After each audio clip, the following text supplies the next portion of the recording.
Mes doigts.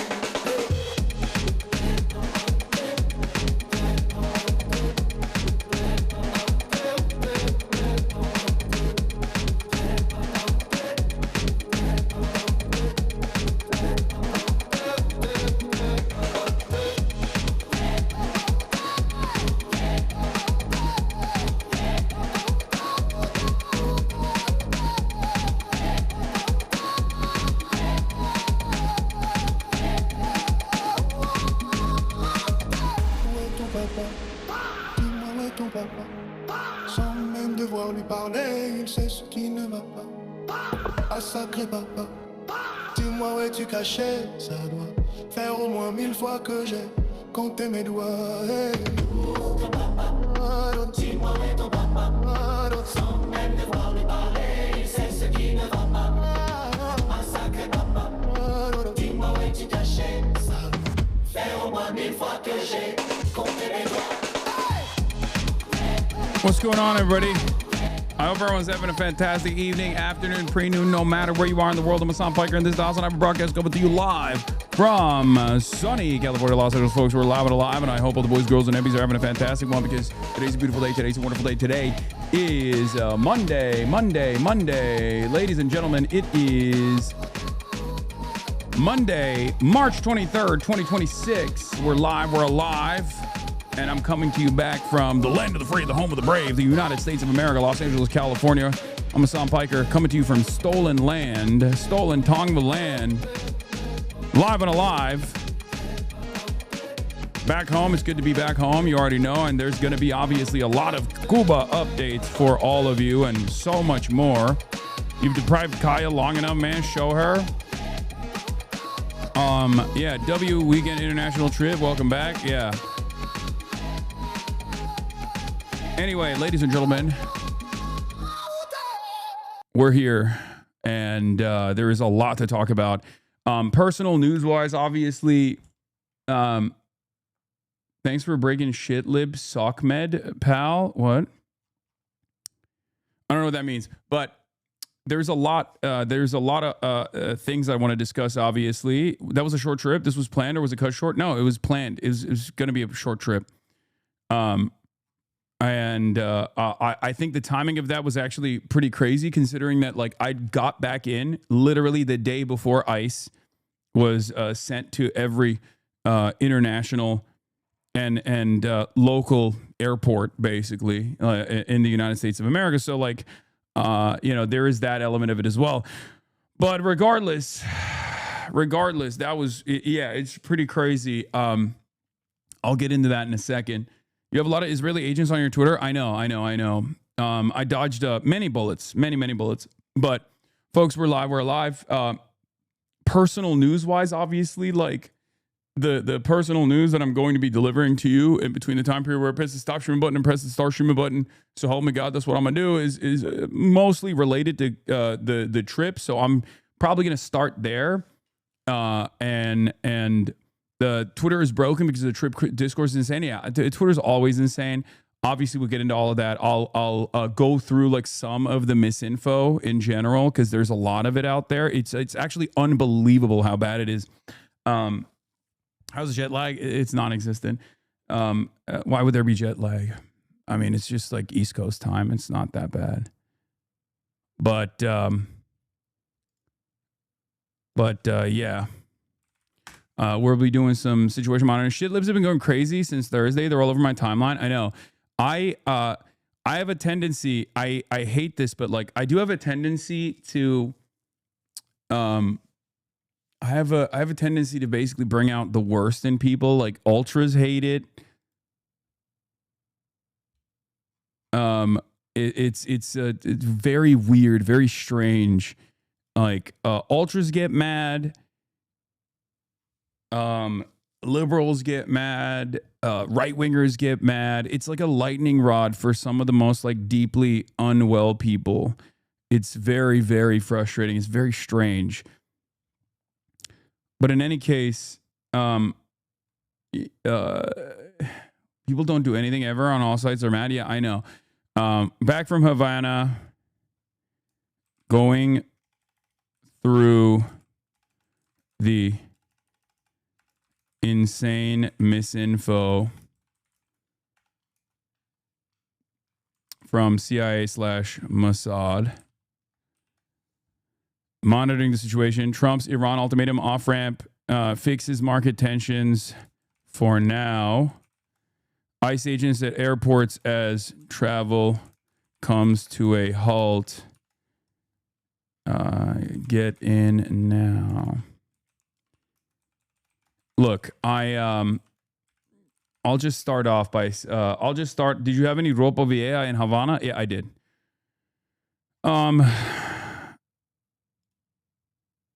Here, let's blast off real quick. So one of the things that I'm going to say is that one of the things I'll say is this, before we get into situation monitoring and the like. I think a lot of people just simply don't do things, right? So when they see someone doing things, it triggers something in their minds where they go, well, I'm not doing anything. And that makes me feel somewhat like maybe a little immoral that I'm not doing anything. So I have to find a way to disparage people who are trying to do their best, right? And I think that's a lot of like the anger and resentment, even from like a totally non-ideological standpoint, comes from precisely that. Because like there are a lot of liberals who obviously want to fancy themselves, want to see themselves as like kind-hearted humanitarian people. So when they see like someone actually engaging in that act, someone that they don't like, they don't go, you know what? I'll hand it to them. These guys are doing this thing. It's fine. I don't really normally like this person, but it's fine. They go, let me find a reason as to why this is cynical. Right? This has got to be cynical. I think that's part of it. I think that's part of it. There's this like insecurity that's triggered in people that make them behave in this like very strange way.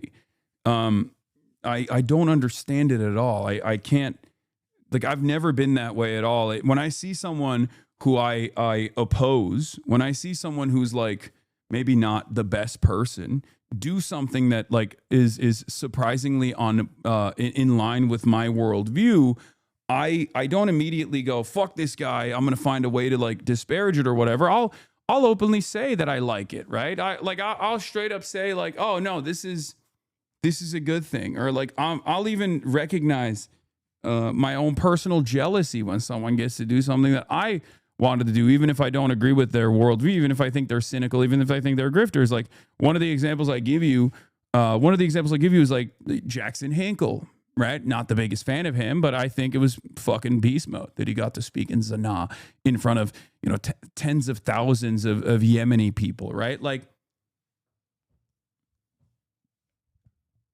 that's objectively a cool thing that he did, right? Like that's something that I wish I could do. I'm not going to sit here and be like, fuck him. Like fuck this guy. He's cynical. So, that is a strange, fascinating phenomena that I've seen. But it's odd. It's odd. And it's really funny because like, a lot of people that I went on the trip with also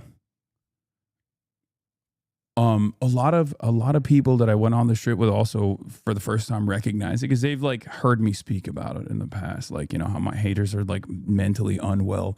But they straight up were like, yeah, actually, this is like unfucking bearable. You know what I mean? This is like genuinely unbearable. This is like your fucking haters are insane at like trying to disparage every little thing that happens. But in any case, they're mad that you're not corrupted with greed due to wealth like they are, which is why they don't have motivation to go out and participate. But they don't have the wealth, so they don't have the wealth anyway. But my point is, look, I didn't even know what the fuck was going on. It's actually this fascinating. It's actually this fascinating thing where like I don't have access to fucking Twitter all the time when I'm out there, so I had no idea what this was, what things were looking like in the United States of America and how the shit was being covered in America until I got internet, and I was like, oh my God, it's unbelievable. People are just straight up lying about like, you know, people are so angry. The Cubans are so angry on the ground. The real Cubans hate these people. It's like, that's not true at all. It's unbelievable. You mean the actual world? Yeah, it was mind-boggling. I have not ever seen anything like it. They'd be like, protests are mounting outside of these hotels. They're banging on the doors. Like, that's not true. Like, literally not true. Like, not even remotely close to reality. It's so strange. It was such a strange phenomena to experience, right? It was such a strange thing to experience where like what I perceived on the ground, what I perceived and what I saw in real life was entirely the opposite of what people were seeing on their timelines in the United States of America and elsewhere. Fascinating. They didn't have much internet for the last 2 days, and I couldn't check the insane narrative spin on this website. What a nightmare. How do people live like this? They just sit around and justify the U.S. government torment against smaller countries to feel powerful, the weakest-minded insects. And I will go through some of the top line, like, insanity. March literally posted this, and he was like, you know, the first couple of fucking responses were really positive, and then immediately was like a sea of negative psychopathic takes. You're the common ground, MAGA liberals and ice real shills, insane quote page. Yeah. No, it's pretty crazy. Like, if you look at the background, if you look at the background of these people, it's basically every part of the American political spectrum except for, like, I guess, I don't know. It feels like it was just like every part of the American political spectrum with the exception of, like, you know, socialists and communists. Like, it's shocking. And, you know, many normal liberals, I think, are just not tuned into this discourse at all. Because, like, normal human beings that you would have a conversation around this sort of thing with are going to be like, what are you talking about? Like, what do you mean these people went?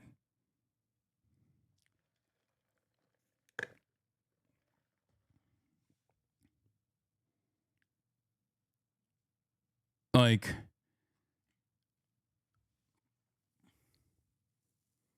bro, so when, as far as you being analyzed for drinking from an espresso cup, total insanity, a little cafecito? Yeah. The guy who made the glasses and shirts tweet is literally a Trump fan and liberals ate that up. Yeah. You're kind of becoming a litmus test now. Grateful you exist. Yeah, I don't think I should be this person. But it's very strange that people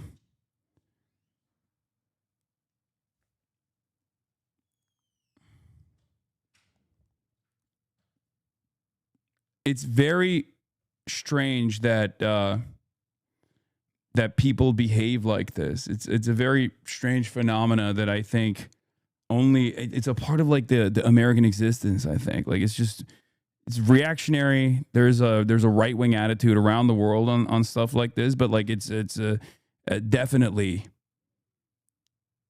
Hold on, I have to. Fuck, there's so much going on in the background. I just, like. Anyway, they do think and see you as socialist Jesus. Yeah. I truly believe that people have the capacity. I truly believe that people have the capacity to see through this. I think like people are kind-hearted individuals. it is very funny that like there is this assessment of like you know, how much everything I was wearing. It's like they don't realize that, one, people send me fucking free shit all the time. Two, people gift me shit all the time as well, right? Like not that it even matters. Even if I like go out and purchase it on my own, who gives a fuck what I'm wearing? You're an idiot. Like, what? You think the price of this button up shirt is the reason why the Cubans are fucking suffering? Like, what argument is this, right? Yeah, he's like, look at this too. I mean, this is March's incredibly expensive hat, right? I mean, it's like, this person is memeing, I think, but I don't think this hat is actually that expensive. But regardless, right? You're an idiot for trying to justify it to them. I'm not trying to justify it. I didn't even bring that stuff up at all. But there is obviously like areas where there is a tremendous amount of misinformation, and you have to clarify it, right? And it's so crazy. What's the situation with Zeo Nazi Daily when he tried to instigate? Sorry, tweet. We'll talk about that as well. My lib parents like you from what they read from the New York Times, and they're not dialed into this mess one bit. Are you planning on talking to Dan Le Batard about your trip? Yes, I do want to do that. I do want to set up an interview with him, or maybe have a like private conversation with him, and then maybe have a public one later. Yep, like the kneecap concert causing the blackout. I saw this one a lot. Yeah, it's fucking crazy. It's fucking crazy. Like, one of the things that I found fascinating is this. It ties back into the argument, right? It ties back into like part of what I want to explain. Part of what I wanted to explain to people is like the complex nature, the complex bureaucratic nature of these sanctions that America has placed upon Cuban society, like Cuban commerce, and how restrictive it is, right? And it's very interesting that like American restrictions that make it illegal for American citizens to do normal shit in Cuba, they sound so silly. They sound so insane that you would think, like when you hear it at first, it's kind of like Israel in that regard, where you're like, that sounds ridiculous. There's no way that that's a real restriction. Shut up. Right? Like the thing that people were complaining about, like the 5-star hotel shit, right? I found it really strange that they clipped me talking about it, and it's objectively the truth, right? That is objectively the truth. I just said literally what the American government's restrictions are, right? And people were just like, sure, buddy, and they ran with it because it's so odd. It's so fucking odd. It's like, but it's just that, like, you're never going to go to Cuba, so for you, it doesn't matter. The State Department and the Treasury Department specifically makes it illegal for American citizens to stay at whatever accommodations they want to stay in, with the exception of like 4 hotels. Okay?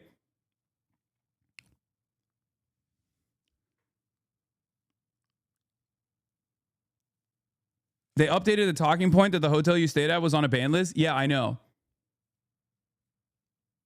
A YouTuber used that clip to say you were lying, but when they looked up the actual law, they said you were telling the truth, but you were obfuscating some facts. No, I wasn't. What a lot of people, I think, don't understand is that this Progressive International, Code Pink, like this entire flotilla convoy of aid by air and by water was put together, obviously with allowances from the Cuban government and also with allowances from the American government, because you can't do a massive 600-person humanitarian aid mission without getting the go-ahead from the Cuban government and without getting the go-ahead from the American government. Like I have the paperwork right here. I have the OFAC restrictions paperwork that I had to sign right in my hands, okay? I signed a piece of document I signed a documentation, a piece of documentation, in order to, as an American citizen, I had to get a travel affidavit, a general specific licenses travel affidavit. Okay. Wait, the U.S. approved that aid mission? Yeah, of course. Of course the United States approved that aid mission. The United States Treasury Department has to approve anyone that's going to Cuba. A lot of people don't realize this, okay? Especially if you're doing any sort of aid, any sort of humanitarian aid. There are levels to the cruelty that America is willing to subject the Cubans to. But the reality is that the number one telltale sign for international human rights organizations is the restriction of humanitarian aid. So the American government, at least for now, has not restricted humanitarian aid, but humanitarian aid alone is not going to be able to make up for the lack of imports and lack of exports anyway, and we can't fucking send, barrels of oil regardless, so like we can't actually address the number one problem that Cubans are facing. But yeah, every single part of this trip was directly sanctioned by the U.S. Treasury, and a lot of people don't understand that, right? And except for this guy, who, ironically enough, in an effort to shit on me, accidentally showed the truth. Hey, by the way, Hasan just broke U.S. law. Oh, and he could face a $250,000 fine and up to 10 years in prison once he gets back to the States. Hey, FBI, get on it. 30,000 likes. The U.S. Department of State maintains a Cuba prohibited accommodations list, which bans American travelers from staying at or paying for over 400 government-owned hotels, guest houses, and resorts. Now, isn't that fucking fascinating? Tip-to-tip reaction, brother. I'm lasering you into the fucking night sky like a shooting star if you think I'm going to be talking about the tip-to-tip. Here, I'll unban you. I'll give you a week off. You please, dude. I mean, Jesus fucking Christ. There's so much shit going on, and I have to literally cover it. And you're out here. You're out here being like, have you watched Tip to Tip? Are you fucking delusional? Live on the same planet as us, please. Oh my God.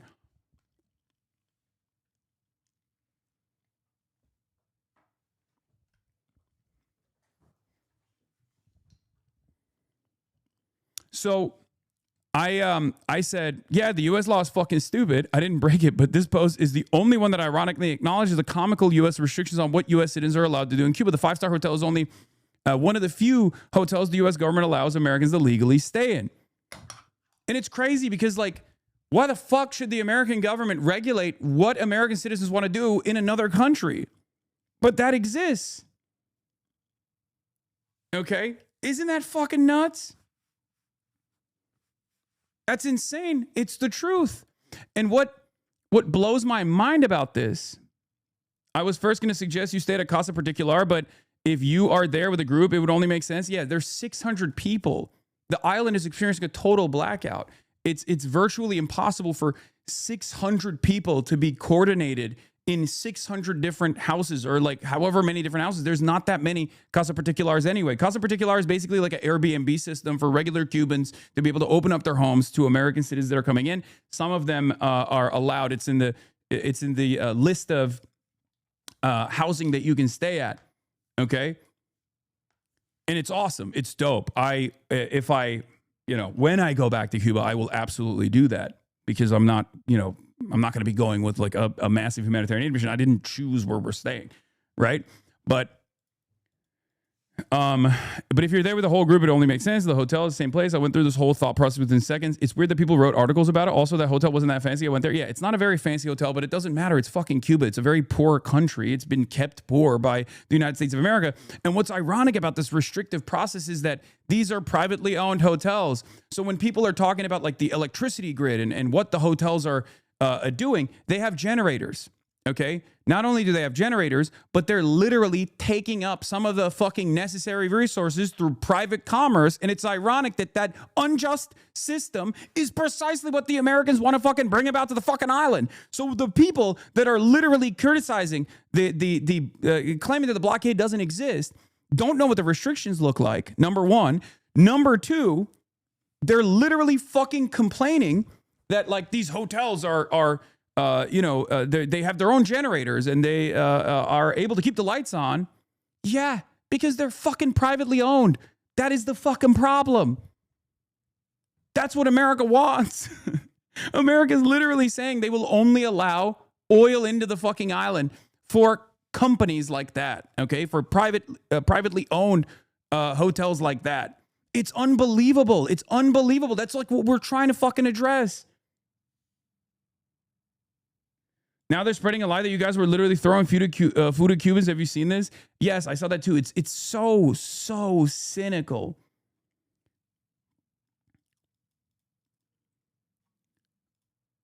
Beyond the hypocrisy of Piker's vacation, this just isn't true. As I know from personal experience, if you'd like help booking a cost in particular next time he visits, you can do so through Airbnb. Yeah, it's unbelievable. I didn't fucking choose this. And yet they're literally just leaning into the lack of knowledge overall. Okay, they're leaning into the lack of knowledge that people have. Okay. And in the process, they're basically admitting that I'm right. Right? They're basically admitting that I'm right. But it doesn't matter because it's just pure anger. Why does this trip cause so much outrage? I'm stupid. It's even worse than China. I think it's because it's partially because of the fact that like there is a State Department need here, because the goal here is obviously to bring awareness to the blockade. And the American government spent 60 fucking years saying it's not the blockade. The blockade doesn't exist, while simultaneously enforcing it to use that weird invisibility of the blockade, the system of bureaucracy that's implemented, to say it's actually the Cuban government's fault. It's actually communism's fault. That's kind of the point. And I will be addressing this in the mini doc that we put together. Austin Ox is working on it right now. I basically landed in Cuba and spent every moment that I had. I didn't participate in a lot of the stuff and any of the stuff really that the Progressive International was doing, which is why it's also like additionally funny. While they're on the one hand, they're lying about like the events that took place. On the other hand, they keep saying I was, a principal participant of these events that took place. I wasn't. I was actually hanging out. I didn't do anything with Progressive International, even though I love those guys and they did fantastic work out there. Because I locked in with Belly of the Beast, the independent news outlet in Cuba, one that I really, really leaned into. I mean, they're fucking incredible. They do incredible work.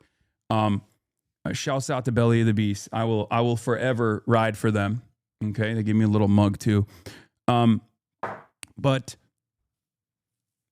basically, I spent every moment just conducting interviews, like talking to regular Cubans, talking to people that are doing incredible work, and investigating like how this complex system of restrictions has actually harmed Cuban production every step of the way.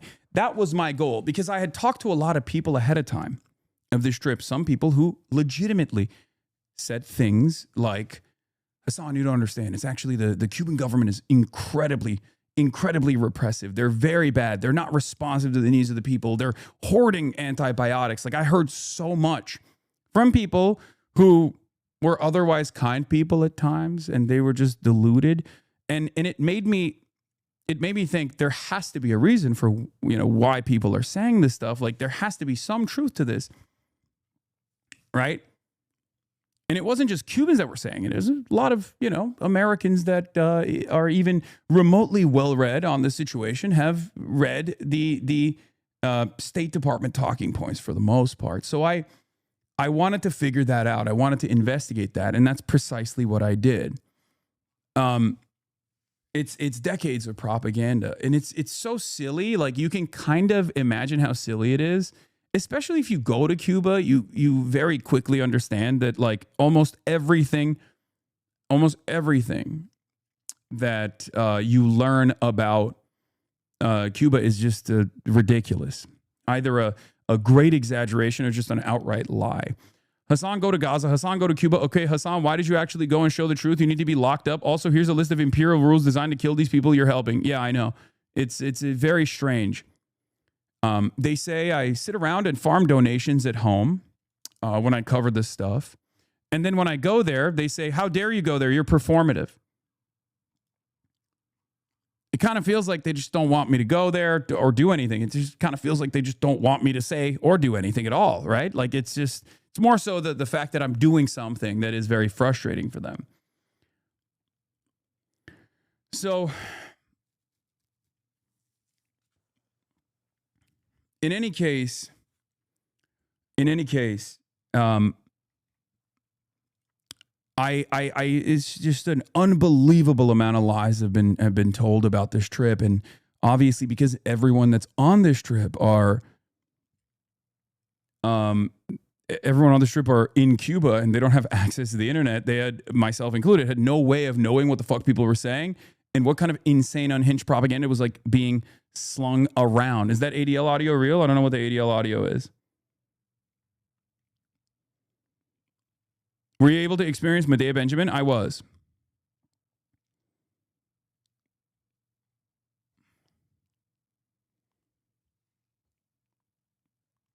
Reports that you died in Cuba? Yeah, I'm dead.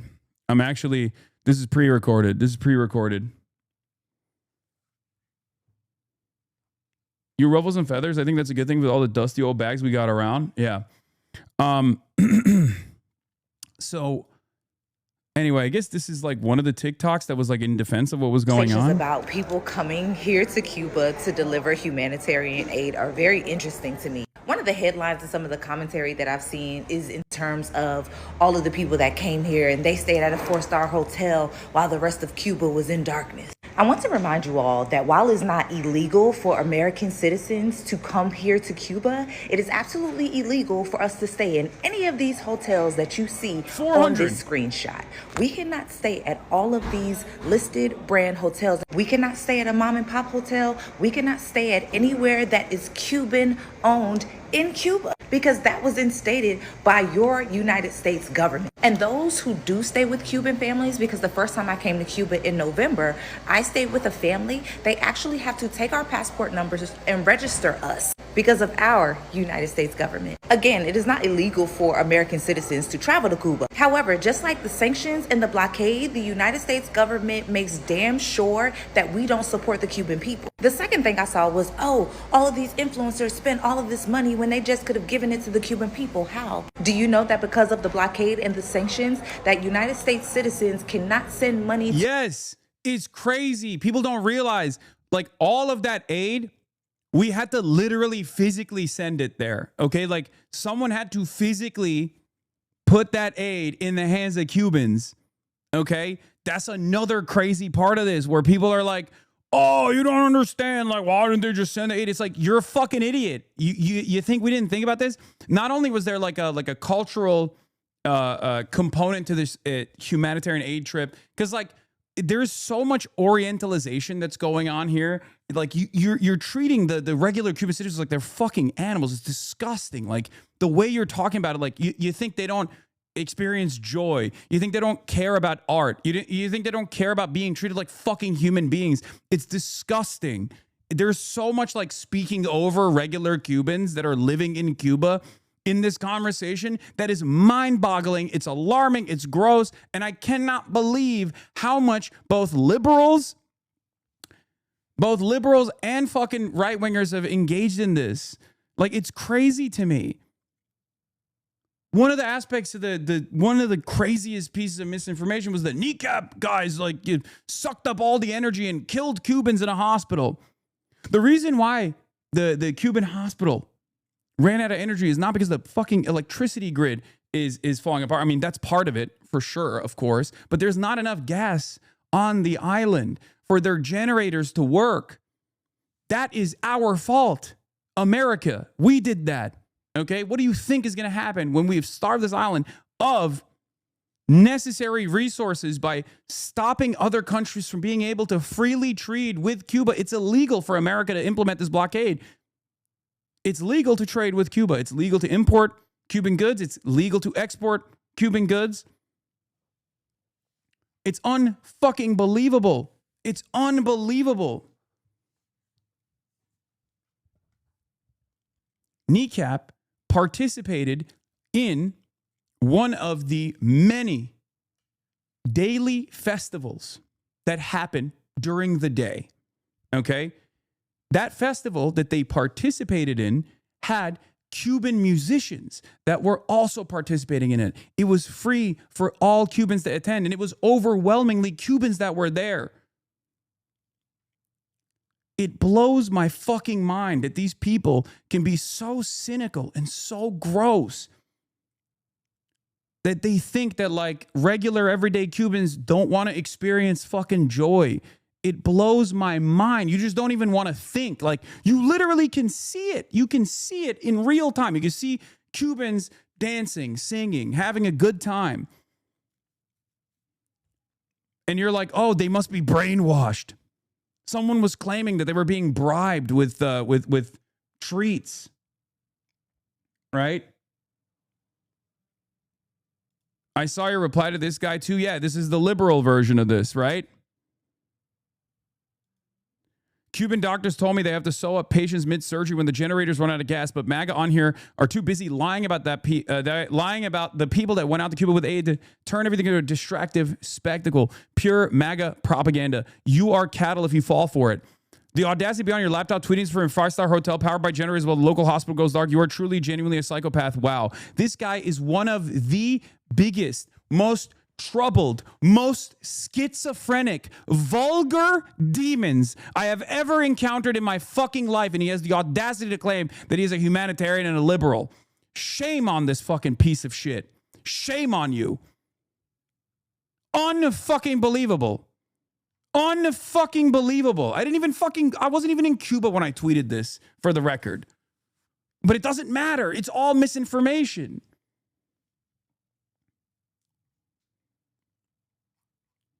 I couldn't tweet this from Cuba because there was not only was there not electricity, but there was also no internet. Like, there was just not enough internet. The infrastructure is crumbling because of what we have done.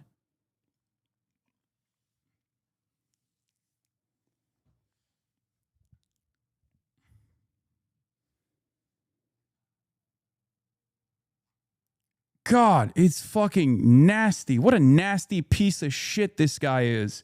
Shame on you. If you have the capacity to feel shame, that is. You don't. Okay? Oh, unfucking believable. Unfucking believable. I mean, I dunked on him too, and he lost his mind. There was a couple like ultras that were also saying some dumb shit too, and I had some strong words for them too. But yeah, I cannot believe it. I cannot. It's just, it really, I saw the best in humanity with regular, everyday, ordinary Cubans trying to make the best, trying to make the most of their horrible circumstances. Okay? And then I come back and I see people on the sidelines trying to do their very best to continue justifying the asphyxiation that we have implemented on this island. The people died because you morons threw a giant party and sucked up all the electricity. These are fucking Cubans, man. These are everyday Cubans having a great time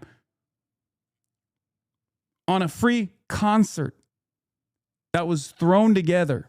And it wasn't just kneecap. It was like, Cuban artists that were also participating in it.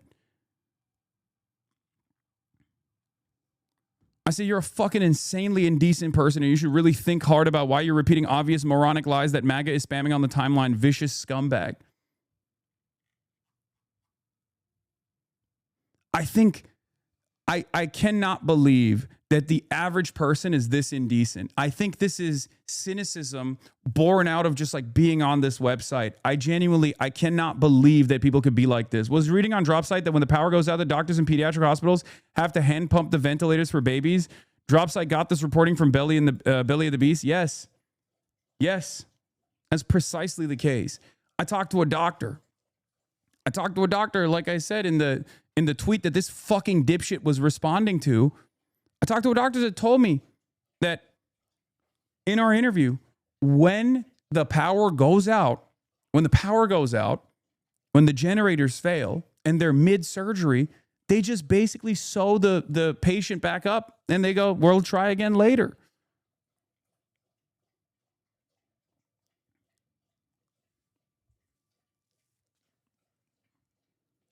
Unfucking believable, dude. Unfucking believable. Did you hang at the Malakon at night? People are dancing, making music all night long. It's beautiful. Yeah. I didn't. I went to just a couple different like bars.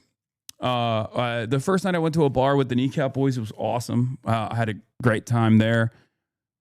We just dumped a lot of cash to the best of our ability on everyday Cubans. But it was much better, in my opinion, to just like go to like regular bars and regular restaurants that were, operating in spite of the circumstances, because it was, there were just like real regular Cubans there.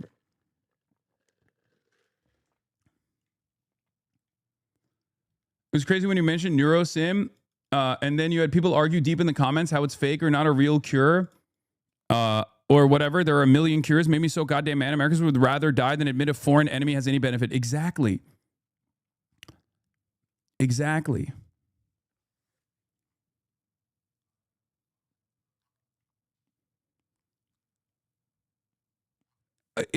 They do not want to comprehend like real shit. They just, if it goes against their priors, they just go, no, that's not real. I don't believe it. I don't want to believe it.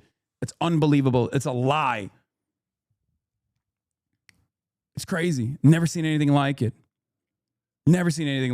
March said, out of Cuba now, on the way home, and finally have access to the internet. I'm having a hard time putting into words the thoughts I have on my experience there the past couple of days. The level of cruelty to the oil blockade the U.S. imposed on the day-to-day lives of everyday Cubans cannot be overstated. Everyday conveniences and essential services that we take for granted are completely non-existent. Entire systems that were already dilapidated by decades of sanctions and restrictions from participating globally start to break down exponentially when you remove fuel from the equation. The innovation required to accomplish the most basic tasks is astounding. People existing at night in complete darkness with the blackouts, just trying their best to lead normal lives in spite of the lack of power. Yet every Cuban person I met was extremely kind, patient, and welcoming. The resilience of the people of the island is extremely admirable and heartbreaking to witness. Cuba is a beautiful place with amazing people and insane potential. What the U.S. has done to that island is shameful and nothing short of inhumane. Okay? It's an experience that I think every American should have. It will change you. Okay? It will change you. When Ben Rhodes told me before I went to Cuba that I was going to be very sad, he was somewhat right. I landed and I could not believe how beautiful this island was. I could not believe how beautiful the people were. That was my first reaction. I was like, wow, I'm not a big nature guy, but this is one of the coolest places I've ever been to in my life. And then it was an emotional roller coaster. It turned into deep sadness. You arrive in Havana and you start seeing the trash that can't be collected because there's not enough oil and gas. There's not enough oil to operate the trash trucks, right? And then you're like, it's fucked up. It's fucked up what we've done. You see the houses that are dilapidated, people living in them. It looks like, they were bombed out. The outside looks so pretty, but the paint is chipping. Part of that is obviously the salt water that destroys the paint, right? It requires a tremendous amount of upkeep that this unfortunately poor island does not have, right? You get a little surprised too. The expectation is all the cars are going to be from the 50s. That's not the case. There's new vehicles in Cuba, and there's also still vehicles driving around. I mean, it's very limited. It's very limited in comparison to like what the normal traffic would look like on the island, from what I understand from people that have been there prior, right? There's a tremendous amount. I mean, there's a queue system that the government has implemented. There is obviously a lot of not hoarding necessarily, but like stockpiling of the strategic reserves so they can just like hopefully continue surviving to the best of their ability, right? And then after that sadness goes away, you get angry because you start thinking about why these are the conditions that regular Cubans are subjected to. And you realize, like, we fucking did this. And we're still doing this. And so many fucking Americans are oblivious, or the ones who at least know what's going on in Cuba defend it and repeat lies. It's unbelievable, dude. And then, then anger never really goes away. Okay? It never really fucking goes away. But, I guess that anger transfers to the way that some deeply disturbed pieces of shit and the way that they operate. And your anger basically turns into not just anger against the American government, but against the anger that you experience from people who justify this stuff.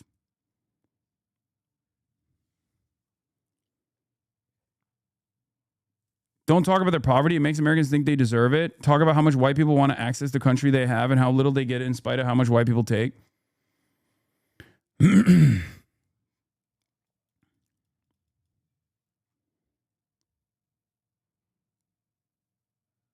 Anyway.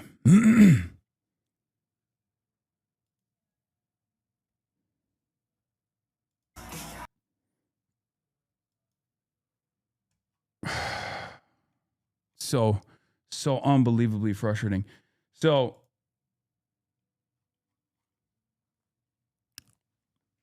how do you feel about the concessions that Cuba is willing to give back to the famous plantation owners and bourgeoisie assets? Brother, this is no longer a time for ideological rigidity. Not only that, but also the official Cuban government's position, even from the Castro days onward, was always to offer financial restitution for the assets that were taken. It's just that America shut off their exports to the United States of America to render that impossible to do. If you knew about Cuban history, you would recognize that what Cosio told Ryan Grimm in front of me, ironically enough, I was there. I also interviewed Cosio. I will be releasing that after we show the mini doc, which will have pieces of all the different interviews that I conducted, some of the more high impact moments that explain, hopefully, to people that did not know about, like, what is the reason for why Cuba is experiencing these shortages. It will prove to you without a shred of a doubt that this is America's doing. This is America's design, and it's unbelievable. Okay, it is unfucking believable until you go there and you talk to the people who are directly involved in the distribution of pharmaceutical products, the people that are responsible for the creation of medicine, the people that are responsible for the logistics of delivering the medication. Until you see that with your own two eyes, you're like, there's maybe some of this has to be mismanagement by the government, right? Like, and then you talk to these people and you're like, oh my fucking God. Oh my fucking God. It's unbelievable. Amazing how the media can tell you all about human rights abuses in Iran, but when the U.S. is causing people on ventilators to die in Cuba, there's radio silence. Apparently, human rights only matter when we need an excuse to start a war. Yes, that is precisely the case.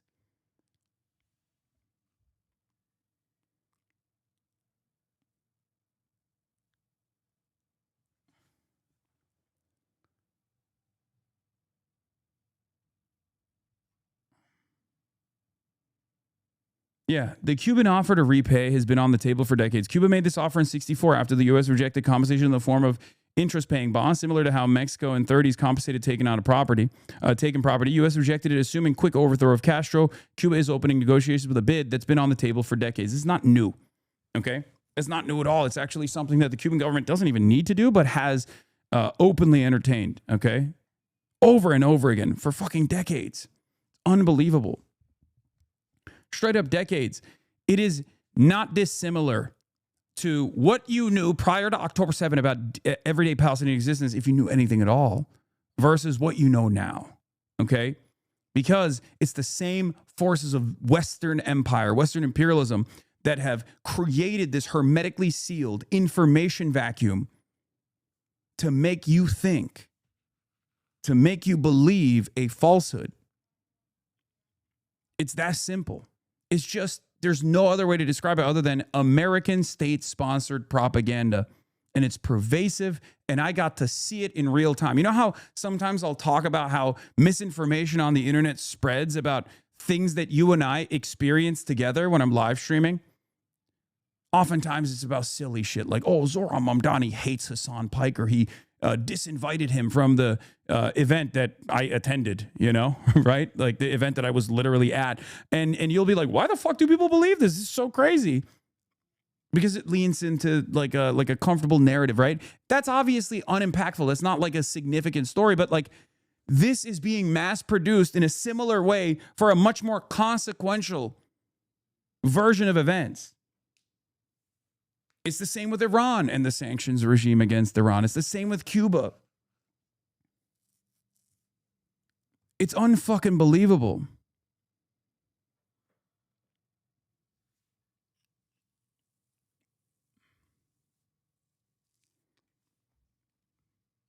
It's unbelievable. Why don't you and Charlie McBride get along? Charlie McBride? Wait, is that who I think it is?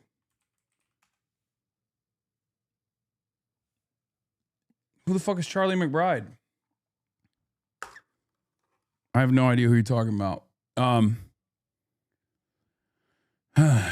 HasanAbi blaming it all on the U.S. shifts the problem away from the fact that Cuba has systemic issues with an authoritarian government and their planned economy. Blame needs to go both ways. Yeah, no, you're a fucking delusional moron if you think that that's the case. Okay? Sorry, it's just the truth.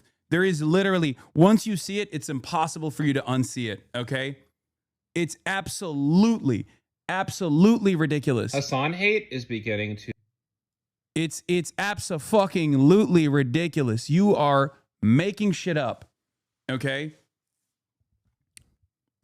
There is no both sides in this equation, okay? 60 years of fucking actively trying to undermine. Dude, you don't know. You don't know what you're talking about. When you see some of these interviews, you will fucking understand exactly what I'm talking about, okay?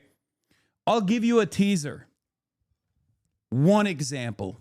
And there are millions of examples like this. I'll start with one example. I talked to a surgeon. Okay, he is a highly esteemed facial reconstruction surgeon. There's a lot of people who need jaw reconstruction because they have lung cancer or throat cancer, and this surgeon goes in and does this incredibly complex procedure where they rebuild a jaw for the patients. Okay. And, there are more old school methods in the reconstruction process. And then there are newer methods that are available. There's a 3D printer. So this guy that I interviewed, okay, I'll tell you his name. This guy that I interviewed, his name is, hold on. Guillermo Sanchez, okay? Guillermo Sanchez, he's a jaw surgeon. We took a photo with some of his students and other doctors as well. You might have seen it. So he's a world-renowned expert in facial reconstruction surgery, okay? And I was talking to him about how this stuff works. And he said that obviously they can't purchase any medical equipment that has 10% or above American components, right? So that right off the jump is crazy because the way commerce works, the way international trade works, like there's a lot of shit that has 10% or above American components in it, right? So what these guys have to do is find alternatives. Oftentimes in Germany or France, right? They make medical equipment. So he finds a German company that's willing to sell this 3D printer. It's multiple millions of dollars, right? And they get charitable contributions, charitable donations. They get the funds together and they buy this thing. And they start using this 3D printer to do the facial reconstruction surgeries, to build these new jaws for these patients in Cuba, right? Long story short, the machine breaks. Now it's a German machine. Germany's not America. It doesn't have American components in it. But it's a very complex machine. And in order to fix it, in order to repair the machine, you need either a German engineer to come to Cuba and fix it personally, or at least like be able to teach a Cuban engineer to be able to fix it. There's proprietary tech in this, obviously, so they're not going to do that. They have to send a German engineer. So he calls up the German company and he says, hey, we bought this piece of equipment. Unfortunately, it's broken. We need a technician. And the German business says, sorry, we can't do it because we're afraid of American punishments. We cannot send a technician, nor can we send the necessary components to fix this multiple $1 million piece of equipment. So now it's just sitting in a fucking room. Now it's just sitting in a fucking room. And the impact of that is that either many of the Cuban patients that need this reconstructive surgery don't get it, and they have to go back to like older methods. Or if there's any sort of 3D printing that takes place, they have to go to Mexico. They have to go to their Mexican counterparts and lean into their Mexican counterparts or their Canadian counterparts in the field of medicine that are willing to take time out of their day to recreate these jaws so they can send it to Cuba, adding an unnecessary part of the process. Isn't that fucking unbelievable? That's just one story. I'm going to tell you, I talk to doctors, I talk to surgeons, I talk to nurses, I talk to neuroscientists. There is a story like this with every single person. Okay?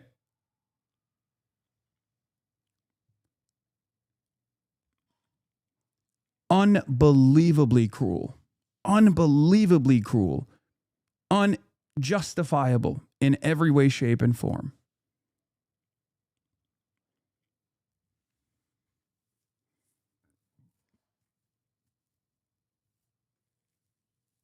There's got to be someone we can find on Twitter that can fix it.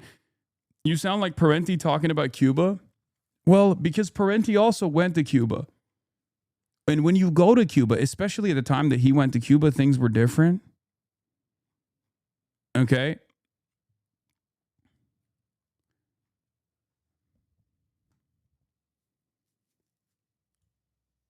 But when you go to Cuba and you see how responsive this government is to the needs of its people and what kind of vision they had and how they implemented said vision in spite of all of these restrictions, you can never unsee it. It's just a shocking revelation all of a sudden. It breaks apart every single thing that you might have heard from afar about who is the responsible party.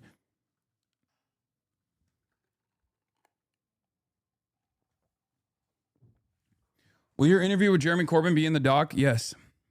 We will also release the interviews individually after as well. We're just going to put some hits, some major hits from the interviews that I conducted. First, the mini doc's going to come out.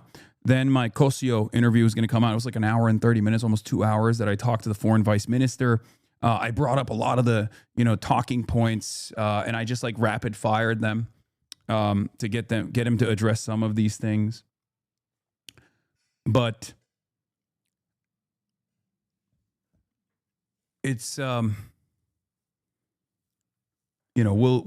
of course react to them as well. Do you know when the ETA for it is? Yes, Ostenox is working on it. Okay, it's very, very, very.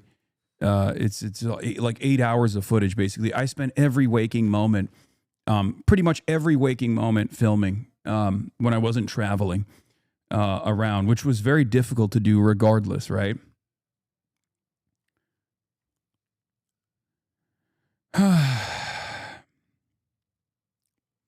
But yeah.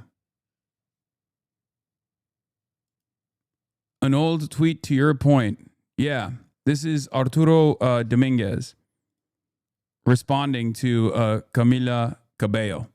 Want to talk about all the more than 1,000 sanctions over 65 years, the failed invasion of the island? What about the CIA-backed terrorist attacks? Let's face it, that Cuba has been able to withstand the worst of the U.S. can throw at it for that long is pretty damned impressive. Pretty sure that's a sign of success, especially if there weren't any sanctions.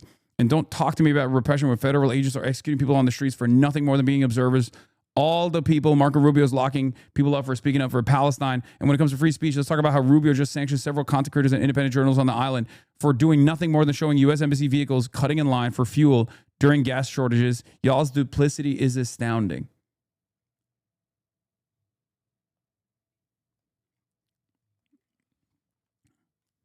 Yeah, people think like it's unbelievable. There's like people will be like, oh my God, there's like tremendous repression.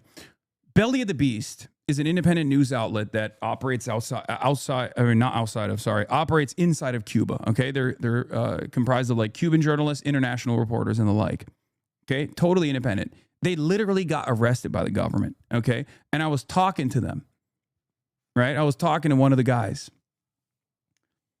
Like they got arrested. They got grabbed and arrested in the process because there was like the SOS Cuba protests that were like the first time ever on the island. There was like actually a big movement, right? This was like, COVID, post 2019, a lot of the oil embargo restrictions that actually started creating like rolling blackouts. The island actually was suffering a lot more visibly, right? Post 2019, this is the 2021 when the SOS Cuba, American-backed SOS Cuba protests were happening on the island, and they were covering it, and the government actually arrested them. I was like, so how do you feel about that, right? Like, because you obviously have told me a lot. Like, you talked about how like moral and how responsive this government is, but like your guys got fucking arrested for covering this. He was like, brother,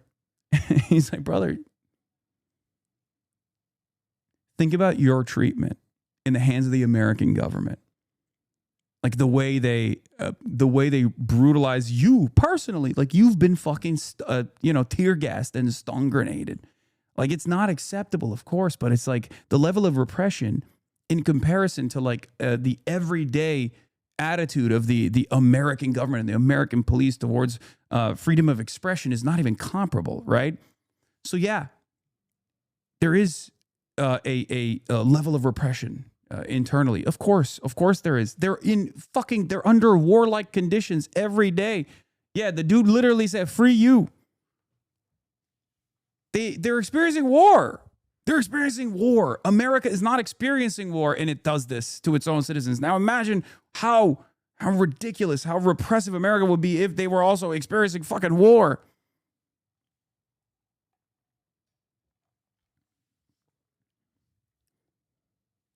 Also, that stuff is utterly irrelevant when we're talking about the sanctions. It's not relevant at all, right? Two things to be true at the same time. Yeah, a lot of Cubans want reform, but the embargo isn't making things better. If anything, the embargo is giving the people, giving the government more popularity. The government deserves the popularity. I will fucking stand on that, by the way. Yeah. And there are absolutely here. I'll talk about the other side of this. Okay. I'll talk about the other side of this. Now that I've talked about the resilience of the island, the things that they've been able to accomplish, I'll talk about the other side as well.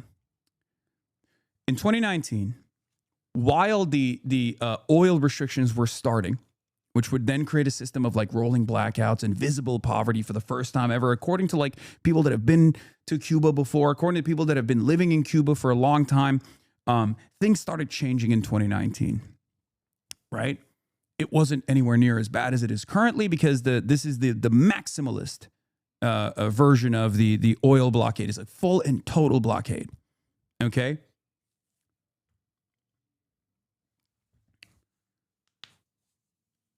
At the same time, this is before COVID, the Cuban government actually, for the first time ever, no longer just had free internet access, unrestricted, by the way, unrestricted free internet access in their parks and in certain government buildings and hotels and the like, but now they created a bandwidth, like a system where anyone could access the internet. And that's where the fucking National Endowment Foundation propaganda, Spanish-speaking Twitter accounts started popping up. Okay? Going absolutely nutty mode. And yes, for a lot of young Cubans that saw the abundance and the wealth only 90 miles away, their immediate family members that have been able to escape Cuba and find a piece of that American prosperity, that's all they saw. They saw American capitalism and they saw the communism on the island as being the primary as bearing the primary responsibility for their everyday struggles. And nowadays, there is a decent chunk, I will admit, there is a decent chunk of young Cubans that absolutely, in Cuba, that believe that the government's lying about the blockade. It's unbelievable, but it's true. Right?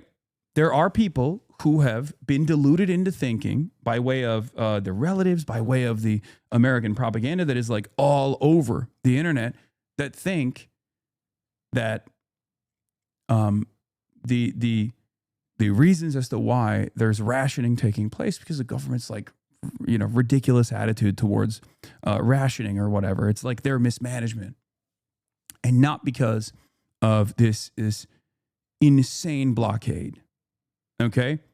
I'm glad you were at least acknowledging this finally, Law. You call it delusion, but at least you're speaking to it. Yeah, I call it delusion because it's not true. Okay? I call it delusion because it's objectively untrue. That's it. I mean, how can you look at a system where you think America yields prosperity? I'm American. I live here. I know what it fucking looks like. Okay? I know what it looks like. And it's not as though this government is even taking the necessary steps to lie to you. They're straight up saying if Cubans do any sort of migration en masse because of the starvation that we have caused on that island, we will round their boats up and we will put their asses in Guantanamo Bay.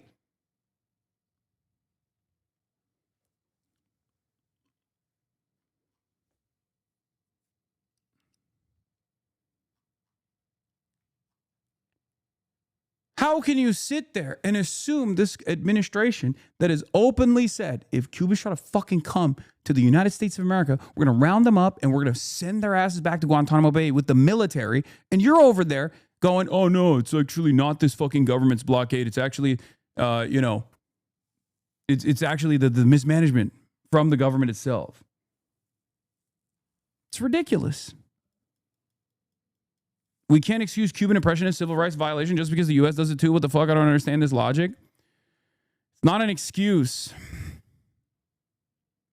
It's utterly immaterial in the conversation that we're having. And the only reason why we have that conversation,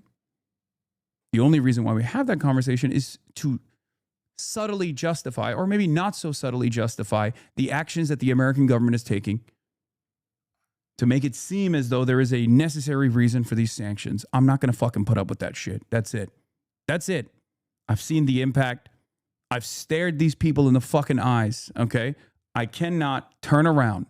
I cannot fucking turn around and act as though there is an alternative reason for why this exists, okay?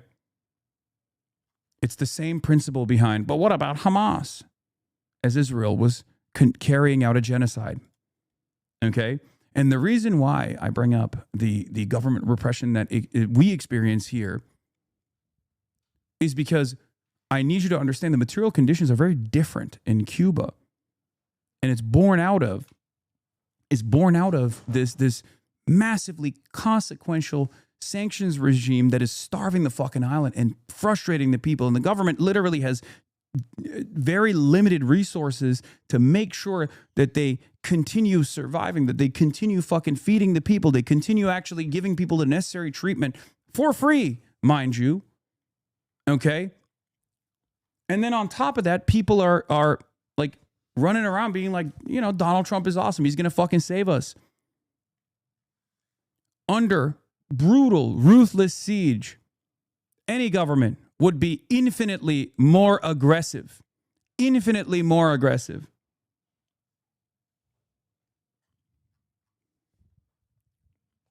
It's ridiculous.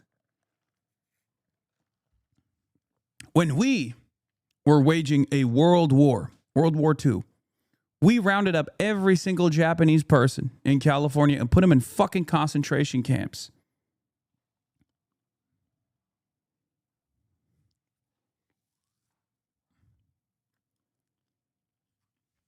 Okay?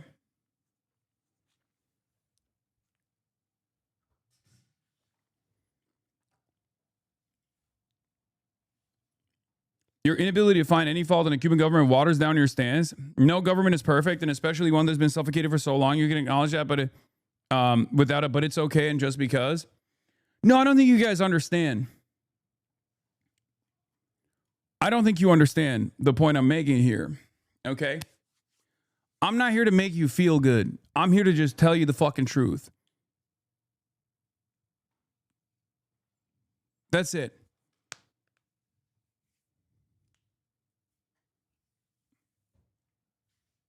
That's it. This is the same process that we have to go through every single time. Every single time a conversation takes place. What about Iran? What about the Iranian government? Okay? What about Hamas? What about what Hamas does to his own people? If one much more powerful force is literally sieging this island nation with 11 million people, engaging in siege warfare, and the government is trying to maintain stability in the process, of course I'm going to try to get dumb fuck Americans to comprehend what that would look like if it happened here, by pointing to historic examples of what we have done when we weren't being sieged by a much more powerful force, but we were engaging in a world war where Pearl Harbor happened and we put every single Japanese person in a concentration camp. What the fuck are you talking about? We engaged in the process of internment during our war, our world war. That's what governments do. They take a heavy-handed approach when they are constantly waging war. Now imagine what's going on in Cuba for 60 fucking years. These sanctions are not helpful. They are designed in a way where there is plausible deniability so that people that experience it eventually say, oh, the government is just lying about this blockade. It can't be this is all I've known. All I've known my whole life is just like fucking unnecessary poverty. This sucks. There's wealth right there, 90 miles out the coastline, prosperity. The reason why I'm bringing this part up, by the way, is because I need people to understand, like, of course there are people that live through this process and develop this opinion, just as there were tens of millions of Americans who looked at the current design of American society and thought a right-wing fascist monster was actually going to create a new wave of American prosperity. There are people with different mentalities everywhere. No one's fucking monolithic, and no one is going to be on the ball. Just because you live through it doesn't mean you're going to have ancient wisdom and you're going to be able to figure out exactly why things are happening. Okay? But I'm sorry, it's just pure victim blaming. And I don't want to do that. It's ridiculous. The reason why I criticize the U.S. government when we slip on journalistic freedom and freedom of speech infringements is because there is no country that has the same power gap between us and another country that's like enforcing its will upon the American population. Okay? It's not comparable. There is no country that is the hegemonic superpower. We are the global imperial hegemon. Okay? So there is no comparison where another country that is enforcing a siege upon the American population and the American government is trying to hold it together and trying to fight back against it. Okay? And in the process, trying to maintain stability and therefore engaging in repression.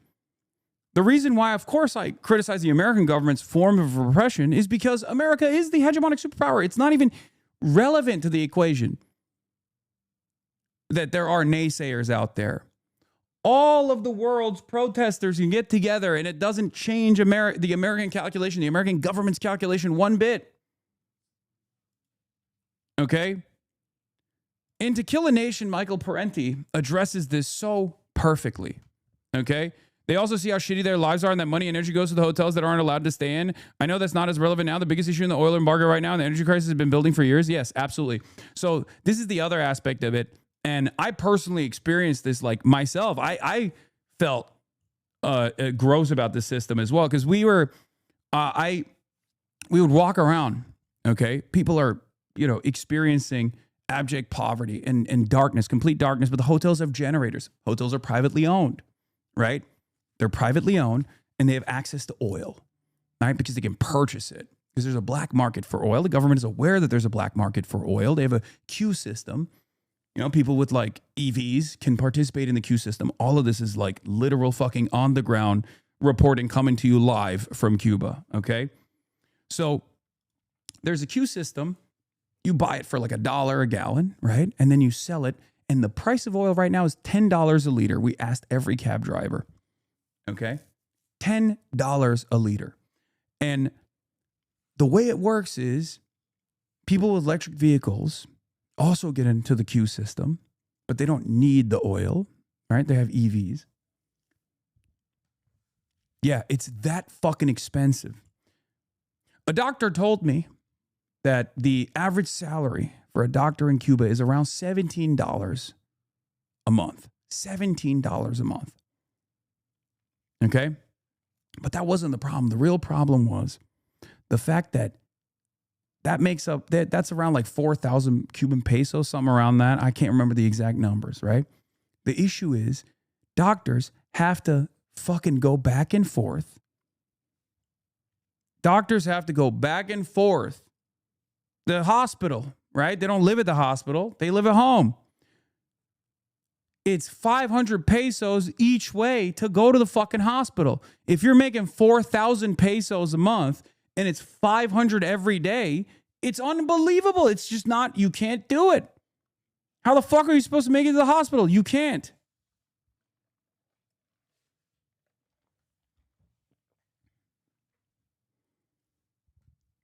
It's insane. It's unsustainable.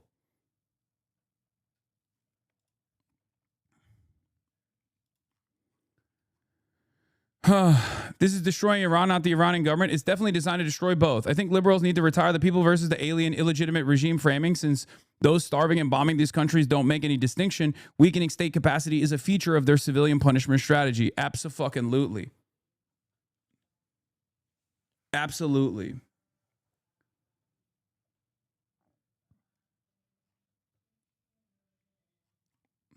So do you understand?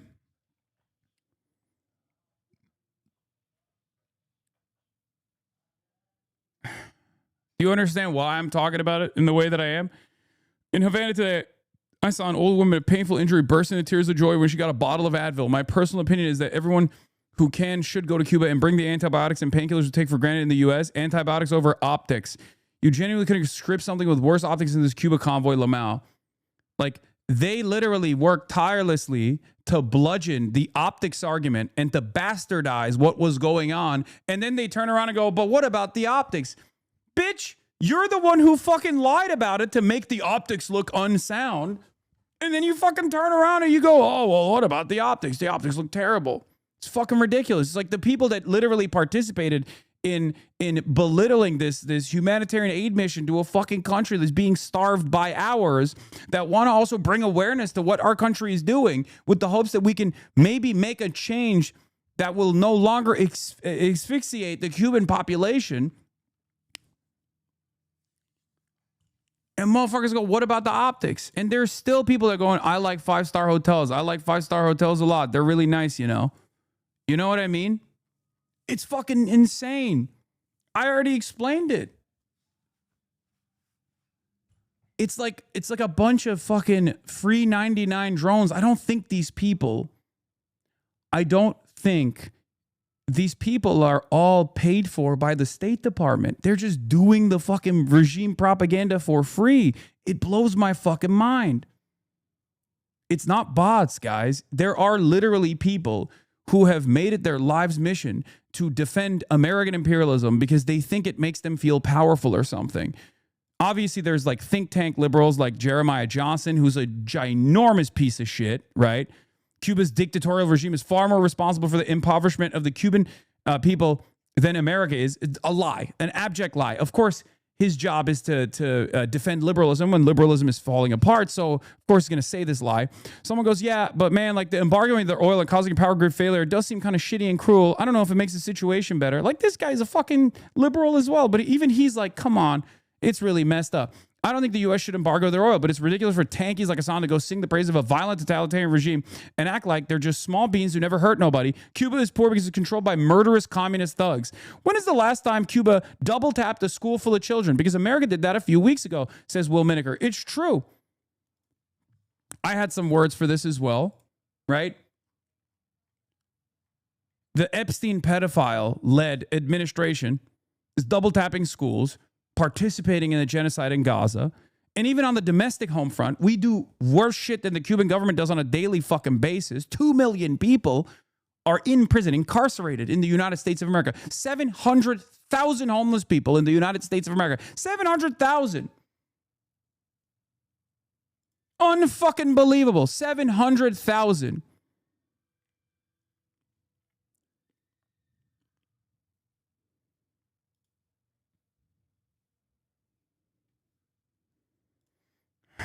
On top of all of our violent foreign policy. And it blows my fucking mind. This is the wealthiest nation on earth. And people still go, oh, but these other countries, they're so violent. We have no leg to stand on, man. We have no leg to stand on. If you're defending America, you are not defending Americans, okay? If you're defending the current American government, if you're defending the current system, you do not care about your fucking neighbors, okay? It's that simple.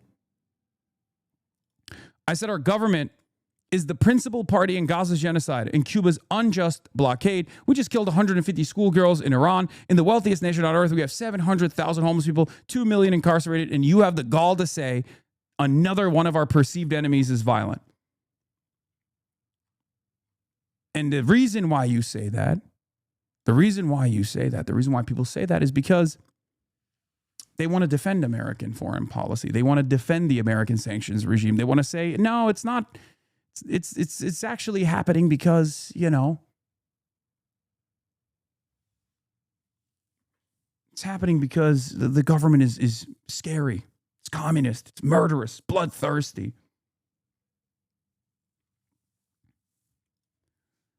Another response I gave to liberal Jeremiah Johnson, whose operation, by the way, has said nothing about the humanitarian aid or the necessity for humanitarian aid or the conditions for everyday Cubans beyond demanding that the Trump administration bomb some of these fucking flotilla ships, by the way. That's the only output from this administration, this CN liberalism operation, new liberals. That's the only thing they've said about Cuba. Audacity to fucking come out and say the thing that defines us on Code Pink and most of the DSA Extended Universe convoy members is not complicated. It's America bad. Look, sometimes America's bad. That's quite literally the only lens they're capable of seeing the world through.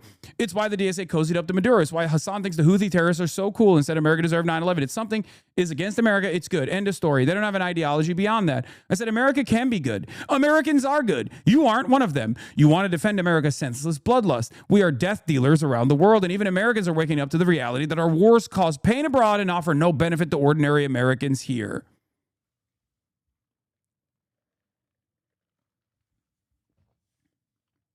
Parasite.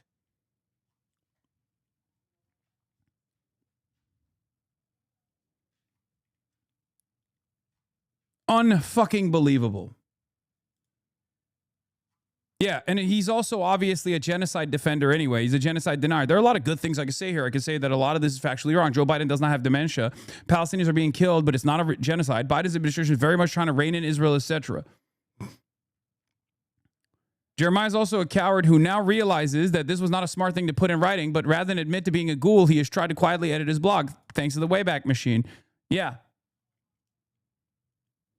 Here is the other Center for Liberalism person, that this Jeremiah guy.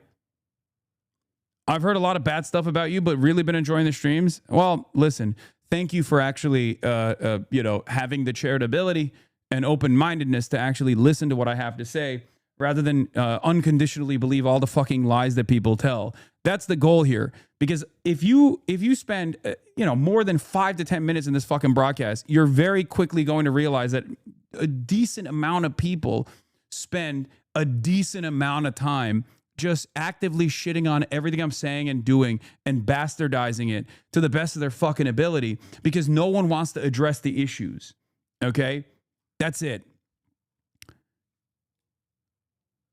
Yeah, here's his friend, the vice chair of CN Liberals, arguing for a Trail of Tears 2.0. The best thing that we could do for indigenous people would be to end all tribal land designations, encourage them to relocate and integrate the modern society funded by the government. The two-tier system is horrible for Native people, dooms them into poverty and subjugation. She also literally said, literally demanded that the Trump administration murder the humanitarian aid flotilla. Like, the Trump administration, go and blow up the boats that were going to Cuba. That's how fucking psychotic these people are. That's how bloodthirsty these people are.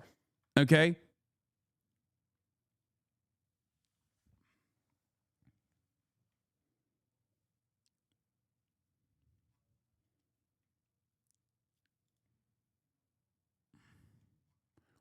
Yeah, sorry, but he has a point. I bet you tankies don't even know that Cuba has a prison camp full of prisoners of war that are kidnapped and tortured for years without charges. Look up Guantanamo Bay. But what you will learn will shock you. Oh, shoot. Read a little further on the Wikipedia article. Turns out my government is a totalitarian regime keeping POWs in camp in Cuba and open, and the Cuban government has repeatedly told them to stop. Yeah.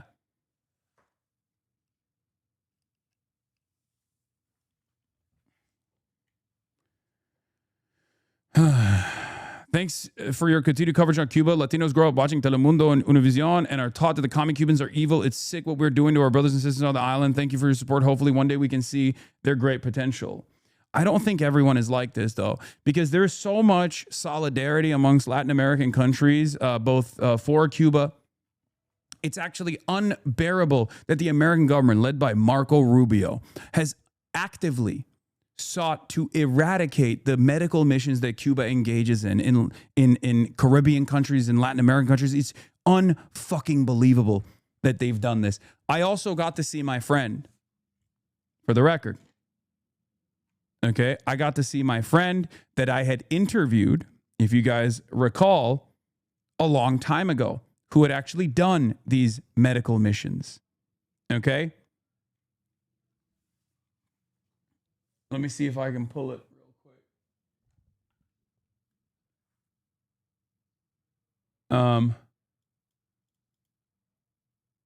Hold on. Yeah, Dr. Jose Armando Arronte. He is the he is in the Cuban health ministry. He works in the Cuban health ministry. He was, if you remember, we had a conversation online when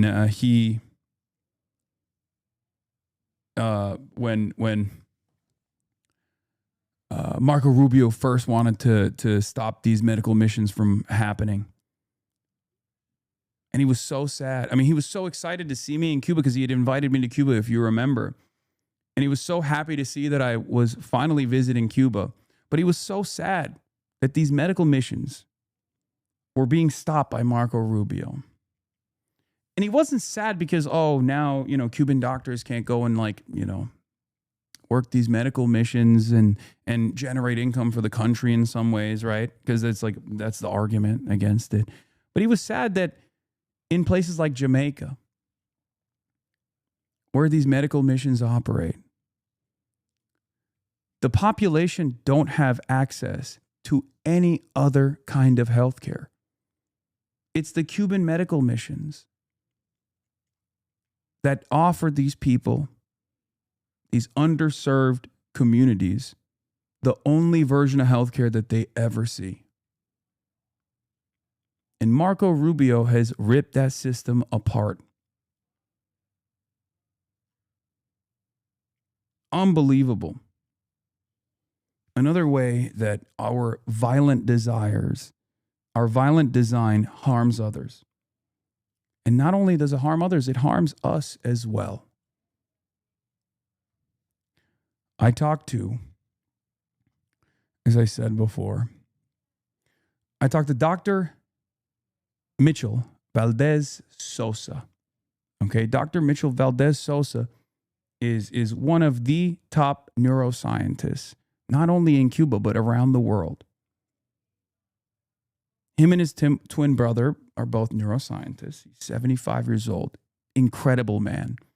He explained to me how Fidel Castro was able to greatly increase the literacy rate piece by piece, first up until the 6th grade, then up until college. He's a massively accomplished scientist, okay? A tremendous guy, and has stories for days. I could have talked to him for hours, okay?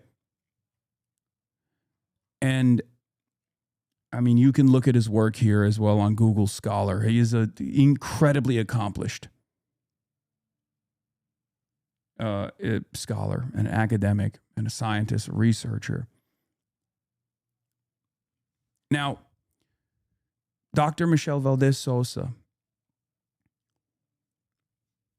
has been able to do the unthinkable. Cuba has been able to create the only functioning Alzheimer's and dementia treatment on the planet. The only functioning Alzheimer's and dementia treatment. Every other Alzheimer's and dementia treatment that has been put together so far has led to nothing. There was a very famous case in America that the Alzheimer's and dementia treatment that they thought they had actually achieved was a dud, right? It was a dud. Yes, I interviewed him. And they have it. They have it. Medical trials took place in Cuba, and now there's additional medical trials taking place in Canada. But just like the lung cancer vaccine that Cuba was able to create in the 90s, mind you, okay? Yeah, NeuralSim is the one we're talking about.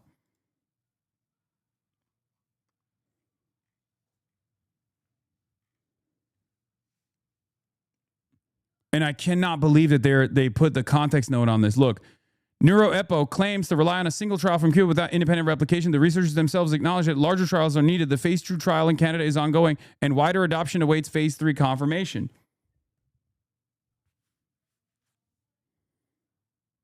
They're literally like the propaganda machine goes the entire time. It's unbelievable.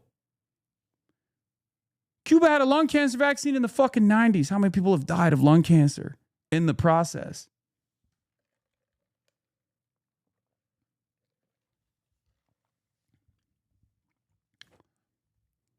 How is this attitude anything but better dead than red? It's through the communist system that they were able to put the interests of the people over the interests of profit. And you can't have that. Because innovation must only come from capitalism, okay? Innovation must only come from capitalism. If it comes from a communist country, that undermines the argument. That undermines the argument in spectacular fashion, doesn't it? The very fact that they are able to accomplish these incredibly impressive leaps in the field of medicine to save people's lives, no matter where they come from. Your grandparents, people like myself as well. All of my grandparents died from Alzheimer's. I'm gonna get Alzheimer's. Okay? My father has a diabetic ulcer on his foot. Dr. Mitchell told me they have a cure for diabetic ulcer in Cuba.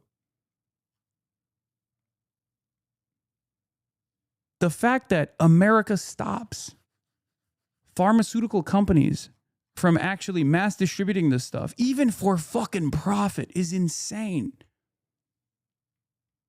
It's completely insane. It's unacceptable.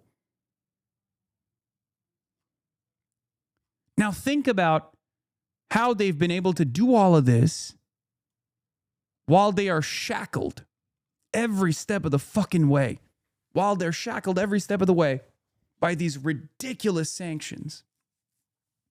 Think about the unlimited potential that could exist if we did not try to disrupt their academic process and their research every step of the way, and then even stop them from mass distributing these fucking vaccines, these treatments.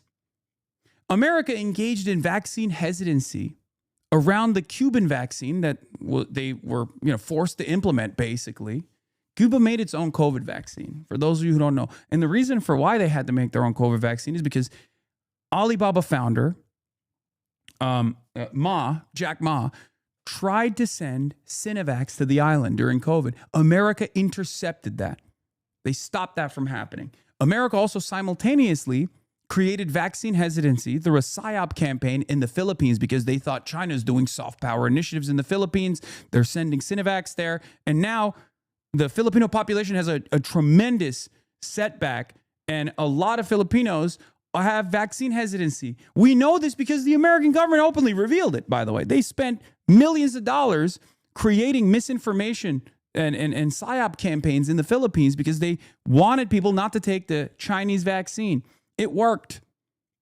America did this in Latin America as well. Yeah, Cuba, U.S. embargo blocks coronavirus aid shipment from Asia. So the Cubans said, fuck it, we'll make our own. And they did. And then they started distributing it to all of the other Latin American countries that the United States was, refusing to send this vaccine to, right? And it's unfucking believable. But they did the same misinfo campaign in Latin America as well. Don't take the Cuban vaccine. The communist vaccine, it's nothing. It's not real. It doesn't work. It's unfucking believable.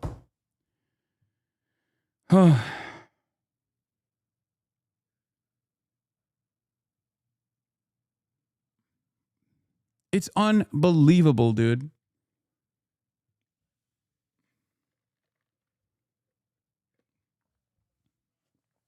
Just to minorly correct a bit of what you're saying, there are now in Buffalo, New York, and at Roswell trials going on with this lung cancer vaccine from Cuba, but obviously still not widely accepted because of Cuba's stigma and sanctions. Med student and epidemiologist, thank you for informing. I didn't know that. I thought it was only in Canada where they are doing test trials right now.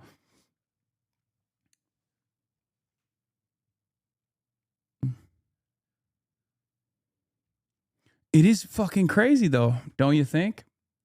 That there's like literally some of this stuff has to be in secrecy. Because if there's like, if this comes to the forefront of the conversation, all of a sudden it makes people reconsider this, the way that the system works. And then they go, whoa, well, hold on. We got to put a fucking stop to it.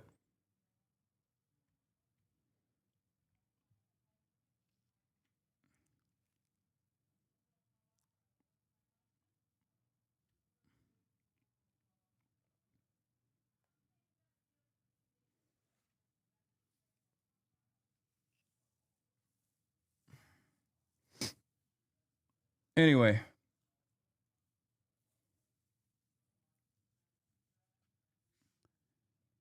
It's just, I can go on for fucking days, by the way. I can go on for hours upon hours. There's a lot of medical researchers in my community as well. There's a lot of researchers in general.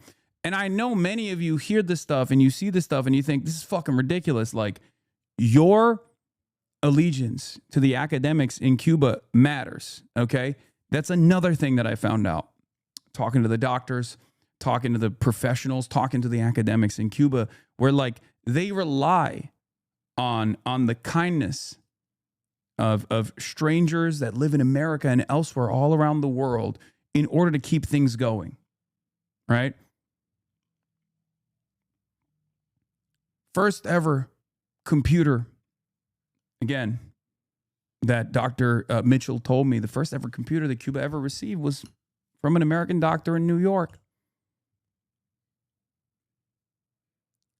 So people need to be brave, is what I mean. People need to be fucking brave and not have to worry about not have to worry about like American setbacks. We have to be an unshakable, undeniable force for good.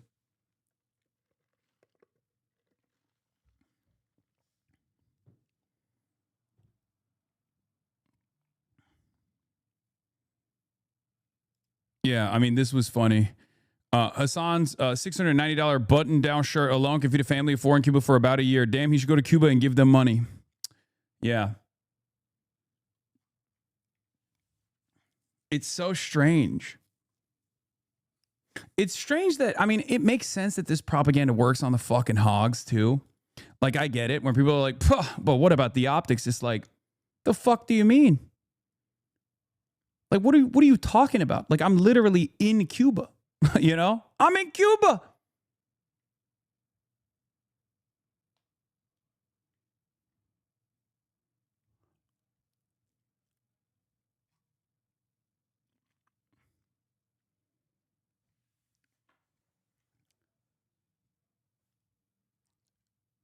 It's unbelievable. You should have went shirtless. True. True. Anyway.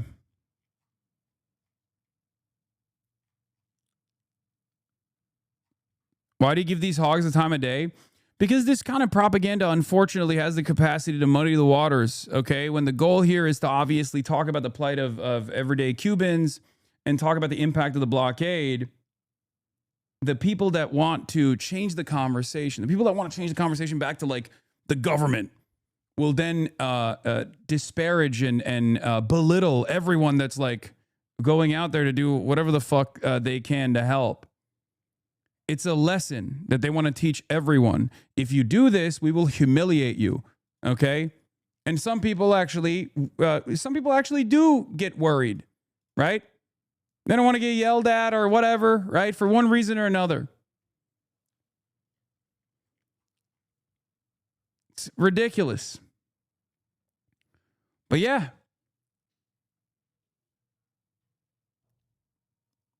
Yeah, there's a lot of I love Cuba but going on right now. It's good. That means they're losing it. That means they're losing the argument.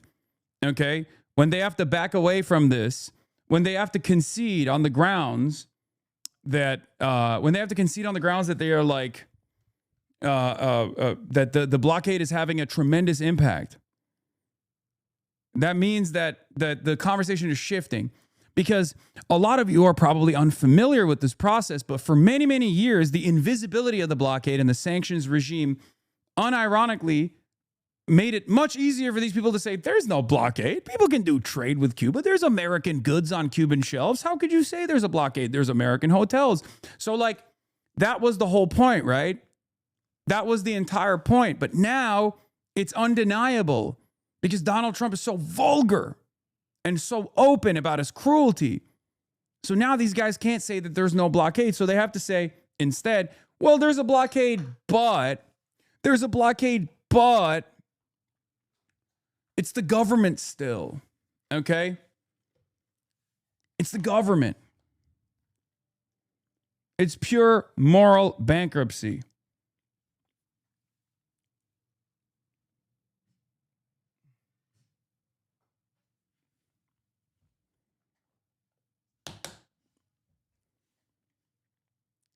But yeah, it also drowns out this. You at least have video showing the aid you all gave away, right? What people are saying seems like the negative stuff is just plastered. Yes. It also has it also completely dominates the fucking conversation. I mean, here, this is another example, right? Cubans are regular people. Cubans are regular ass people. They enjoy music. They want to fucking go to a concert. They want to live their lives in spite of the fucking ridiculous blockade, right? In spite of the crippling blockade. This is the Kneecap Boys participating in a public free concert that was put together for Cuban artists, okay? And they were like, oh, we're here. Let's do it. We'll also participate in this concert. So they also gave a free performance for every Cuban that was in attendance, okay? And these people, and this concert is just mostly Cubans, right? Like, it's just... A lot of people were like, oh, they did a concert for just like the wealthy fucking tourists or whatever. No, it's just mostly Cubans, you fucking idiot.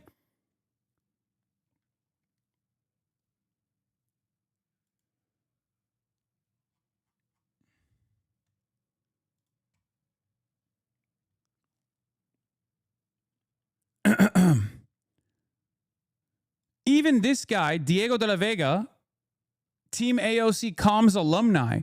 Did you guys think a concert admitted blackout was good optics for this little trip? The concert was a part of a free public spring festival that was already planned. There were tons of Cuban families there, and it was cut short because of the blackout. Any more questions, says Ida Chavez, who was there.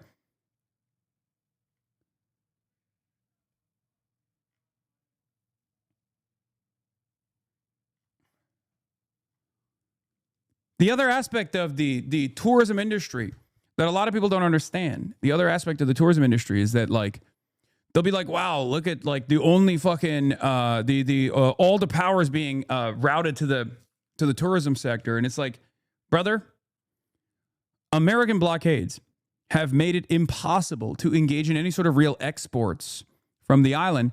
And it has made it so that tourism is the only way that foreign dollars can come into the fucking island itself. Okay? It's ridiculous. It is fucking ridiculous.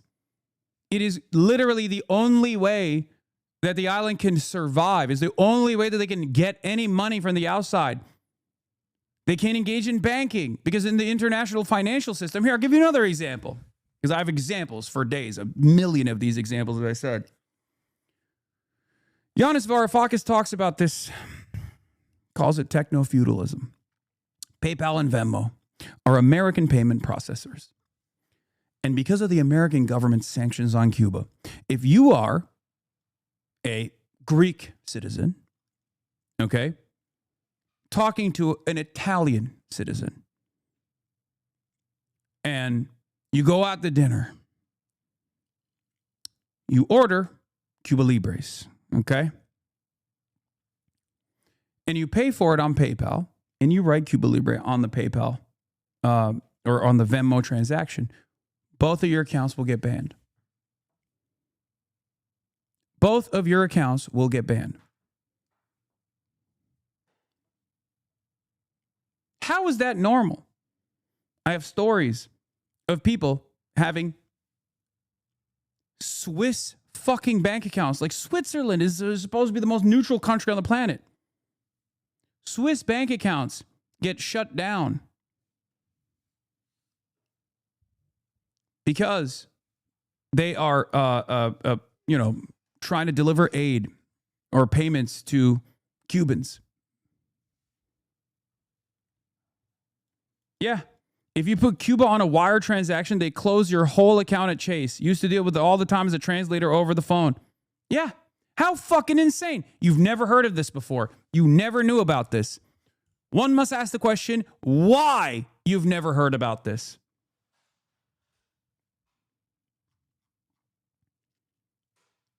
How unbelievable.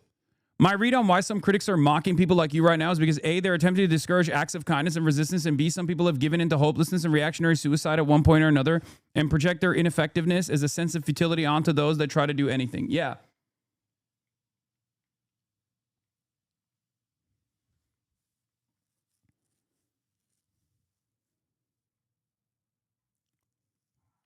The Cuban government cannot open up bank accounts. They cannot get loans to start businesses. They cannot export their products. How can anyone live in this process?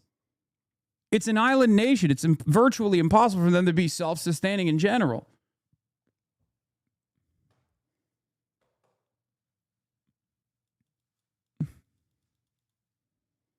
I got banned on Venmo about a decade ago, paying someone back after getting Cuban food together, and I put balling out in Cuba food as the memo, lol. Yeah. I honestly think they just dislike anything you do. I mean, there's a piece of that too. I work in fintech, and anytime there's Cuba in a transfer purpose, it's immediately flagged and stopped for sanctions. Yeah.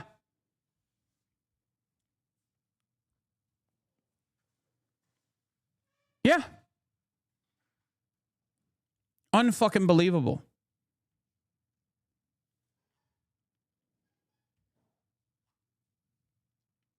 There are some ways to deliver aid to Cuba, but the most effective way to do it is by literally going and delivering it personally. And when you do that, people fucking yell at you and try to bully you and try to ridicule you.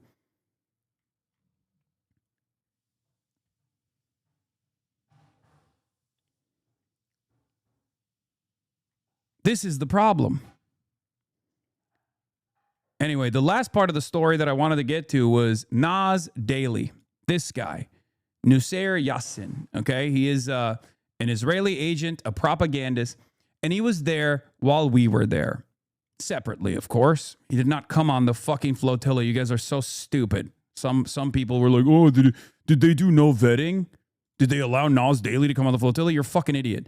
Now, the real question to ask here is why an agent of Israel is so invested in the aid mission to Cuba. Why is an agent of Israel doing this at all? Is it perhaps because they love the thought of starving children and they're an equal opportunity child starver? And that's why they were like, what a wonderful moment. I'm going to justify the starvation of children and the death of children here as well. You know, I love blockades. I love participating in them. Right? It's my favorite fucking thing. Or maybe it's because the American government has basically outsourced their propaganda to the Israeli spy agencies. Perhaps that's one of the reasons. And I think that is one of the reasons, because a lot of Hasbara accounts stopped talking about Israel this past weekend and went on maximum overdrive talking about Cuba and how the Cuban government deserves worse. Isn't that strange? Isn't that weird? Don't you find that odd at all? Does that not make you a little bit curious as to what's going on?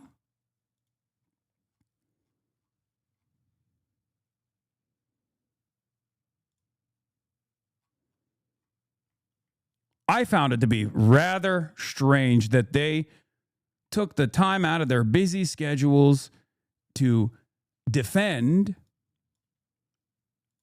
Israel,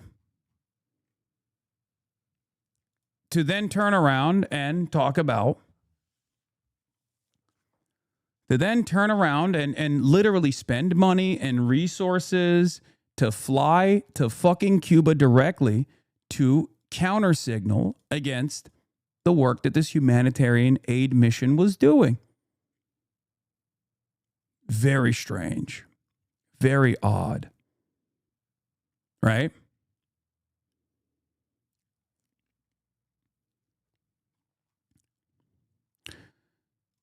I said this about Al Yacobi. The only place in Cuba where currently has electricity is a 5-star hotel where Hasan Piker and co-picker are staying. This is not true, but it doesn't matter. I said every single Zionist propagandists have laser focused their sights with lies on an aid mission to Cuba as it withstands an American blockade. Does the entity not derive enough satisfaction from killing Palestinian children that they now want to offer help in starving Cuban kids? Nas Daily was one of these people. He's an agent of Israel. I think we all know this, right? He's a genocide denier. He says he's Palestinian. He's not actually Palestinian, or at least the Palestinians don't consider him to be Palestinian. He is straight up an agent of the Israeli state, the Zionist entity. He's a Zionist himself. He approached me. Are we still under bad empanada blockade? I saw I made a video interviewing Cubans. Are you fucking on crack cocaine, dude? As I'm withstanding a barrage of propaganda, you want me to go and like watch the fucking dude who was memeing about assassinating me on Cuban soil? Get the fuck out of here, dude. Seriously. Jesus fucking Christ.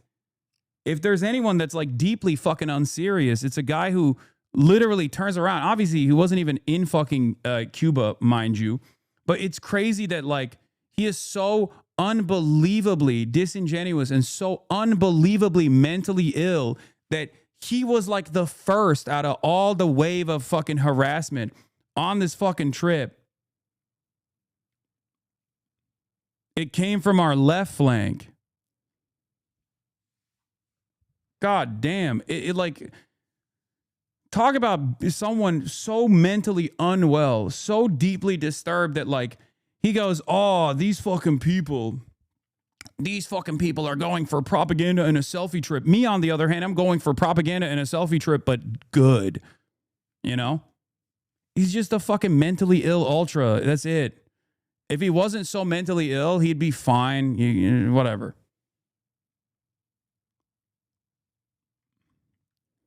I'm trying to be fucking sincere here. I'm trying to do, decent work. Nas Daily has built his career whitewashing Israel's genocide of Palestinians and Azerbaijan's ethnic cleansing of Armenians. Now he's agitating on behalf of America to violently destroy Cuba, right? Yeah, where is it?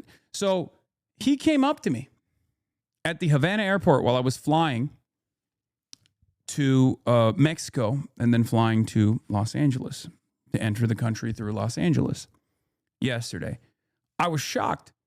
I didn't fully know who he was when he approached me, yelling with a phone camera in tow with his girlfriend, right? And he was like, oh, do you know me? I'm Nas Daily. Do you know me? I'm Nas Daily. I'm like, what the fuck? I turn around. This fucking guy. He's like, do you know me? I'm Nas Daily. I have a massive YouTube channel. And when he realized I had no fucking idea who he was, he started immediately yelling about Hamas. We're in fucking Havana, Cuba. Okay? We're at the Havana airport.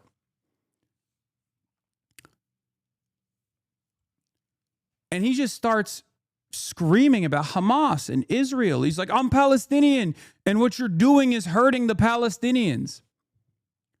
And I was like, the fuck are you talking about? Right? And then, this was when you were leaving or arriving? No, this was when I was leaving. Okay? I found it very strange that an agent of Israel was also in Cuba, right?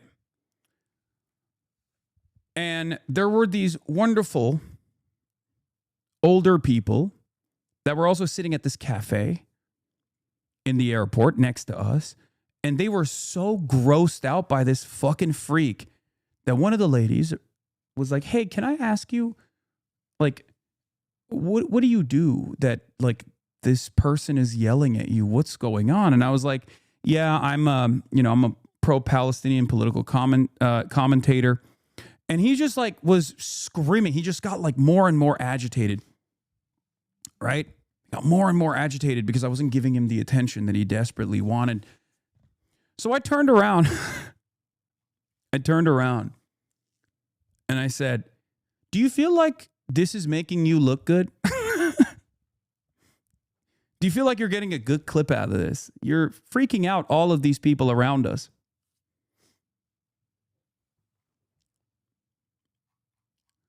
And I think that was a moment of self-reflection for him because he kind of stopped and his girlfriend was like embarrassed, right? His girlfriend was a little bit embarrassed. So he stopped. He stopped filming. We didn't film it. March was next to me. We didn't give a fuck enough to film it. Right? So he went away. And I thought that was the end of that equation. But we were leaving the cafe to go to our gate. But it turns out it didn't end there. He wanted more. He wanted a better clip because he couldn't get it, right? So he was filming from afar and yelling still. You're going to stop doing Hamas propaganda. You're going to stop doing Hamas propaganda. You need to stop being a supporter of Hamas. You're hurting the Palestinian cause. That's when I, experienced maybe a blip of a cortisol spike. So I turned around and said, what are you going to fucking do about it? I didn't even drop my bags. I just said, what are you going to do about it? You going to stop me? And he walked up to me, still filming. I said, what are you going to do? Go ahead. Stop me.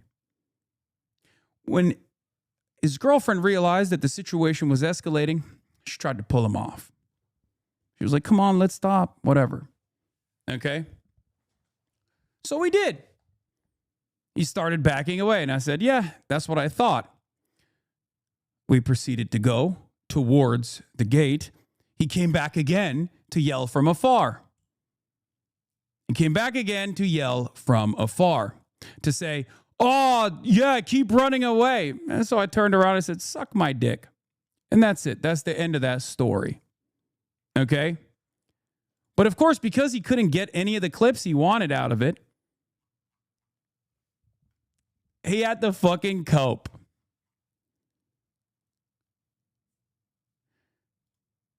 But when I saw him make an argument about, some people see this and think central planning is a good idea, as he talked about, you know, the lack of trash collection born out of the oil blockade, right?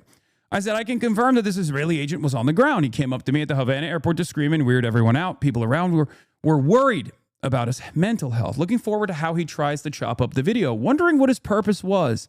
He kept saying, "Don't you know me? I'm Nas Daily. I have a massive profile." His girlfriend also felt weirded out by his behavior. "I hope he gets well soon." Okay? To which apparently he responded with, "As a Palestinian origin Muslim for hundreds of years, I wanted to make it clear." By the way, everyone in his replies are like, "You're not a Palestinian. Shut the fuck up. You're an agent of Israel." "As a Palestinian origin Muslim for hundreds of years, I wanted to make it clear to you that you're bad for the Palestinian cause and your activism is hurting innocents and empowering terrorists. Palestinians want moderate leaders to lead them to peace and coexistence. They don't want you to lead them to another fight while you stay in five-star hotels, live streaming wearing Gucci. P.S. You are only strong online." Okay?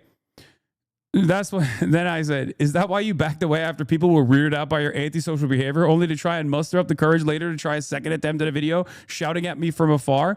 Will you put how you stood down when I asked what you do about it to stop me in the video?" So I denied him the clip. And all he had in the end was this: "Don't worry, you're not worth making a video about. You can rest easy that beautiful video I took won't be online." So why'd you take it?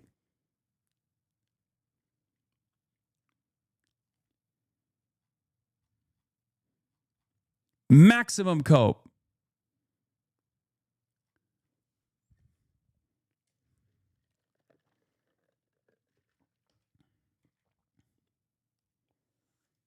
His girlfriend lying about the interaction because they don't plan to post a video. "Law, what are you talking about? I was there. There was no screaming. No one was even paying attention. He walked up to you and said, 'As a Palestinian, you're hurting Palestinians.' You hurled vulgarities and ran away." Yeah.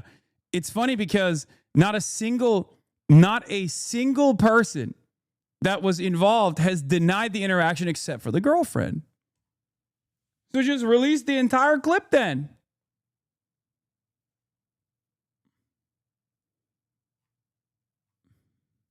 Post the whole interaction. Do it. We didn't film it. He did. You should have recorded it. Brother, how am I supposed to know? How am I supposed to know that an Israeli Mossad agent followed my ass to Havana fucking Cuba and intercepted me at my point of travel and started yelling from afar with his phone camera out? How the fuck does anybody prepare for that kind of psychopathic experience?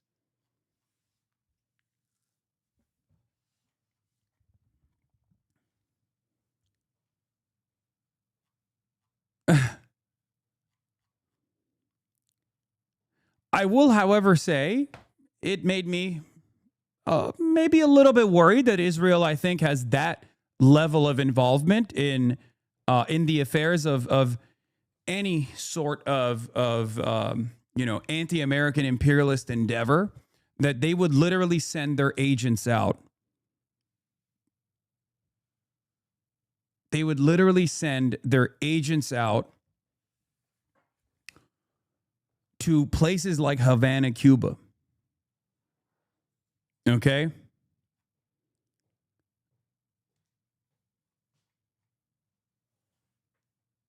Besh. No shit, they would. I mean, I didn't think that they would be this involved. I thought they'd be, they have a whole, genocide to defend.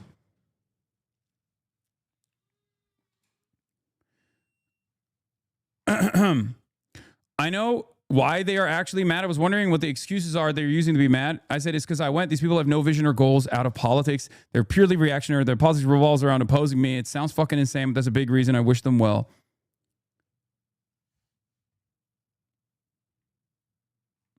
But yeah, Hasan Piker faces backlash for Cuba protest trip. Like, I wasn't there. These people are just adding my name onto this. The members of Pablo Iglesias and Hasan Piker's VIP flotilla throw food at Cuban children. Insane. This is an insane clip.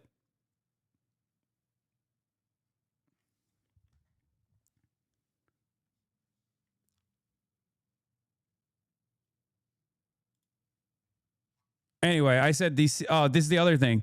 This is like clearly one of those CIA accounts that I was talking about, right? Mayra Dominguez, all these numbers and whatever, and they're botted into fucking oblivion. This is a gigantic mockery of the entire Cuban people. The left visits Cuba as if it was a party at a zoo, and they go to admire misery from a luxury hotel. It's outrageous. They're all hypocrites who live their lives sorted out and pretend to tell the Cubans that the genocidal regime is good. Now, what's really interesting about this very clearly bot account, the CIA account, is like, why did these people come to Cuba with aid? They should have just stayed at home. They should have just stayed in the countries that starve Cuba instead and keep demanding more of that pain from afar. Like, that's the argument here, right? That's the argument. The argument is like, no.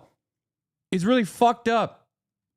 It's really fucked up that you're over there, you're documenting the stuff. The Cubans that you're encountering are not actually fucking mad at all. They're happy that you're there because you're like, giving dollars to the people that you encounter. It's one of the only ways that they can get any foreign currency whatsoever. Okay. And like, the expectation is not like, oh, the Cubans should be grateful or whatever, right? Like, that's not even what I'm saying. Also, Noah Kulwin is here. The expectation is not that. Like, that's not the argument at all. It's fucking disgusting. No one is making that argument. But the point is like none of this is bad, right? None of the things that are happening that they are presenting as like a really fucked up way, are actually bad things at all. They're only able to frame this as a bad thing because regular Cuban citizens don't have a fucking voice in the matter, right? I know what I experienced. I know what I experienced.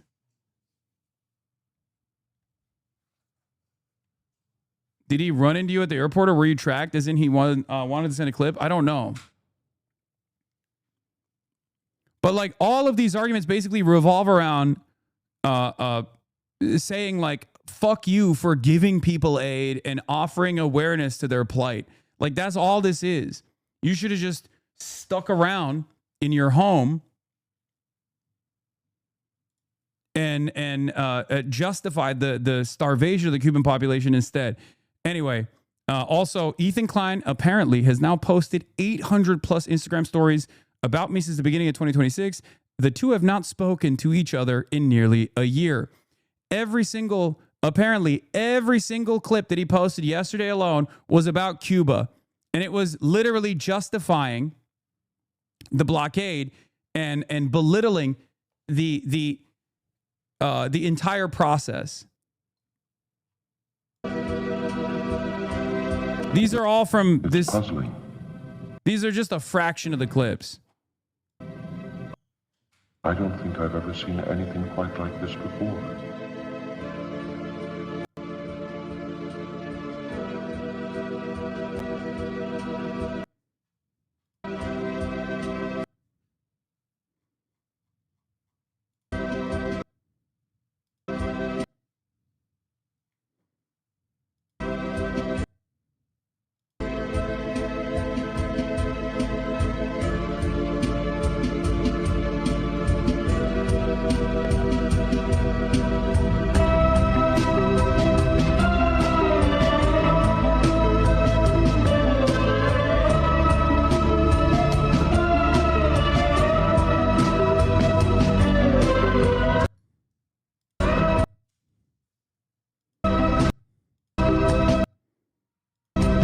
Taylor Lorenz, Ian and Anissa.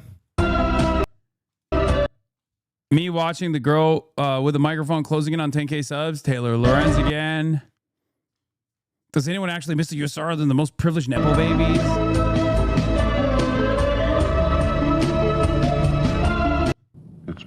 This is unimaginably, what's good, King? This is unimaginably concerning. This is a cause for concern. It's alarming. This is deep-seated mental illness. Another Cuba, whoa. Pull it up, just hit it up a little bit. That's good. All right, perfect. I already broke something. Yeah, this guy comes into my house and fucking breaks it, dude. What the? Hold on, that's not the... There we go. There it is. This is the guest cam. Hold on. Why isn't this fucking working though? Boom. Noah Kulwin in the building, ladies and gentlemen. Oh, you're looking at my favorite. Yeah, I mean this has been a very Cuba heavy 2 hours of this broadcast because like Why did you go there or something? good one. Well, one of us did. I'm sorry, two of us did. Yeah, I know, at different times. I'm just saying. Oh, you're just saying. You were missed. You were missed. Thank you. You were missed. But yeah. The geography textbook that people are rubbing their hands together. Oh, wow. Oh, did you see this? This is just a compilation of some of his insanity. But yeah, ladies and gentlemen, Noah Kulwin in the building. Here, hold on. Let me do the fucking. There it is. Oh, there it is. It's the wider shot, but like I feel like it's not good enough. It's not good enough. It's not like framed right. You know what I mean? I mean, we're kind of in the middle. Yeah, but I want to make sure that it's like perfect. We're testing out some things. You were out here. You were experiencing it from afar. Did you think that there would be this level of propaganda and mass disinformation from the humanitarian aid mission? Like it's. I mean, when I fucking first got access to the internet, I couldn't believe. I was like, this is the most insane thing I've ever experienced in my life. I will say there are like two things. One is to your specific question of did I expect like this particular level of response? Like no, it is a little nuts. On the other hand, I'm not surprised. I think that there is a very vocal contingent of people who know like half of a thing, half of like one fact or something, and are just like primed to respond in a certain kind of way to stuff they see involving people on the internet whom they recognize or not. I don't know. Do you find it strange how much Israel is also like Israeli agents of Hasbara are also participating? Are you asking me about whether I thought it was fucking weird that Naz Daily was stalking me in fucking Cuba? Yeah, no, I think it's like, listen, we are going to send we are going to send one of Israel's greatest lol cows. We are going to be sending. No, that's what I was like, what the fuck is that guy doing there? And then like it was really funny because I only saw a couple of his posts after he had arrived or whatever, and so it's like, did he go there just to like annoy you? And now he's like, what is he even doing there? But he couldn't even like. I guess he couldn't find me at all when I was there because I was too busy fucking doing shit, right? And because I spent like basically I have like 8+ hours of recording nonstop of just like interviews. I interviewed Cosio for like 2 hours, which is crazy. Interviewed doctors and Belly of the Beast, by the way. What a fucking gem of an operation. Fuck me. Reed is such a stud. I mean, Reed's the man. He is the fucking man. No, Belly of the Beast is wonderful. Those are people who do incredible things with such few resources. Yeah, it's astonishing. Yeah, they're brilliant. They're fantastic. Anyway, but what I was saying is, so they set up a lot of their, the people that they had actually put in their documentaries, because like this is all about sharing and trying to get the fucking word out, basically, right? And I cannot recommend Belly of the Beast enough. They have such incredible high high fidelity, high def, impactful, high impact docuseries out there. They're phenomenal. But in any case, also obviously Blowback Pod as well. Season two on Cuba is in our new season about Angola, which is a central story of it is about the Cuban intervention, about how the Cubans have occupied other countries. Oh yeah, no, the Cubans invaded Angola at the well. This is the thing. It's actually a world historic first. It is the first time that one country invaded another country at the invitation. Well, that's not the first time country. Because if you recall, how could you forget famously when America invaded the UK during World War II? This was a massively consequential invasion. It's actually really true. The first part of Band of Brothers is about that. Yeah. Is actually about the American invasion of the UK, which then, by the way, I'm a bit of a history nerd, so you guys should know this. In the 1960s, there was a British invasion. And that was when the Beatles and all them came over. Yeah, and that was the other way around. Yeah, it's just like there's always invasions happening, and you need to stay woke. You need to stay woke to know these kinds of different invasions. I have to pee real quick, but I just wanted to hear you can go off on your opinions about the mass disinfo campaign and shit while I go do that real quick. I'll be back in a second. All right, how's it going, chat?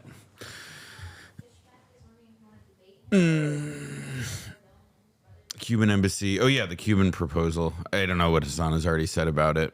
Although it's worth saying that, Cuba has made offers to compensate expropriated owners since like the 60s. Yeah. Hi, Dad. How does he look at this shit all day? It's fucking nuts. Yeah, I hope you guys, were patient for him coming back, because I know the stuff he's been working on is really exciting, and I'm excited to learn more about the footage he shot. It was very, very sad that I couldn't go, but I also did get to go earlier this year with Brendan, and like a couple weeks after the Maduro kidnapping. Our second to last day there was the day that they announced the oil blockade. So I got to see some firsthand of what I'm sure has gotten a lot worse in terms of the situation on the ground. And now I'm just acclimating to this West Coast weather. I should just diarize. Just do like a vlog, talk about my day. All right. What? Babysitting's over. He's back. Yeah, I'm back. Did you talk yet about the drop site report? I saw you pulled that up. Yeah. I brought it up a moment. I brought it up briefly in the beginning. No, a big fan of your work in the Book of Genesis. Yeah, it's. Can you please tell us how to get off Twitter? Your Cuba trip made it to Sky News Australia. Wait, is it a lefties losing it moment? Lefties losing. Think of that, and in this convoy to Cuba is a very high-profile streamer, Hasan. Oh, it's a Josh Hammer.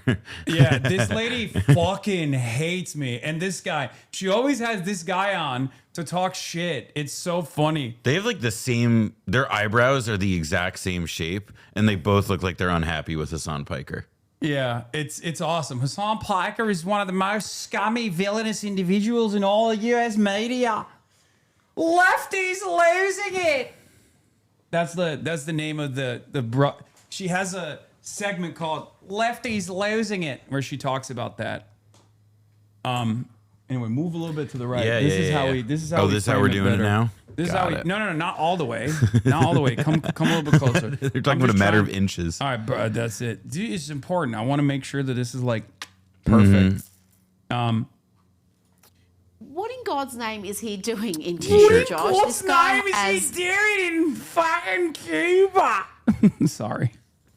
A multi-million-dollar property. He's got a massive following, very wealthy, and yet he advocates for Marxist ideology. Make it make sense to me, Josh. Make it make sense.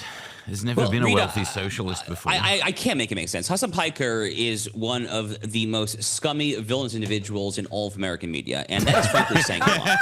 That was awesome. Sorry. Scummy and villainous individuals in all of American media. I have this profound effect. I don't know what it is, but like people who are, you know, like Hasbara operatives, when they fucking, the mere mention of my name causes them to get aneurysms. It's awesome. The stuff that this guy says is just frankly heinous. He frankly sounds like a Nazi sometimes. Speaking about Israel, speaking of the Jews, that's really non-exaggeration. I mean, he speaks glowingly of what Hamas did on October 7th. There, he's outright praising it, much like Zoran Mamdani's wife. There, he is a self-avowed much like communist. Zoran This guy Mamdani's wife is as there. out there as it gets. And the worst part, Rita, is that he is welcomed. Indeed, he is feted. He is lauded by many Democrat officials. Most recently, he was woke. Yeah, that's right. Woo!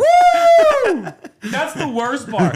Like, the worst part isn't that I'm like, that betrays the severity of the statement. If I'm like a Nazi, right, and I'm like mass producing like Nazi propaganda, why would it be the worst part that like the Democrats welcome me? Like, that wouldn't be the worst part. The worst part would be the Nazi propaganda that I'm mass disseminating with or without the Democrats like aiding me, right? Well, no, it's actually, this reminds me of, this is how like right wingers in the Cold War used to talk about libs, where it was like how, you know, how he's talking about referring to Democratic politicians here, like William F. Buckley. But like, you see, the thing is, the liberals are worse than the communists because they're dupes. They're dupes. They don't know that they're being used like this, and that's like clearly what the idea is here: is that you are duping, you are doing takia. You are doing tricks just and like, shenanigans. Just like my Shia goat Zogron. I'm gonna see him this weekend, so I gotta cool it on this Zogron talk. Oh man. HAVANA, the Epstein Files obsessed congressman out of California there. He was saying that Hasan Piker was great. I stand with Hasan Piker there. It's just disgusting stuff. But I will say, I've actually been to Cuba. It's pretty rare for Americans to go. I've actually been to Cuba. I've seen it for myself. You cannot possibly see Cuba, Rita, which along with North Korea is probably one of the last examples of true legitimate communism remaining on planet Earth. This utterly failed, horrific, murderous. Hasan Piker and other American subversives are breaking the law by staying at prohibited hotels on the current trip. It's not, by the way. To rescue Cuba's failing Castro regime, prosecute these miscreants. Maybe learn the law first. Yeah, buddy. It's so funny that they on the one hand. Yeah, actually, no. Oh, we forgot, Hasan. Before we sent you to Cuba, there was all these all this planning, all these research. We forgot. Yeah. Oh my God, we made the really obvious fuck up, which is why you're now sitting in Los Angeles and made it here back safely and easily. No, literally. Oh, because you. Oh my God. It's fucking hilarious. Bro, these people are not serious. But this one was awesome because like they unironically reveal how stupid this restriction actually is. Yes. Because they got really excited to try to get me prosecuted by the federal government. By the way, Assange just broke the U.S. law. Oh, and he can face $250,000 fine and up to 10 years of prison once he gets back to the States. Do you think that that's a fucking valid thing? Like, even if I were to have violated his OFAC restriction. You know what? Something tells me that High King Fëanor, Alpha Chad of Middle Earth. I listen, man. I'm pretty good at sensing the veracity of sources here, but something tells me that guy may not be playing with a full deck. Yeah, but it's just like fucking nuts that like most other people are too busy doing like they stayed in 5-star hotels on their own volition, and then first they were like, oh, they stayed in 5-star hotels, like, oh, they're fucking they're assholes, all this shit, and now there's other people being like, actually, they didn't do that because like openly admitting that there is this like ridiculous American restriction on where you can stay if you fucking go to Cuba. So, you know, I much prefer it's this. Also like there's so much like if you're going, you know, like, I mean, it's also like, look, like the truth is also like a lot of these rules were loosened under Obama. And so there is like a greater degree of freedom in how Americans can visit Cuba and where they can stay and so on. That said, even when I went, there are a bunch of rules that you do abide by in terms of like not partaking in like, you know, tourism activities and things like that. that aren't part of like an itinerary, an approved itinerary or whatever. There is like a kind of like there are actual rules and guidelines that people follow. And if any of these people wanted to pick up the phone and call, I don't know, like one of the zillion travel agents in the U.S. that does organize these kinds of trips and has some passing familiarity with it, I think that they would soon learn that the $250,000 fine and that prospective prison time for you isn't really on the table. Yeah. But you rode on air conditioned buses. Yeah, it's just like, don't stay in the Comedy Sim hotel. That's illegal, bro. You don't want to know what would happen. It's really bad. I swear to God, bro. Yeah. It's also, utterly ridiculous. You know what everyday Cubans are really pissed about getting right now? Foreign currency coming to their... I know. Everyone, you went too. You experienced it. We were walking around. We were walking around town in old Havana, and every Cuban that we encountered were like, "Oh, why are you here? I hate that. I hate that you're here. It's the worst thing." That's what they were saying. If you look at the internet, that's literally, dude. It was unbelievable. I saw all of these accounts after the fact from like a day prior, because like the Twitter algorithm is totally busted and it shows you like tweets from a day prior. And it was like, these guys, like the Cubans are rising up and they're surrounding the hotel right now. And there's armed guards defending the Americans in the hotels. The Castro regime is like, turning on their own people. I was like, bro, I was in the hotel. Like, it's not a thing that happened. Like, you just made it up, and it's like super viral. I mean, but this is where it gets to the level of like, some of it is that there's not like an immediate count because there's like an information gap. Yeah. Because it's Cuba, because it's not like as connected and plugged into what's going on, and there aren't also like a bunch of eyes on the street there that can immediately rebut it. You can spin a narrative very quickly here any set of ways. Yeah, because the people that are there also don't have access to the internet either, so they can't just like see the shit that's going around and like counter it in real time. It's fucking insane. It's totally insane. Anyway, let's finish this, and then I'm going to move on to situation monitoring, where we got to talk about the spectacular success of Operation Epic Fortnite, Operation Epstein's Fury, whatever you want to fucking call it. Massive success. I've just been going with epic fail. Yeah, epic fail. W's all around. W's abound. And when you actually see Cuba, when you see this beautiful water, Havana could be in a... Okay, whatever. Actually, you know what? Fuck this guy. I'm done with this shit. This person was also going through the conversation, all the fucking psyops. This is the last video I'm gonna watch. And then, what is this? Wearing a $5,000 fit. Oh, well, this is like... To tell poor people capitalism is bad is wild. Dude, why are they doing Depop? Do they not understand when you're fucking rich and famous, people literally send you shit? Like, do you not get that? I mean, maybe you don't. And some I purchased on my own, of course, but like, what is this? Like, what is this fucking Depop shit? Like, oh, get this fit. They got the wrong watch, missed by $300. Yeah, it's actually the luxury model. Yeah, it's more expensive than that.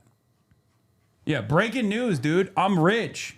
Yeah, motherfucker. Piker Broadcasting Service, baby. Sponsored by I will say, look. You the people, for you the people, motherfucker. That's how it is. Voluntary subscriptions. When Brendan and I went, we did, out of respect for the Cuban people, we took off our shoes and walked around with our feet in Kleenex boxes. I'm glad that you did that. I didn't want the people of Cuba to have to see my New Balances. Yeah, they would have been very offended. It would have been very offensive. Would it not be more performant to go out and buy some fucking Walmart places to go to? Yes, exactly. Cuba? That is correct. That is the exact right attitude. Is that the actual like insulting thing also, would be if you did like if the Cubans have drip. Yes, they do have drip. I mean, it's, and also like there's like, I think something that has like been kind of interesting is also, as I'm sure you saw, is that like there is in Cuba, like it's not like like huge, but part of what the Obama thaw like produced was something of like a private sector, and also the increase in remittances from abroad and the amount of money that comes in from abroad that does allow certain people, like certain classes within Cuba, to have access to these goods. So it's like there is like, it's not like people there haven't fucking seen a Cartier like glass, like they haven't seen nice glasses before. Yeah, there's a kind of, I mean, it's like. I'm not surprised, but it is a little bit like it's clear that there's like an enormous amount of ignorance about the most basic facts there. Yeah.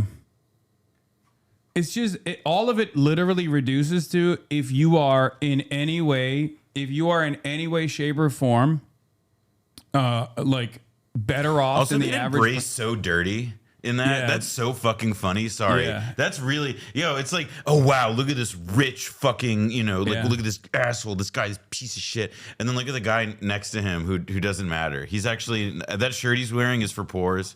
The jeans too, that little hat. It's crazy how all the criticism about you having money and using it all stem from communities of other wealthy people who don't do nearly as much activism as you. FD Signifier himself said that none of us are ever going to know about 99% of the instances of putting your money where your mouth is, nor should we. Yeah, you will never know. Well, hopefully you will never know. Okay, let's be real. Anyway, rich and wannabe rich guys see you as a class trader. I know, but like, you know what it reminds me of? Low key. It reminds me of like white supremacist guys that will be like, you're a race trader.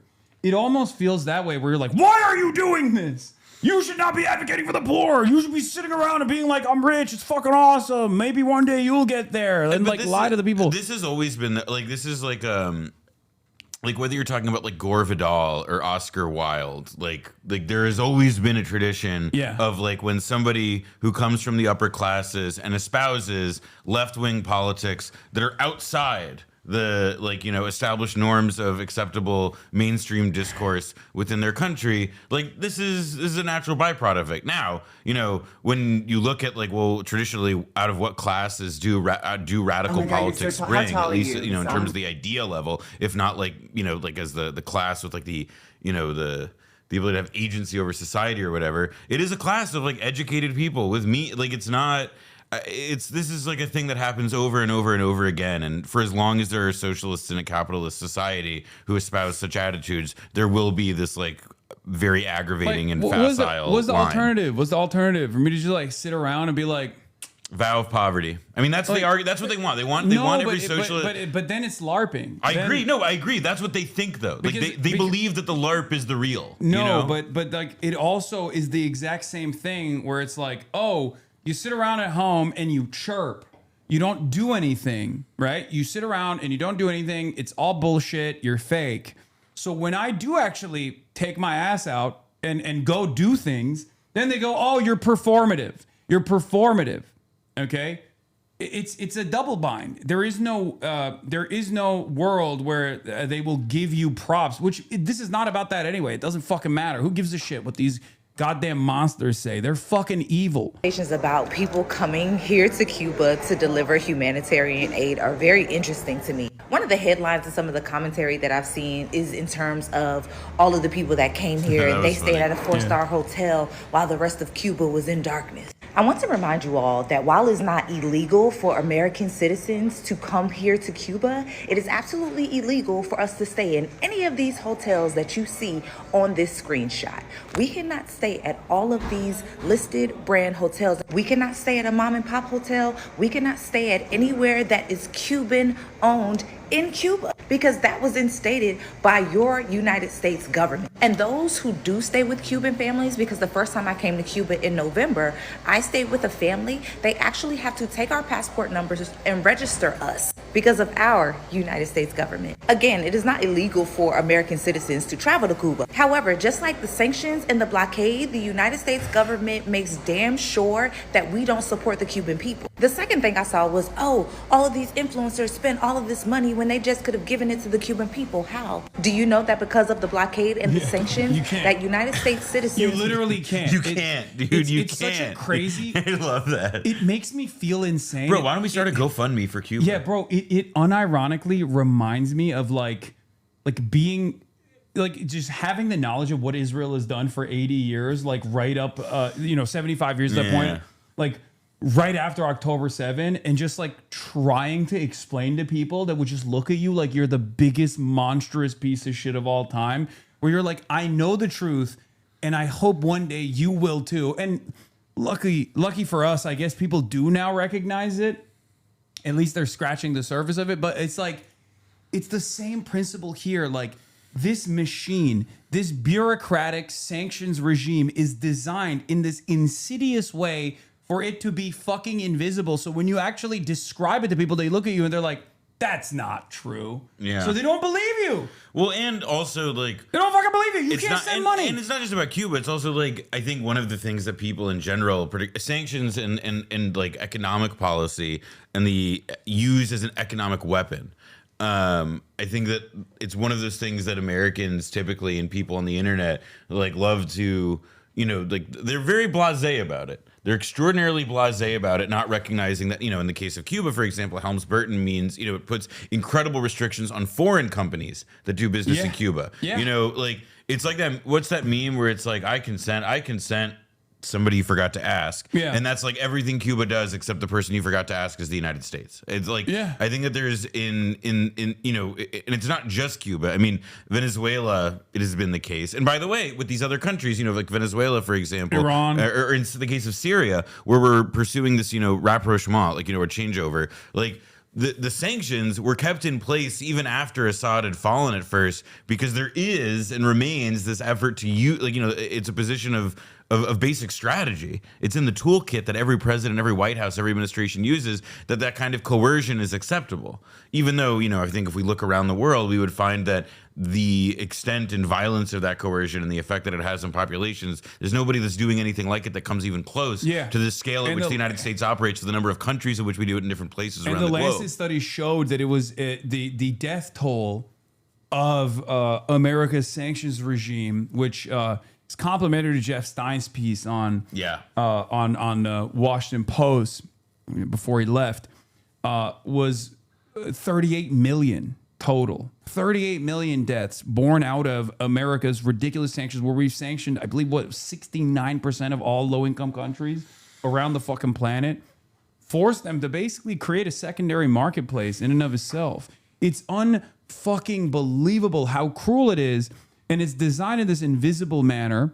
And not only is it designed in this invisible manner, but it's also, it makes you go crazy when you find out about it, when you realize what's going on and you try to explain it to people and people go, nah, that's not real. Listening to Mersheimer talking about Lance's report that since the early 70s, U.S. sanctions caused millions of deaths and led to ruin equivalent to the worst war. I suppose I could just Google this, but was the Cuba model for this new regime of economic terrorism. Reaching for the nearest LLM tells me that Japan in World War II and that China and North Korea preceded Cuba.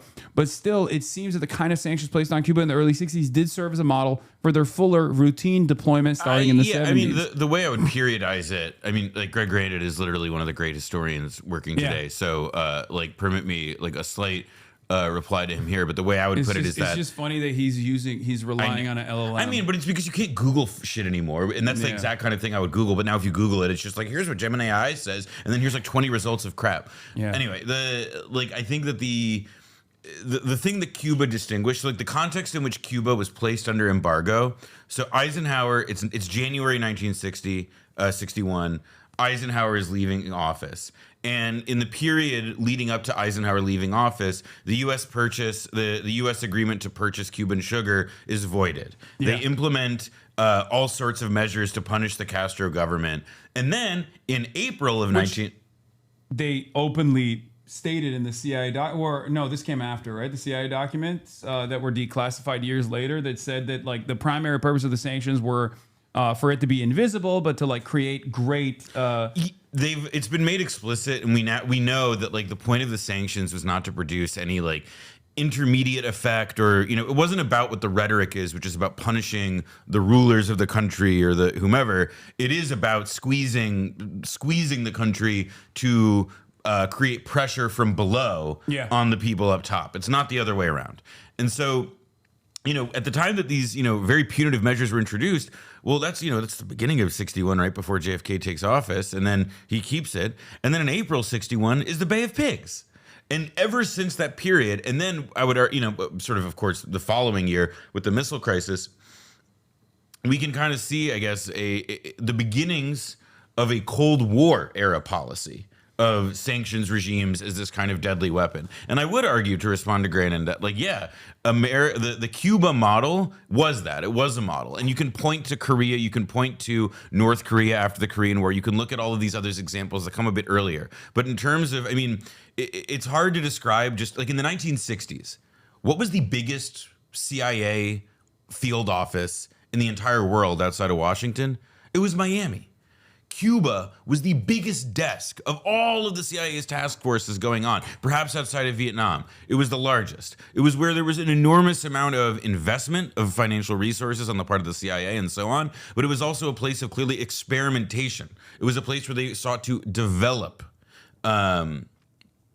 new ways, and you know, I mean, there's been like 500 some odd, I think 537 recorded attempts on Castro's life. Yeah, you know, I thought it was 600 plus. I mean, it's you know, it's one of those numbers that no matter what the number you're given is, it's too low probably. Because I'm including all of the times that the CIA gave like $500 to a guy in a shoebox, and then he went and bought a sound system and, you know, didn't do anything. Yeah.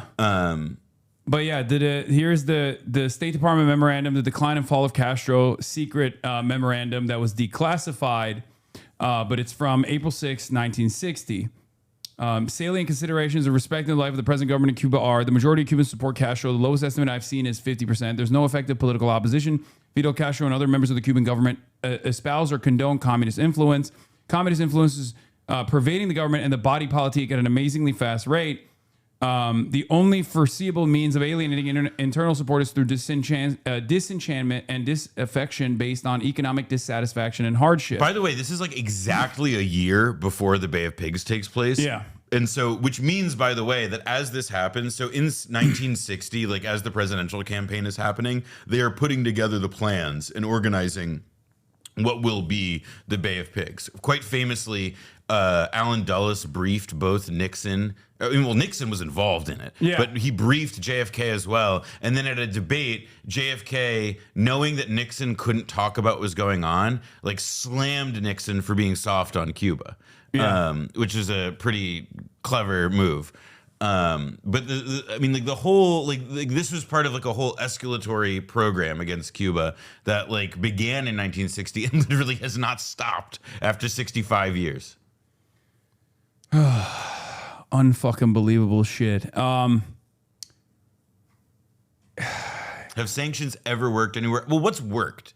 Like Vincent Bevins, the journalist, has made a really compelling. He made a really compelling argument in his Substack that I would highly recommend people to look up. If you Google the phrase "regime collapse," it'll come up. But like he makes this argument that like a lot of what these policies are designed to do and their effect is not about implementing a regime change. They're not about, you know, really anything other than trying to introduce as much pain as possible to eliminate the conditions of governance, period. And you could say that like by themselves, have they ever worked? I couldn't come up with an answer off the dome.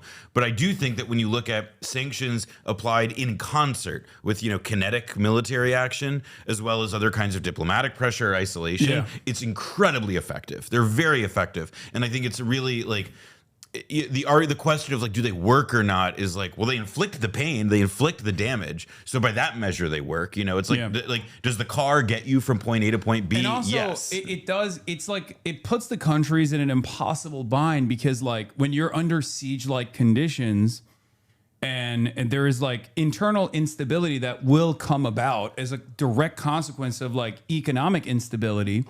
Then the government's like, okay, well, people are fucking chirping. What do? We have to like arrest some people, you know? And then it's like that repression snowballs into more and more discontent until like it happened in Iran, where America and Israel decide to just like drop the ball and realize that they can't really implement popular mobilization on the ground. So they just decide to directly start bombing the fucking country. But of course, in the case of Iran, which are going to move into now, you know, if that country has hands, all of a sudden they're like, whoa, you're cheating. I'm sorry. It's not. We were allowed to put military bases in every country that borders you, but you're not allowed to hit them. Yeah. That was so funny. It's such a funny way to fucking approach. And Donald Trump has basically openly revealed that too. Like they have literally openly revealed like it's illegal to strike back. Economically literate and principled neoliberals from Milton Friedman to Hillary Clinton have always argued against sanctions precisely on the grounds that they make impossible to credibly attribute Cuba's failure to socialism. It's the hacks who like this who won't admit it. Jeremiah Johnson, that guy on Twitter, he's for those watching. His entire purpose he's a billionaire flesh puppet. You don't need you can just ignore him. But it is interesting that aside from the Israeli agents like the Hasbara merchants on the outrage factory. It is actually Third Way and the neoliberal think tanks that are my biggest op. Because they have, I think that's because centrist, like self-avowed centrist politics, not like people who self-identify as moderates and are trying to find middle paths, but like people who legitimately believe in a kind of like political fusionism where it's like we support gay marriage and we also support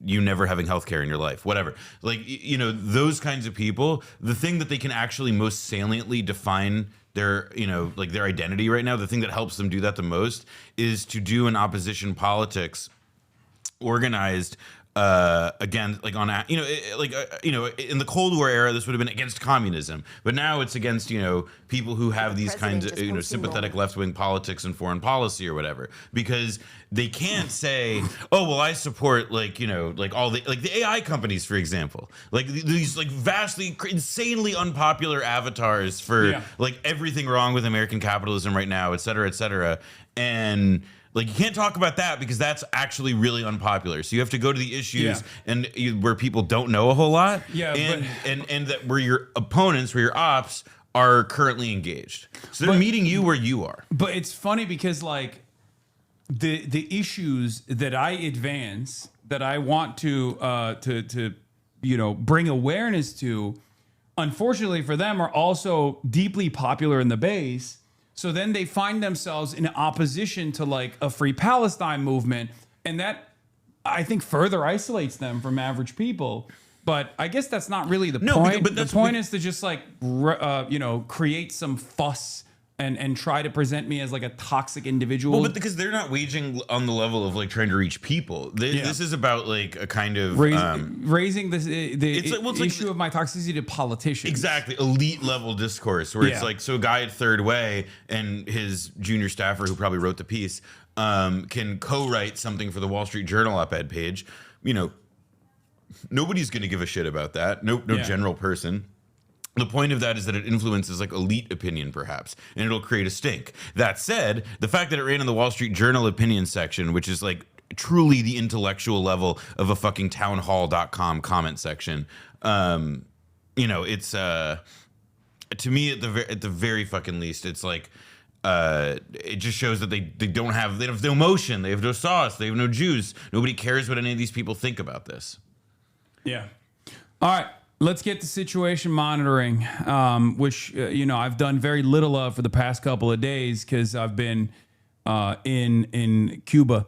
But the war effort's going really well, Noah. I don't know if you're aware of this, but victory's coming any day now. Any day now. One of my favorite... I've actually been I've been really excited to do my part because I live in Manhattan and I don't have a car, but I'm excited to be here in Los Angeles where I have a rental car and I can do my part to support the war effort by paying for $7 a gallon gas. War bonds. It's our version of war bonds. Oh wait, Jerry Baker. Sorry. He's not just the Wall Street Journal editor at large. He's the former editor of the entire paper. Yeah. He's like not like a... Iranian media says there was no direct or indirect contact with Trump and claims he withdrew after threatening to attack West Asia energy facilities. The unsettling reality is that with this president, Americans in wartime are in an unprecedented position of having to suspect that the enemy's version of events is more likely to be true than our own. We have become Baghdad Bob. He has to say that because we were always Baghdad Bob. I'm sorry. There's never been a moment where we're not Baghdad Bob. Sorry, you're telling me that the ex-editor of the paper who moderated presidential debates in 2016 for Fox Business News might not be letting on all that he knows about the failures of media? We've always been this. The only difference is Trump is so vulgar and so incompetent that there is no liberal patina that even the previous formation was able to slap on, right? It's totally fucking ridiculous. It's totally, this is what I wanted to show. Oh, this is all I love. This is the best. I read this aloud this to myself. This is the best sequence of events. Friday's press gaggle, barely exaggerated. At 12:03 p.m., President Trump told reporters he wanted a ceasefire with Iran. At 12:05, he declared victory. At 12:07, he announced he was sending Marines. At 12:08, he said no boots on the ground. How do you do that in 60 seconds? At 12:11, he said he did not want a ceasefire. At 12:16, he declared victory again. At 12:17, he asked for a ceasefire. At 12:23, he told NATO they were cowards. At 12:29, he said Iran was begging for a ceasefire. At 12:31, he said everything was perfect. At 12:36, he said $500 oil was a good thing. At 12:37, he demanded Iran open the Hormuz. At 12:39, he said Hormuz was never closed. At 12:41, he said the U.S. was not at war with Iran. At 12:42, he declared victory in Iran. There's no... What are we doing?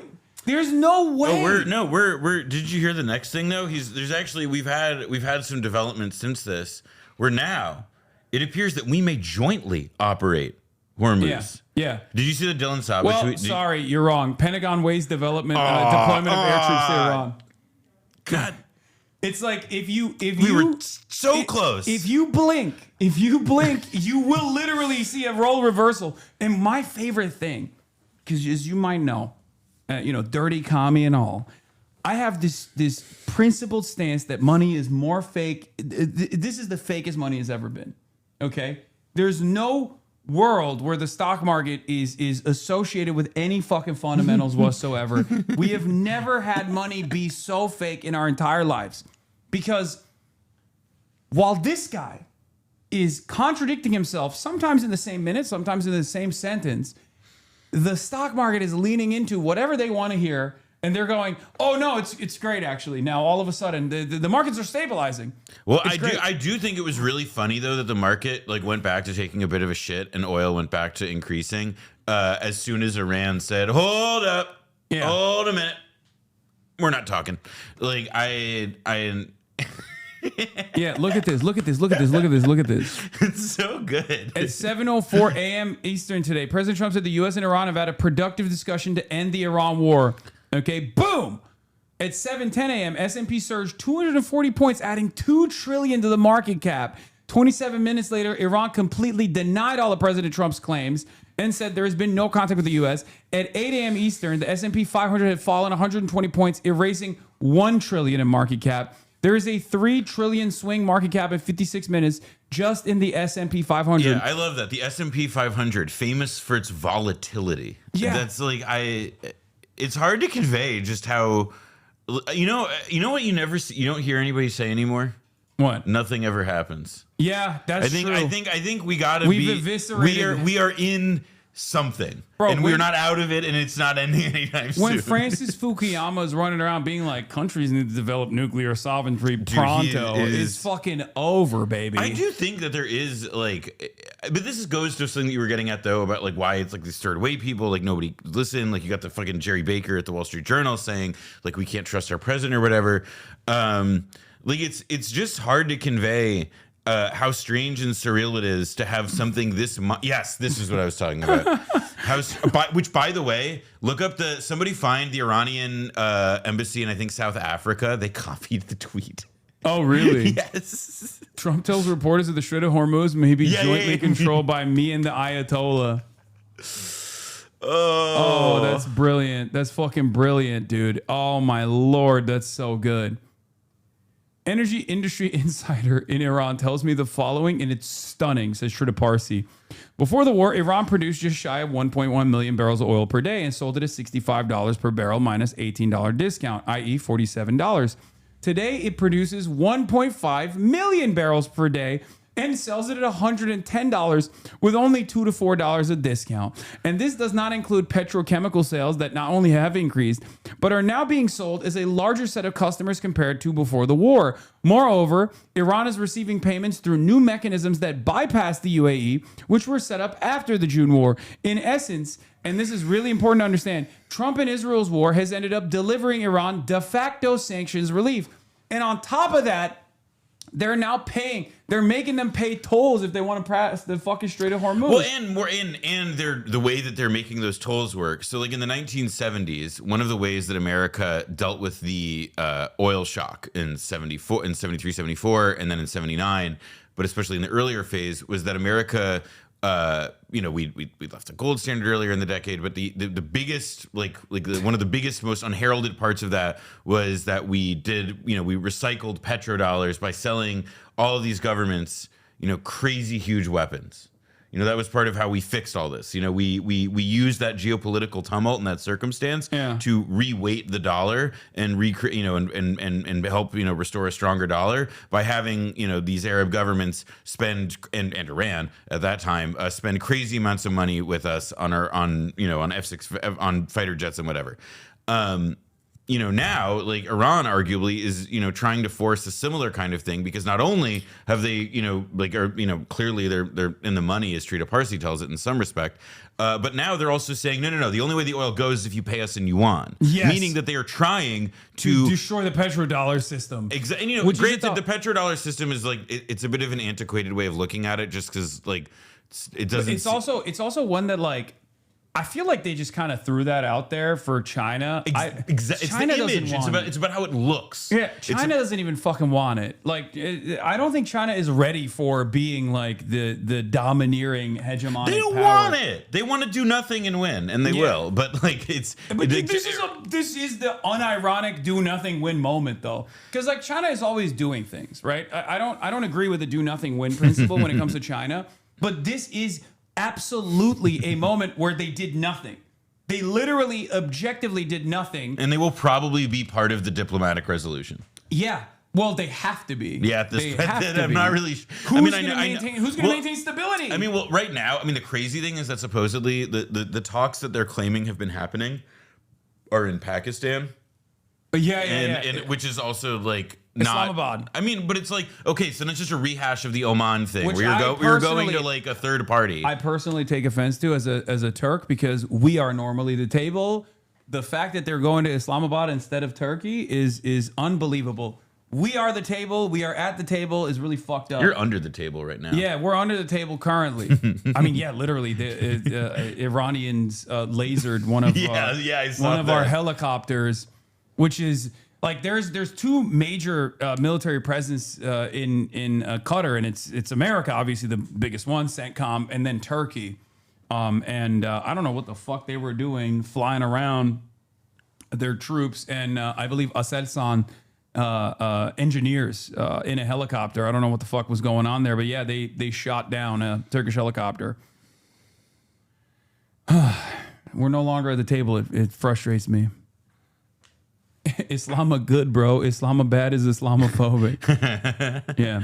Turkey's an intermediary. Okay, never mind. We're still at the Hakan Fidan. We're still at the table. Never mind. Confirmed. Turkish source tells Al Monitor the U.S. is asking for talks. Okay, but this is awesome, because now all the leaks are just, hey, look at all of our ideas for talks. We love talking. We love talking. Yeah, we love talking. We love talking.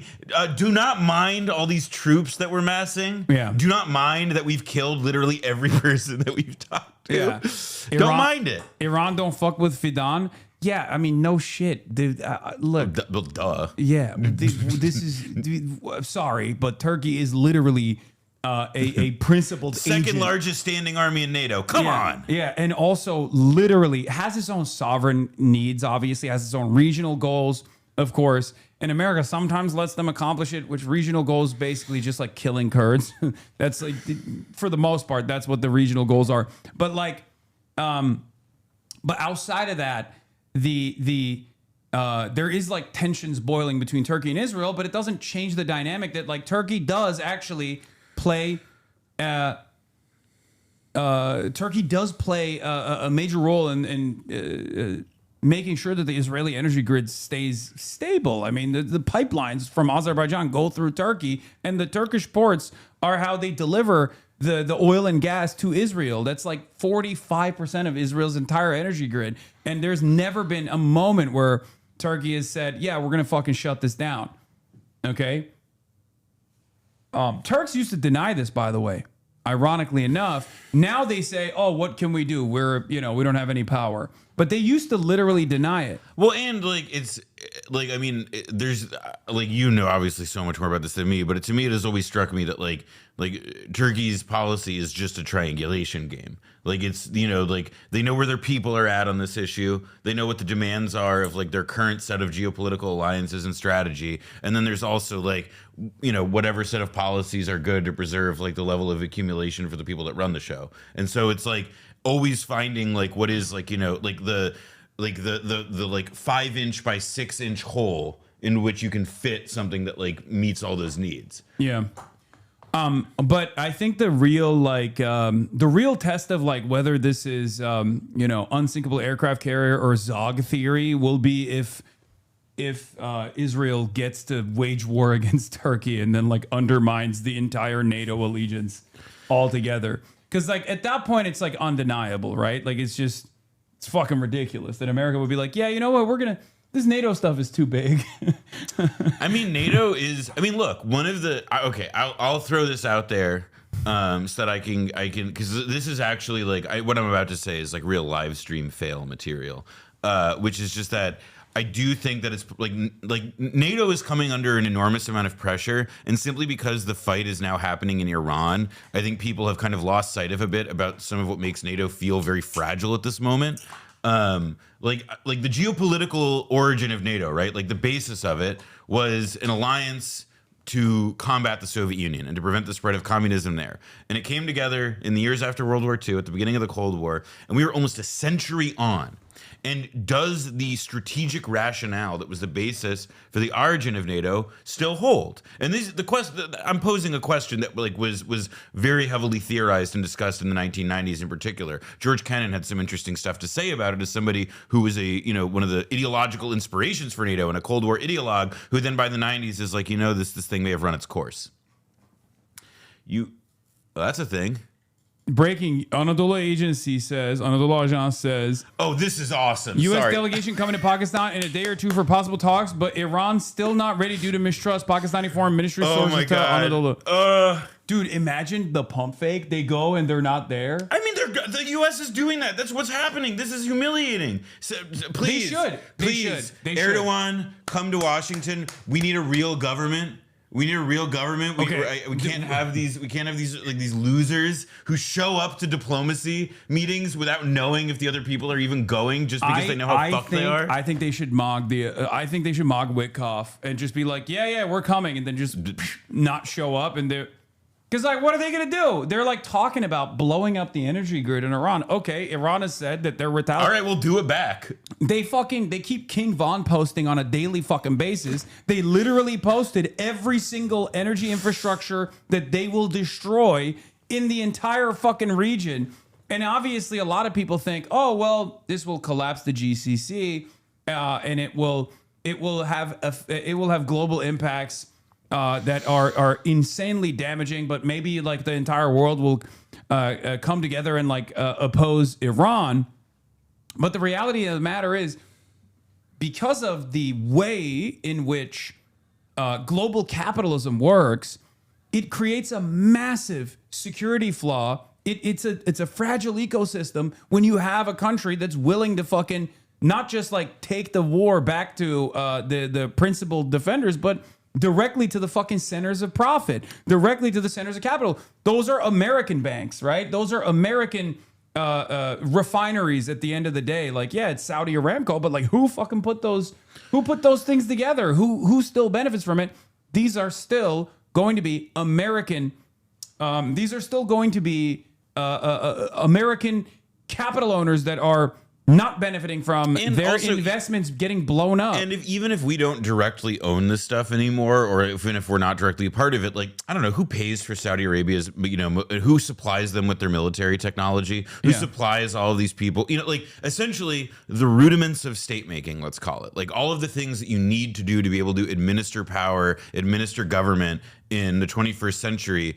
Saudi Arabia, Qatar, the UAE, none of those countries could do any of it were it not for the largesse of the United States, like coming, on the other side of the table. Like that is what the U.S. brings to the bargain. Yeah. Also, massive explosion heard in Tehran, along with air defenses. Like they're still being fucking bombed. Oh yeah, great. But I do love personally that Donald Trump went from, oh, we're gonna blow everything up, to this. Not war, not war, not war. Just peace, just peace. Just peace. No war! Forever, forever. Peace forever. No crazy war. No crazy.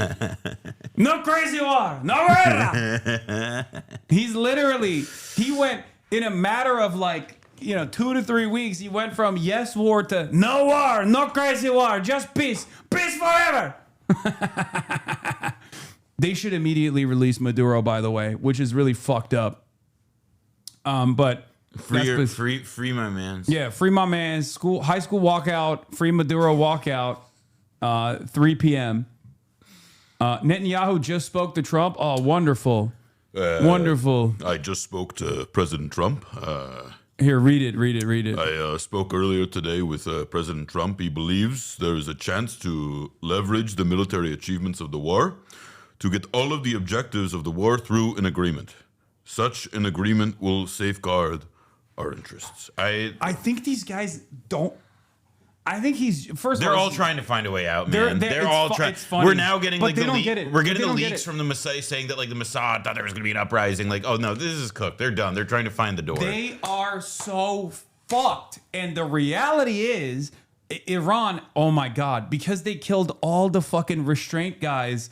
They killed all the restraint guys, so the rest are like, no, we have the fucking upper hand. Have you seen Jalali's posts?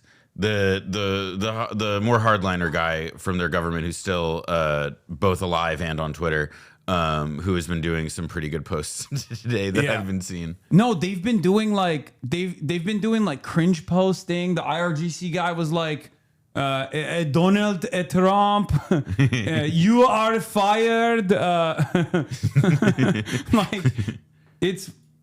Robert Pape is cursed to see his work vindicated over and over again. All right, he wasn't the first guy to point out that air power never wins. To be clear, but it's that, and also the escalation ladder. He loves he only posts the same thing, copy and paste every day. He's like, well, this is the escalation trap. Please read my book. My book.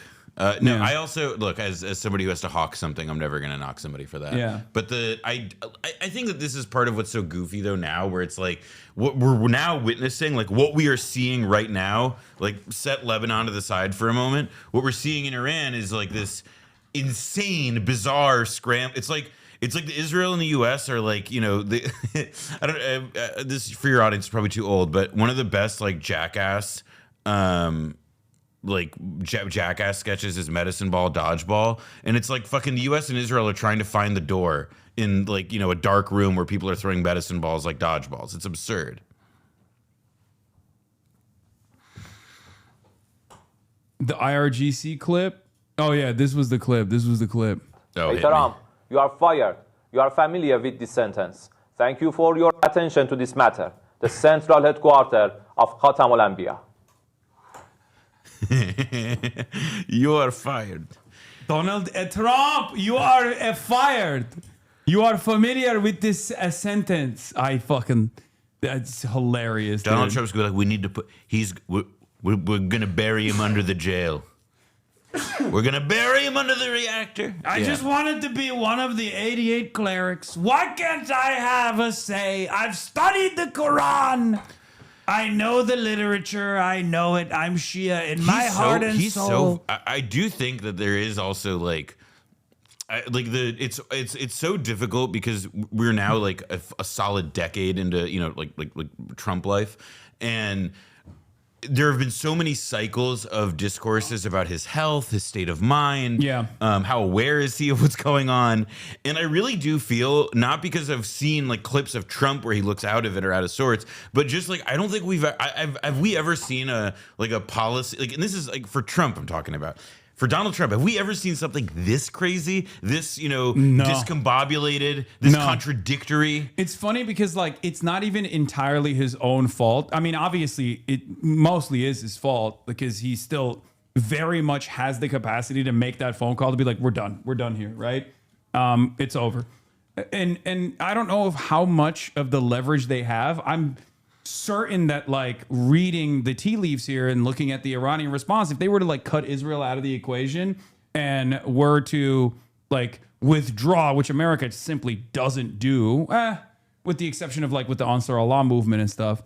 But if they were to do that, if they were to give Iran assurances, like I'm certain that Iran would eventually say, all right, fine, pay us reparations, or, by unfreezing some of the assets that you have frozen for years and years. It would be a massive blow to American confidence and stuff. But like, it would, in my opinion, it would probably salvage like the remains of like the American empire, at least for like another decade or two. Had they gone in, but if they go in gung ho, like if they continue to escalate and think that they could do boots on the ground military warfare with a country that has designed its entire defense around this exact scenario, with a topography that looks the way it does, like a fucking fortress on three sides with mountains, they're fucked.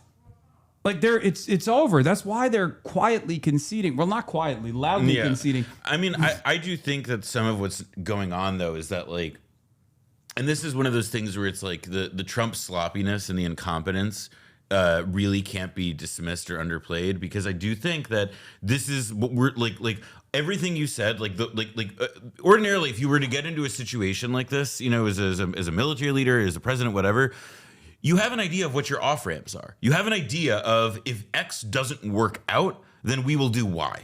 Or we will find a way to, like, Israel's very good at that, by the way, because Israel has chosen very aggressive, very shocking, but fundamentally limited objectives as that it seeks to accomplish as part of its whole strategic vision. But like, they find ways out when things start to not, when the people start coming home in body bags, which is really the only metabolic thing that keeps Israel from getting deeper involved. But like, to me, this is where it's like, this is evidence of Trump had no plan to get out. And because there's no plan, he's in this like really it's a political trap. It's entirely a political trap. Because as you say, there's no reason he can't just, make the call and say we're done. It's that he has to come up with like a basis for political legitimacy to do that. And he's done so many different things, plus not having had the forethought. He doesn't have any way of accomplishing that. There is no political victory, even partial, that he can claim at this moment that we can yet see. And we're now entering week 3 or whatever the fuck of him trying to find simply that. I thought it was goofy. Can Iran give Trump a World Peace Award to end the war? I actually think that kind of logic is like where we are headed, because we're not going to see actual like things on the ground, or like a major like a treaty. I know that we are in week 4. I think that they had a week where they thought they could really win this thing, and we've been in 3 weeks of like, oh fuck, of like, where do I go? The reason why I brought this is a theory that is like maybe a little lib-brained of me, but like, I truly think Donald Trump doesn't believe in the competence of his own intelligence community and his own like generals.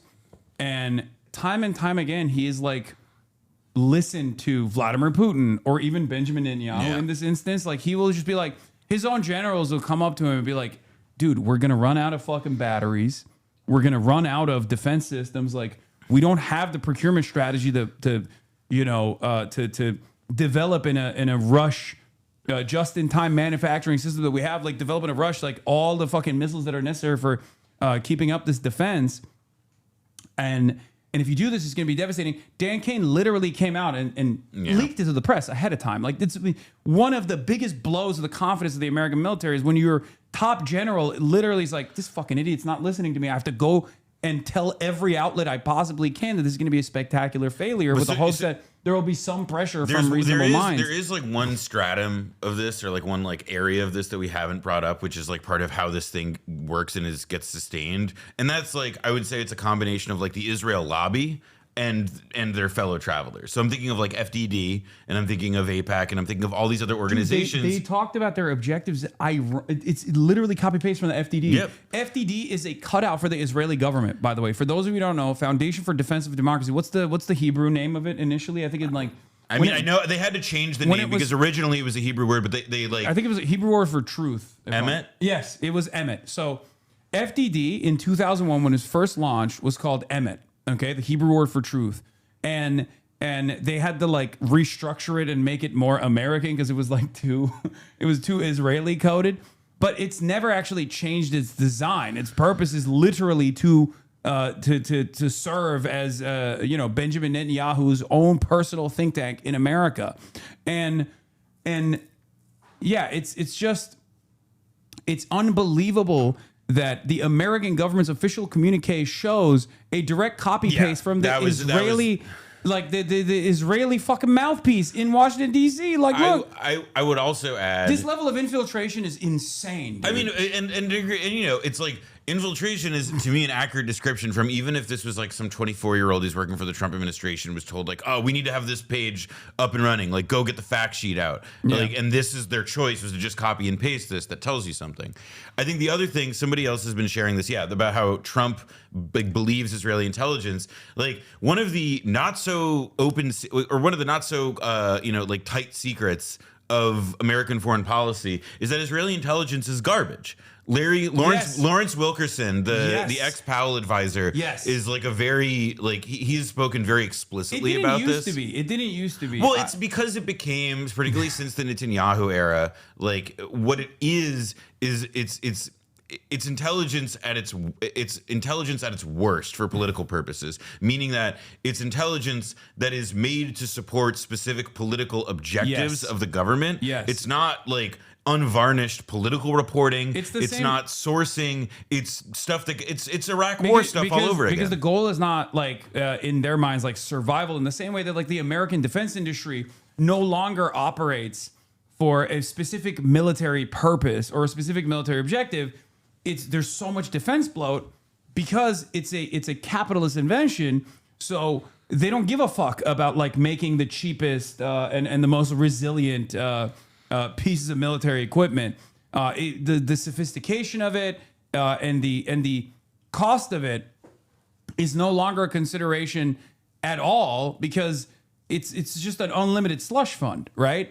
For all of the fucking shareholders that constantly drop further and further profits. And that's why you see the F-35, which is supposed to be this like this beacon of American military superiority, get fucking taken out by a K truck with a fucking built air defense system on top of it in the mountains of Iran, and it's a massive blow to American air superiority. And for by the way, anyone that can see it, we're taking L's that we don't even know about yet. Like the fucking like there's that ship that got hit that they're saying there was like a laundry fire, I think, the Gerald Ford. And then, there's never been all of a sudden, I don't know if you guys have known about this, but there's a lot of the F-15, which has had one of the most immaculate combat records in like 40, 50 fucking years of service. And then all of a sudden, we've been losing F-15s. Oh, yeah. And then there was that F-35 that went down. Yeah. A plane that, by the way, is going to cost billions to replace. $2 trillion in R&D that is supposed to be the peak of American ingenuity, right? Is now being combat tested in real time and in a record pace has lost his air superiority against defenses. And people are coping so fucking hard that they're like, oh, this doesn't actually put a real dent in like American superiority. By the way, what Maz Hussein is pointing out right now, by the way, here is really important because there was one opinion column in Al Jazeera a few days ago, last week, that was just getting passed around over and over. Like Ben Smith from Semaphore, a lot of people with, frankly, like a lot more sympathy than they should have for the Gulf countries or Gulf governments. Well, they do sharing it. Out yeah, there. Exactly. But they're like, oh, this is really interesting. And I went to the Pearl of the Gulf. Okay.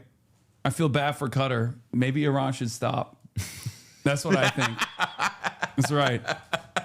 Yeah, that easy. Yeah, it was that easy for me. So like there was this article in Al Jazeera, and it was all about how like it was the bear case for Iran. Essentially, it was saying that like, look, Iran is actually in a weak position. All of these launchers have been destroyed. How do we know they're destroyed? Because they're not launching missiles. And that was like the most salient factual claim in that piece. And it was like a very like, now we're seeing no, Iran's capacity hasn't been diminished at all. Yeah. It's like, this is the thing I mean, that not I at want. all, but you know what I mean. This is the thing that I want. Yeah, it's not been treated in the way that it's presented, right? Exactly. That's my point. And that's the thing that I want to ask people that like are constantly like reading the recycled Cope machine from people who are like, American military superiority is awesome. We're fucking, our dicks are so hard. Like how do you cope with that reality that like a fucking 34-year-old dickhead that has no like insider information has been openly fucking saying that this is a spectacular boondoggle from day one? I have literally been able to pinpoint and call out, alongside many people in the OSINT side of things that aren't so hoorah about American military superiority. How do you make sense of that reality where people from the outside can have more sober assessment about America's capabilities and, more importantly, its limitations than these people that are on the inside that have been basically fucking telling themselves and anyone who will listen lies over and over and over again?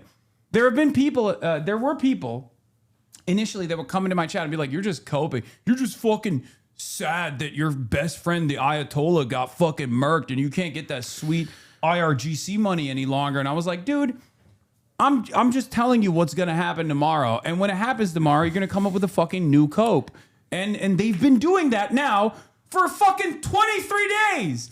When will it end? That's pretty good. DUI hires. Yeah, DUI hires. Exactly. I haven't heard that one before. Like 23 fucking days, man. It's crazy. At some point, you got to wake up to the reality that like the Iranian missile barrages are not stopping. And unironically, the Israeli defenses are actually diminished in the process. And they can't fucking defend the country anymore. Okay. I mean, this is to me like what this really reminds me of is the like what's happening now reminds me of like what a lot of people when Reagan got elected, what they thought he was going to get into, and then they were kind of pleasantly surprised that he just decided to do proxy wars. There's by the way, yeah. Oh, sorry to stop you, but hype train incoming. Piker Broadcasting Service. Please subscribe for tomorrow's news today. Piker Broadcasting Service is sponsored by you, the people, for you, the people.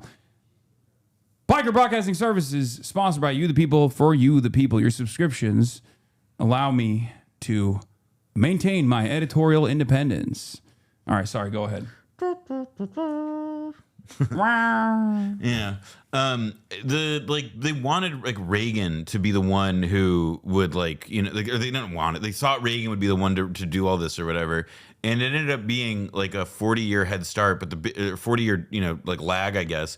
But to me, the thing that like is a part of what jumps out is that like all of this reminds me of like it's the same language, the same rhetoric, the same patterns of thought as all the people who after America got washed in Vietnam were like, let's fucking get out there, let's do it again. You know, let's you know, saddle the fuck back up. Because I just don't know how you look at something like this and be like, you know what, we'll fix this if we just throw a bunch of ground troops into the equation. Yeah, U.S. Navy nuclear aircraft carrier USS Gerald Ford might be out of action for 14 months. Bro, Jason Tatum wasn't even out that long. It's fucked up. Jason Tatum, like you see NBA players like every night like lose like tendons and they're back on the fucking court quicker than this. Well, this $13 billion piece of expensive machinery is constantly in a. I don't know what it is. I don't know. Like, there's two working theories here, right? Obviously, one is that Iran was like peppering it somehow, and then the other one is like mutiny. Yeah, I think it could be mutiny. So mutiny is in Blowback season 5. Yeah, 5. Yeah, the one about Cambodia and Vietnam. I have a good interview with people who are part of like essentially like a race riot on a ship. The Kitty Hawk. And that was one of a number of incidents. And we mentioned this briefly in that season, but like one of the reasons why, there's a really great book by the author David Courtwright that also talks about this. Like essentially in 1972, during the period of time when Nixon finally is like really forced to like end the war, essentially, part of what's going on is all of these mutinies and riots on Navy ships, on aircraft carriers, the USS Constellation, the Kitty Hawk. And they're, these were very scandalous big events at the time that have been kind of, memory hold a bit. But part of what was so astonishing was that like troop readiness and morale was was one of the biggest reasons why the, military ended up, or the U.S. was forced to exit the Vietnam War. So the idea that buddy fucking was like a commonplace practice. I mean, you would read stories about like troops, who were in Cambodia who would frag their officers. Who were sending them to do pointless or stupid missions that they didn't agree with. I mean, granted, there was a draft, and a draft existing like that's why we had an anti-war movement. We had an anti-war movement because we had a draft. Like that's the funniest thing when people are like, "Well, we should bring back the draft." I'm sorry, why aren't people doing anti-war politics so good? What we did in Vietnam. The people that are in defense of this administration's actions, claiming that we should do a draft, are the funniest people to me because you don't understand what you are fucking suggesting. The only way that the American war machine continues is when it constantly feeds self-selecting individuals who are volunteering, not knowing what they're going to get into in real, if we're being honest, they just don't fully comprehend. They just think like, oh, I'll just be on a ship for a little bit and then, I'll get a comms degree and hopefully I can get a fucking job and have my college paid for. But like, that is the system that has forced Americans or caused Americans to decouple entirely from foreign policy. If there was a draft initiated tomorrow, all of a sudden, it would become a very different reality. Every single 18 to 25-year-old would be losing their fucking minds. You would see a real anti-war movement. Mild counterpoint. Okay. Gen Z, soon Gen Alpha, like generations of people whom we think of as like indoor kids. Yeah. They're on the computer a lot. I think a lot of them want to see the world. And we know that they're not going to be able to get good jobs that would allow them to travel. So I actually think, kind of almost like dialectically, they are the generation that if there is going to be a generation drafted to fight some psycho war, it would be like the iPad babies. I think it's going to be very hard. first iPad babies. I disagree. I think it's going to be very hard to sell them on the idea that they don't have to be sold. They don't have to consent. My point. No, I know, but like I'm saying that they're not gonna fucking go and die for Israel. I don't think. But no, I think that they're gonna. No, obviously, I think what's end up gonna happen. If there will never be a draft, it's not a viable option. It's political suicide in this country. But like the idea of committing ground troops in this moment, I think would have a very comparable effect. I think that if they were actually sending and preparing for like a meaningful ground presence with American troops that is, beyond being stationed at any of our bases or patrolling the seas or whatever in this moment, then like you would quickly start to see some 1970s style shit, even though we don't have a draft, because that's how unpopular this bullshit is. Yeah. I think, I don't know if they would frag their officers, but I think you'll see, minor sabotage in the way that you're seeing currently. Like all of a sudden the toilets don't flush. And then they find out that there's like just t-shirts being dumped into the bathrooms. Who the fuck puts a t-shirt in the toilet? I mean, I know some of these guys are fucking stupid, but that made me think like this got to be deliberate. Well, there's now, I think one of the things that we're starting to see, because there really are not many press institutions that have like ties with like the military. Meaning that like there aren't a ton of reporters who write for huge general audiences and who are also like, really plugged into what the most, creative minds and free thinking individuals, let's say, with those people in either the officer corps or among the general infantry. And that's not because like reporters today like love war that much more. It's just because of like the military's gotten that much better at keeping its personnel away from the press, and the press has been conditioned to not actually ask these kinds of questions. So I think that like the extent to which like we are seeing this sort of dissension among the troops, it's just not communicated publicly, and they can hide a lot of it. They're hiding a lot of it really successfully, I have to imagine. Yeah. If you buy what CENTCOM is selling, this is the most accident-prone the U.S. military has been in its entire history. The F-15 entered service 60 years ago and has never been down during a war. Now 5 of them have been down by malfunction and friendly fire in 2 weeks. On March 5th, the IDF claimed to have destroyed 300 Iranian missile launchers. So over the next 2+ weeks of fighting, they only destroyed or disabled 30 launchers. None of it makes sense, especially because they were leaning too hard into either plugging some holes, which they probably successfully did, right? Like the entry points into where these tunnel systems are. And that caused a momentary pause in the volleys that were being launched. Or Iran was actually, moving in a different direction and trying to make sure that this was a war of attrition and they could continue doing this for as long as possible. And that's why they were taking pot shots with the cluster munitions that they keep opening up on top of the Israeli airspace, because you only, as I kept repeatedly explaining, you only do that when your goal is to just like frustrate Israeli society. You're not doing that for any sort of like specific military purpose beyond, pissing off Israeli society, crippling the Israeli economy, forcing them into bomb shelters, because those are not interceptable missiles. This goes to an argument also that Dylan Saba has put forward. He wrote for Jewish Currents in 2023 that I think is still one of the most powerful interventions I've ever read on anything related to these issues, which was about how Iron Dome is an offensive weapon. And the idea is that Israel's defensive capabilities have been so aggressively beefed up so as to inoculate Israelis from what in any other context would be viewed as like the reasonable costs incurred for fighting a regional war. Yeah, absolutely. 100%. There is now, and I think in this situation, Iran has finally figured out that we have taken, I mean, their leaders have arrived at the decision, forced really, that there's no more respecting that. You have to flood the zone and test the limits of this system. And they've tested it, and they found that actually, Israeli leaders are now having to prepare their a family of mine has heard this as well. Israeli leaders are trying to prime the population for the idea that they may not have to, because all of the Israelis running to the shelter and stuff before, like when Hezbollah would send a rocket, or when Islamic Jihad or Hamas would send a rocket from Gaza and it would land in a field in Beersheba. I mean, you were talking about almost what was for Israeli leaders as they saw it the perfect level of suffering that they could experience, because it reminded the population of the danger, but it was not enough to actually destroy and disrupt their quality of life over the course of year, 2 years, whatever.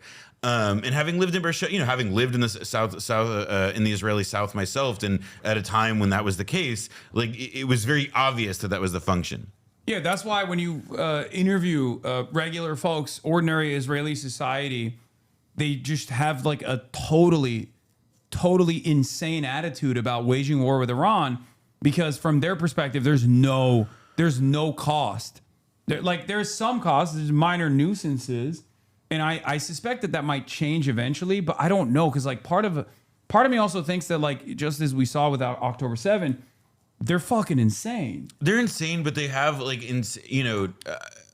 there's a limit, not a limit to how crazy they are, but insanity can be checked by reality and certain, how crazy are you willing to be when your bank account is zero, that kind of, or when it goes to zero and you can't feed yourself. There's a certain kind of degree there's a certain element of this to me where part of what we still have not seen yet is the real stress tests applied, not just to Israelis, everyday Israelis and their everyday happiness and their joy, with bombs and missiles falling on them. It's instead about the question of can the Israeli society, can the Israeli polity survive intact in any recognizable form were this war to continue and their economy were to become devastated? Because Israel is not Iran. Israel is a tiny country, and it has a lot of tiny country and size of New Jersey. Meaning, though, what happens when a lot of those people who have dual citizenship in other countries and have been for the past number of years, even before October, this is a story I've told many times. A very, very influential and well-known Israeli journalist reached out to me. This is well before October 7th, because I had said, on Twitter, I said something I had informally heard that there were many people who had been, who were leaving Israel because prior to October 7th, the radical government was making a bunch of Israeli libs start to feel, nervous and sketchy. And so if you had a German passport, an American passport, people were starting to move assets. And I'd said, I threw some cold water on that. I was like, I haven't seen the numbers. I haven't seen the statistics. And then this guy out of nowhere, somebody who I don't have a connection to, saw my comment. It was just like, I just want to let you know, I think you're wrong. And that was prior to October 7th. I would be fascinated if, I would be so curious how, if the conditions in Israel were actually made that much more damaging, if they were that much more destructive to the average Israeli life, what might happen for all of the people who are in Israel who don't necessarily want to stay there. And I think that that's where, again, like we've really not seen, and what I'm describing may be a situation that just like is not really plausible, because Israel would move so aggressively to prevent any circumstance like that from happening in real time. But I think that what I'm really trying to point out is that we've not even seen Israel get tested to that point, and what Iran has been doing in terms of how it is stretching the limits of Israeli defenses is suggesting that, well, maybe we are going to see if that can happen. Maybe we're going to see if that possibility can be breached. Yeah. Now let's look at another exit ramp for the world's least loyal man, who has always thrown everybody else under the bus. Perhaps this could be a first inclination of who might be in the crosshairs. Let's take a look. I called Pete, I called General Kane, I called a lot of our great people. We have great people, and I said, let's talk. We got a problem in the Middle East. We have a country known as Iran that for 47 years has been just a purveyor of terror, and they're very close to having a nuclear weapon. We can keep going and get that 50,000 up to 55 and 60 is no end. Or we can take a stop and make a little journey into the Middle East and eliminate a big problem. And Pete, I think you were the first one to speak up. And you said, let's do it, because you can't let them have a nuclear weapon. So we are now having really good discussions. They started last...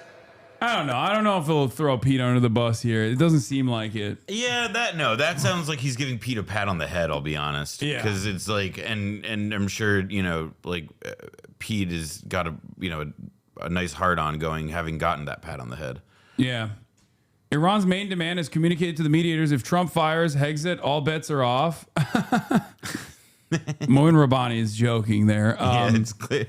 Yeah. Breaking. The Speaker of Iran's parliament, who some claim has been negotiated with the U.S., says no negotiations have taken place, and the President Trump is claiming otherwise to manipulate the markets.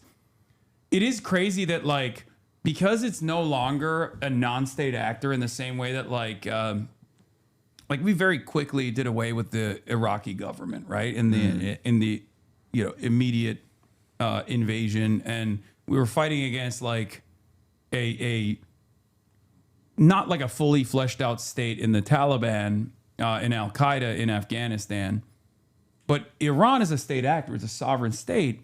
So you can't, especially with social media, you can't really undermine their position as much as you could, dominate the airwaves when you're talking about Israel versus Hamas. Talking about Israel versus Hezbollah. You have dudes with 8 PhDs on fucking, the interpretation of Quran from a Western capitalist framework, who are just coming out and posting on social media and also doing interviews in English with American news outlets.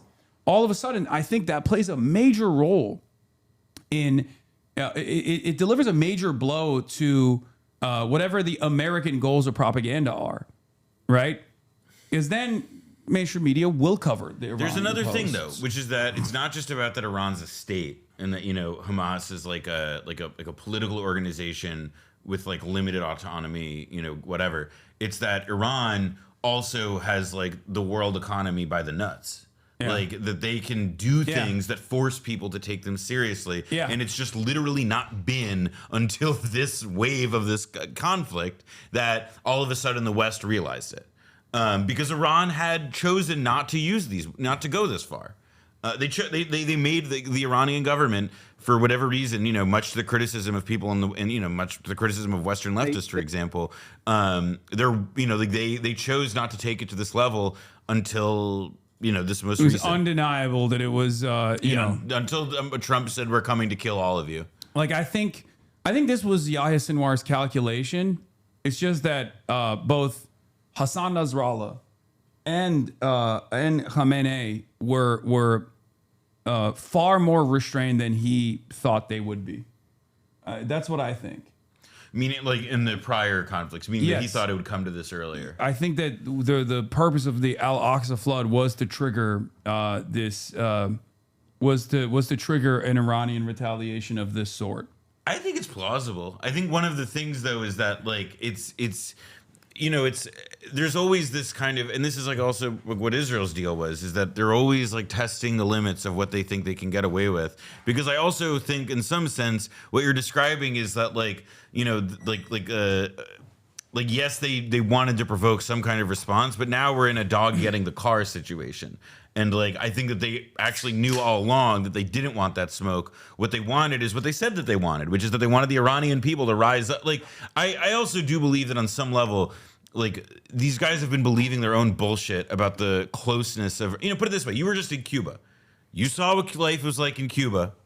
For 60 years, every American president, save for Obama, has been told by their advisors, we're this close. You're going to be the president who's going to get to see the Castro regime fall. You know, it's the same thing with Iran. And I think that they ultimately believed their bullshit too much, even if they weren't believing it coming out of the Pahlavi's mouth. Like they believed it on this, you know, like deeper level because they literally hadn't been presented with like a counter fact at any point, and until now. Yeah, I mean, Trump. I think other presidents have. Not saying much, but even including Biden, like have at least like demonstrated some level of restraint. Because I believe that Israel behind closed doors was always telling them the same fucking lie. But at least they were like competent enough to listen to their generals and their analysts and their own intelligence assessment to be like, no, we're not fucking doing that. You're out of your goddamn mind. It's too much of a risk, right? Until Trump. I think Trump demonstrated in Trump 1 and also in Trump 2, as we're seeing now, that he was the guy who was going to be like, yeah, no, you guys, your intelligence is great. I love what you did with the beepers, you know, that type of shit. Yeah. Running off of like the highs that he got from the Venezuela operation, which was remarkably competent in comparison to what we're seeing in Iran right now, right? He thought this would be swift. I think he believed the Maduro thing really got to his head. Yeah, no, I think he genuinely thought, oh, decapitation, boom, boom, boom, because I know he does not want to put boots on the ground. No, he has never, like, he might inevitably lean in that direction because he's like he's not going to back away, right? This one I don't know about, because I also don't think that like you leak that you're considering troops, or you don't allow it to get out that you're considering ground troops, because it's in this current moment. The Iranians will read that as a sign of weakness because they're like, bring that on. If that's the level you're going to, bring it on. And politically, domestically, it's insanely unpopular. So if it doesn't present to Iran as or the world as a show of strength, and it drives the American public crazy, then why are you doing it? And that's where I think that like I do hold some measure of judgment on whether or not Trump is actually like opposed to ground troops. We know that he said at different points like Iraq, it was a mistake. You know, I'm never gonna no new wars. But like he's a master liar. Yeah, but think about it. Like he didn't do that in Venezuela. He amassed a big enough force to potentially draw Venezuela or go into a much larger conflict in Venezuela. Like you don't amass that level of naval forces if your goal is not to like eventually take it. I mean, if you're not willing to present that as a threat, while simultaneously he has always done crazy shit, but he has also backed away at times. I don't disagree, but Venezuela Venezuela worked also though, because like you saw the Wall Street Journal article about the CIA guy. Oh yeah, the who worked for Chevron.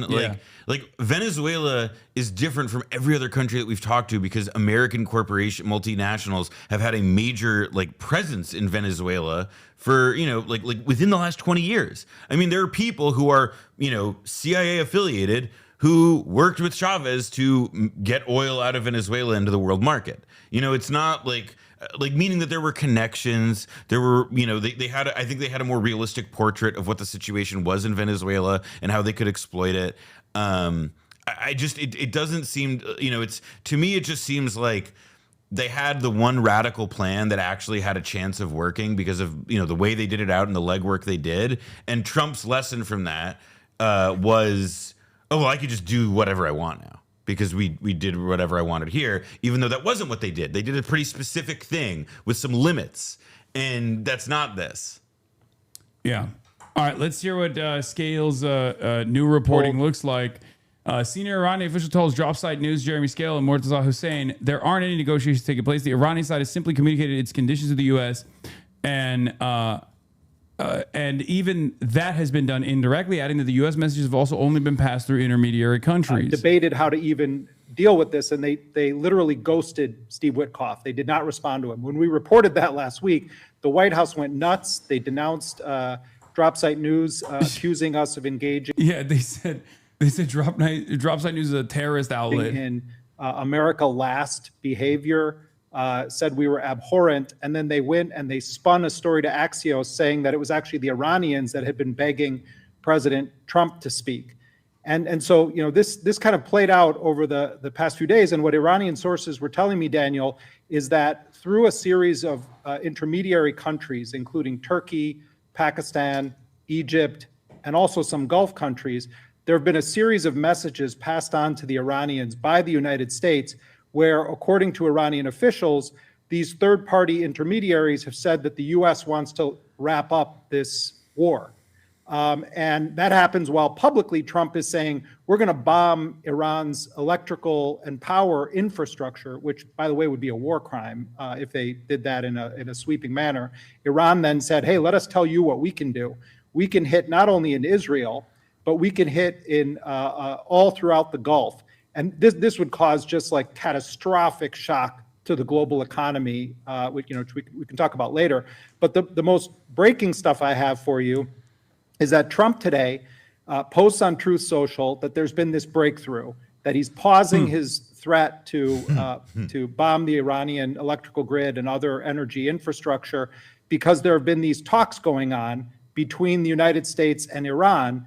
And Trump implies that he has some secret squirrel that he's talking to in Iran, and he doesn't want to name who it is because he doesn't want that person to be killed. It's unclear, does he mean by Israel or by the Iranians, you know? But what I'm told is that there have been no negotiations, direct negotiations with the United States, and that what the Iranian officials are telling me is that every time a third country comes to Iran and they say the United States wants to talk, Iran says, let us explain to you our conditions.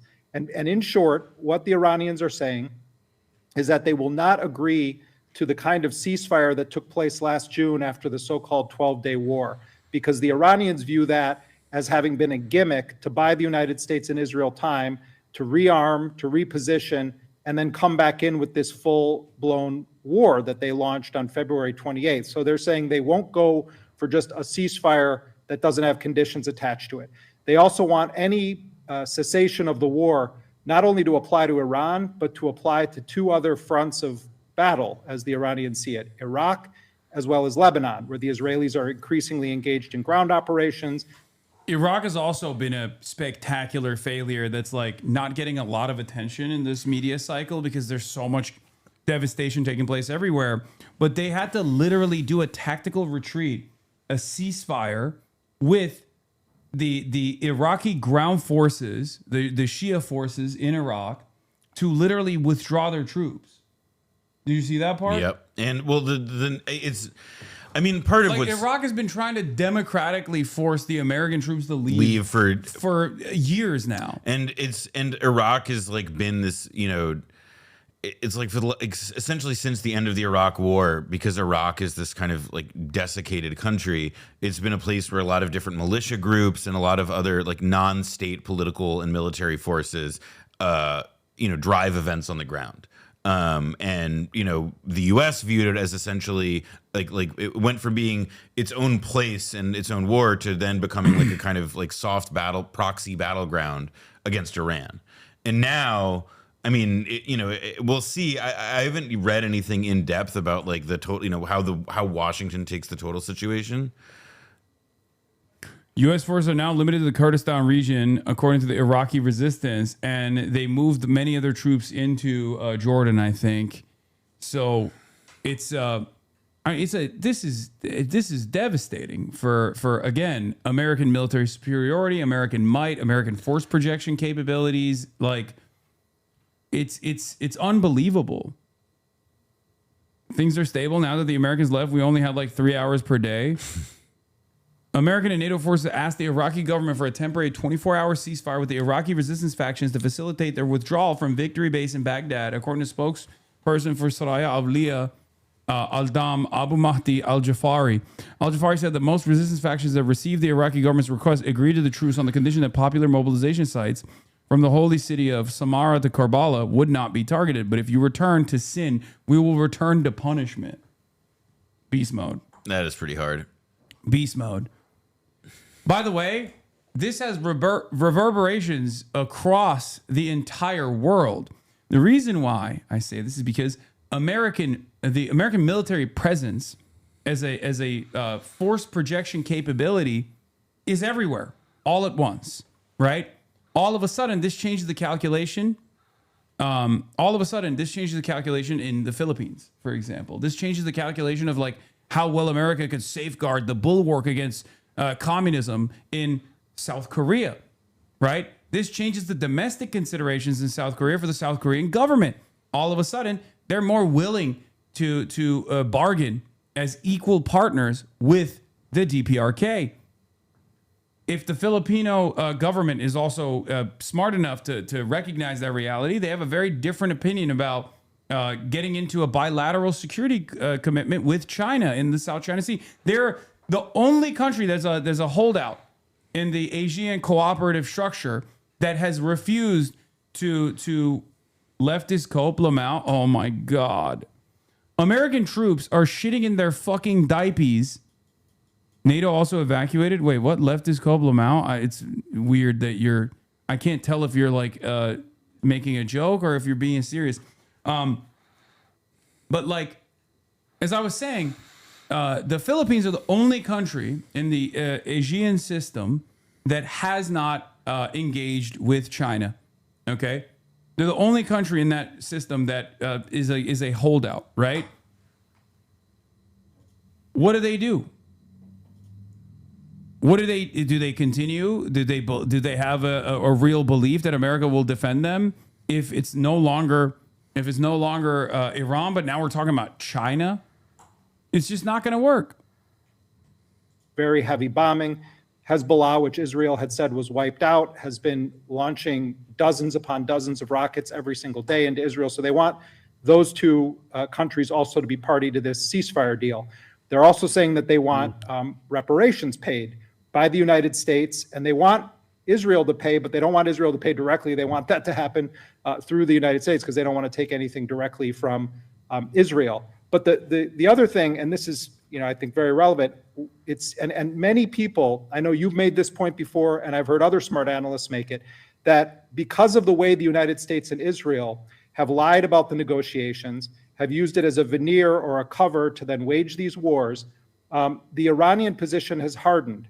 And what Iran is saying now is that there will be no discussion on its ballistic missile program, that if there is a ceasefire, Iran is going to move rapidly to continue its ballistic missile program, recognizing that it's its only deterrent against the United States and against Israel. They're also saying, and they wouldn't go into more detail on this, that they're in the process of developing a new doctrine on the nuclear question. They didn't say, oh, we're going to go and we want to enrich uranium to make nuclear weapons. But what they're saying to me is that that because of the U.S. and Israel targeting their nuclear infrastructure, because they blew up the negotiations where the Iranians had put terms on the table that went beyond the Obama-era deal, they're saying now that they're having discussions about developing a new nuclear doctrine, potentially in partnership with Russia and China. Well, more concrete decolonization accomplished by Iran and its allies in 3 weeks than most post-colonial studies academics have managed to afford. I'm sorry. I'm sorry that UC Santa Cruz professors don't carry guns, but that's a ridiculous comparison. But but it is like fair to say that Iran is, and not just there. Iran is doing something like that. Yeah, it's not just there; it's Sudan as well. Like the disruption. Oh yeah. The disruption of the United Arab Emirates has delivered a devastating blow to the rapid support forces and their activities in Sudan, where the Sudanese population have been able to successfully rise up and actually push out the RSF from all of these towns that they fucking genocided and took over. It's crazy because now you have the UAE is way too focused on defending the United Arab Emirates, obviously. It's crazy. I mean, it is one of the things I don't know how it'll result, because right before all this happened, the UAE and Saudi were like experiencing quite a rift, like a split over what was going on in Yemen and over the fact that Saudi wasn't so pleased with what the Emirates had been cooking up in Africa. I mean, I wonder what'll happen assuming that the Gulf kingdoms don't all fall into sand in the next few years. I am curious to see if those sort of deeper tensions between them resume. Anti-imperialist theocracy is certainly a surprise. No, it's not even remotely a surprise. You want to know why it's not even remotely a surprise? Because those are the only forces that have successfully maintained sovereignty at this point. Because America, when it was fighting the Cold War, very successfully destroyed all of the atheist, socialist, Soviet adjacent countries. They did it. Iran was able to hold out because, as I've explained over and over again, in the Iranian Revolution, basically after decades of Western intervention, the forces that were the most Islamist were seen as the most anti-Western forces. They garnered tremendous legitimacy and were able to, lean into their popular base, which they do have objectively, okay, by presenting themselves as the uncorruptible Islamist forces that were not corruptible by Western intervention, Western interference. Also, anti-imperialism as a practice, the people in Iran could their theology could revolve around worshiping The Simpsons season 3. Yeah. And it would have no relationship to whether or not their actions are imperialist or anti-imperialist or not. It's about the position that Iran as a country occupies in the world system, the position that it occupies relative to the United States, and how it acts corresponding to resist that, how it acts to change that position is what will determine, the valence of anti-imperialist or not, which is, is a useful thing to keep in mind when considering why it is that so many people who are on the right side of issues these days do not necessarily resemble or come from the explicit political tradition that you yourself might. I just don't understand how these two dynamics are going to play out. How do they think this is sustainable? I know that there's a lot of wish casting in the stock market where they're like, oh, he said the right words, now we're stable again, right? The market moves in that way where it's almost like it's an unspoken secret that as long as they get anything out of Trump that sounds remotely positive, they'll lean into that heavily because you have to constantly have a bull market. But it's totally fake. At some point, the bubble's going to burst. I mean, I think some of it is that the Financial Times had a passage that everybody was sharing, it was passing around recently, that was sort of teasing out what the chain of effects could be. So it could be that it's if you end up if there's something that jeopardizes the amount of capital that can be pushed into AI investment, then all of a sudden those companies that are all investing in AI are going to like be in a race to be the survivor and one of the few companies that can take it. And so we'll see that bubble deflate some. And if that bubble deflates some and the values of those companies go down, then people, the thought is that there's a bunch of correlated investments in assets have. I mean, the price of Bitcoin has more or less correlated with the price of Nvidia stock, I think. So the idea is that like if the AI crash happens, that'll end up taking crypto down with it. And if crypto, it's and then you can imagine like how it all plays out in that way. It's just not like I'm with you, man. I have no idea how you do a war like this, then keep all of that going. This is the segment. The FT now reporting that even without the energy shocks, there's a pretty good chance that the closure of Hormuz will pop the AI bubble that will lead to a stock market crash. The longer the Strait of Hormuz remains closed, the deeper the fall will be. 1/5 of the world's oil and LNG shipped through the waterway. If the conflict lingers, trip prices will steepen as manufacturers ration and compete for tighter supplies. Eventually, production could seize up. In the U.S., elevated energy costs would make present and future data centers less viable. One thing that is clear to me from looking at the events, there is always a chain reaction, and that's because we have, through American military dominance, through American imperialism, designed a global system that is actually infinitely more fragile than we thought it was. When you don't have to do a 9/11 or strike directly at the heart of empire to be able to make the empire suffer, because the empire is everywhere. And when the empire is everywhere, when capitalism is everywhere, you can actually strike the profit centers that are, closest to you in your immediate vicinity. And when that happens, all of a sudden, everybody's screaming. The markets are screaming. This to me is the greatest indication that the previous way of waging war is totally gone. The one thing I will say is that like in this chain, like this looks like a very neat linear chain of events, right? But like there's a reason that like they have to qualify it with stuff like could, and that's not just because obviously like they're responsible journalists. They're not making predictions that you can't, they're not writing checks they can't cash. But I do think that, for example, the question about elevated energy costs, like when that passage was getting passed around, I saw some people note that there's not necessarily a way to, we don't know what energy costs are necessarily going to do in the U.S. because also the U.S. paradoxically, as a specific country, is partly one of the beneficiaries of this war because we are a fossil fuel exporter and people need fossil fuels. And on top of that, and I brought this up in the beginning, I'm not the biggest I'm not going to sit here and act like I'm the biggest understander of how heavy crude versus that sweet light shale works, right? Obviously, that's what we have through fracking. But we now sit on top of the world's largest heavy crude supply. And the thing is, even if we were to build the refineries up to become like almost one of the largest exporters around the planet of oil in general, I think that is like a part of that calculation, because previously, as long as the Gulf states were intact, it would disrupt the profitability of the American exporters if we just started refining heavy crude from Venezuela.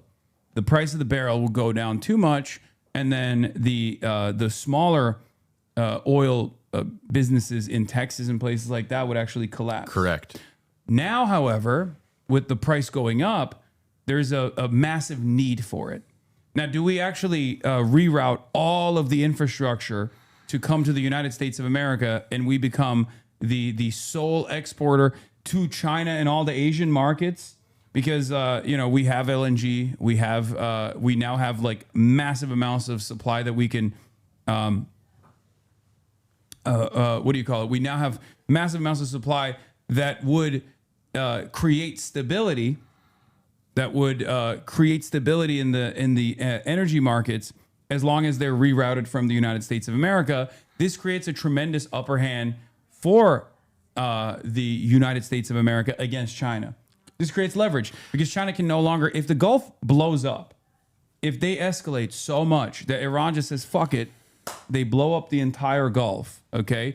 And it's no longer workable for like the next decade, okay? all of a sudden China has to rely on oil from Russia more and more, and also the United States of America. Correct. And then you now can go toe to toe with the Chinese export controls. If China ever turns back and says, we're no longer giving you any rare earth minerals, then America can say, we are no longer allowing you to get oil from us. I think one other thing that like is a part of this is that there is like there's been a lot of people I know who've wondered if like that was perhaps the point, that if like the actual goal of all of this conflict was to essentially reassert the U.S. monopoly on the distribution of oil, which arguably was like one of the great strategic advantages that it possessed for its, side of its share of the globe during the global Cold War. I don't know. This is where we're in the territory of like, this is just pure speculation. I did want to respond, though, to clarify something I said, because I was seeing a bunch of this in chat. When I was talking about the crypto stuff correlated with AI, my point was not that like AI is dependent on crypto or draws a bunch of revenue from it. It was about the correlation of investment, that lots and lots of people who have built wealth in the last few years from investments in crypto also have made money from playing in the stock market as well. And so part of what I was just trying to illustrate is not that I think that stuff is like, oh, it's the most vital piece of the economy ever, but it's just to illustrate how far reaching this stuff can be and how exactly economic calamity could pick up steam pretty quickly. That was all. No, that's not correct. BRICS means China gets his oil and gas from Iran. I don't know. Where's Iran? Where's Iran? I just said if the Gulf implodes. It's in the Gulf, right? Yeah, exactly. Okay. When there is no longer any fucking oil refiners in the Gulf. We're talking about like the nuclear option for global energy, but there is obviously no like clear cut manufacturing process where like the refinement process is like built up to speed to now pick up like the need, the additional demand that's out there with no supply. I don't know if America can rebuild its refinery processes on oil fast enough, and I don't even know what the logistics would look like. I don't know if this is like feasible. I'm just saying this is the only like materialist interpretation I can make sense of in these otherwise senseless events. This is complete nonsense, by the way. It requires you to believe that there's a huge amount of unsold Iranian oil, 140 million barrels, according to Besson, just sitting in tankers at sea waiting for buyers. Almost by definition, when the oil's in a tanker, it's because it already has a buyer. Oil in a tanker in the shipping part of the process, it'd be absurd to ship something without a buyer. All the more given how expensive a tanker voyage is these days. Also, the very notion that Iran would be selling oil when it couldn't access the money defies logic. Why on earth would they do that? They've been selling oil almost exclusively to China precisely because China is one of the very few countries both willing and able to pay them despite the U.S. banking sanctions. And therein also lies Besson's key contradiction. It makes zero sense to lift sanctions on Iranian oil and at the same time have banking sanctions remain in place. It means that you can freely buy the oil but not pay for it, so it's still an impossible transaction. This, by the way, was confirmed by Iran's oil ministry, who said that Besson's statements on the subject were a psychological game by the U.S. Treasury Department aimed solely at ingraining hope into buyers and controlling market psychology, when the reality is that Iran currently has virtually no oil in tankers at sea and no surplus to supply the international markets. This is after Scott Bessant said that he's jujitsuing the Iranians. The decision to lift the sanctions is actually good. Scott should go back to decorating homes with his husband. Multiple countries are now actively working to mediate a deal between the U.S. and Iran as impacts of the war reverberate across the world, 5 sources told us. Oh my God, this is now we're getting into the territory of just like, it's just about like part of what annoys me, at least with this like framing. I'm sure that these reporters are doing they're doing their job, but it's just like, is it like that countries are trying to do this? Is it that countries like being in the press as being associated with moves toward diplomacy? Or is it, as Jeremy Scahill put it in a way that I think is way more convincing, the U.S. is using every country in the fucking Rolodex that it can think of to try and communicate messages to Iran? And they're doing that, by the way, as we saw with that other report, by they're showing up to Pakistan to talk, to do diplomacy without even knowing whether the Iranians are going to be there. Yeah, no. It's it also goes along with like last week's reporting on Marco Rubio's ambition to try to get like to muster diplomatic pressure against Iran, knowing full well that like Iran does want to have continued conversations with countries in Europe, right? and they think that if France and Germany and the UK are a part of the coalition forces, all of a sudden there's like much more international pressure against Iran, and they think they can cause them to bend to their will. Ironically enough, Europe, in spite of their vassalized attitude, has shown has demonstrated some restraint in abiding by American principles. And even if they were to lean into pressure against Iran, it doesn't really amount to much as long as Iran continues to control the Strait of Hormuz. Ago, he has now decided to, quote, postpone any and all military strikes on Iranian power plants. I mean, this is a massive withdrawal, I think. This, of course, comes after the president had issued and I don't even know if it's real, but it's just like even the admission is just like openly demonstrating that they recognize that things are going really bad. By tonight. Or he warned that they would be risking strikes on their power plants. CNN's Kevin Liptak is at the White House this morning. So the president's message this morning is the window is now a little bit wider in terms of that deadline. What else in terms of these talks, Kevin? Yeah, and that I think is what is most extraordinary about this post that we've gotten from the president. Until now, we did not understand that the U.S. and Iran were speaking at all over the course of this now 3-week-long conflict. Now the president says that these conversations are underway. And so you can start to see and start to envision how potentially there is a diplomatic route to de-escalation that we did not know of until, 10 minutes ago before the president was posting this. And I'll read you a little bit of what he said. He said he's pleased to report that the United States, the country of Iran, have had over the last 2 days very good and productive conversations regarding a complete and total resolution of our hostilities in the Middle East. The president goes on to say, you know what I think? I think Trump is just like trying to delay the market pain to the best of his ability until he just goes and commits the troops. On the one hand, I think in his sober moments, he realizes that the situation is looking bad. So he's trying to feed as much positive information that the markets want to hear. On the other hand, he keeps mounting more and more troops. He keeps sending more Marine expeditionary units and shit like that. Just wait until Friday. No, there's a couple more weeks. No. I'm saying he might strike Iran. He probably will strike Iran again on Friday after market close, right? He is so clearly operating. He is the most markets focused president of all time. He's very clearly operating with that in mind. But what I'm saying is overall in the negotiations process, especially because Iran is not even remotely interested in coming to table with a cessation of hostilities when they hold all the cards, is going to keep punishing America and saying we're not interested in deal making at this point. And I think eventually Trump is just trying to create enough military presence that they can just do boots on the ground, maybe a limited operation. I don't think it's going to be Karg Island. I don't think because they've been signaling Karg Island too much. And Trump is apparently part of why they talk about it is because Trump has had some decades-long fixation on it. But I think that the ground troop stuff is that's brave. That's where a new territory thing. Even if it's a limited contingent, just the psychological effect of that, the way that the American media is going to have to digest that, the social media tenor. I mean, what do you think Nick Fuentes is going to say? Yeah, he'll have to probably light himself on fire on stream.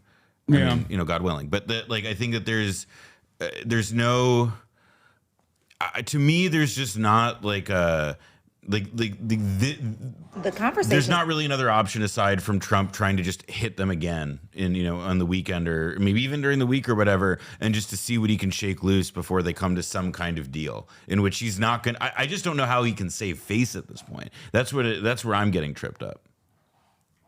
Yeah,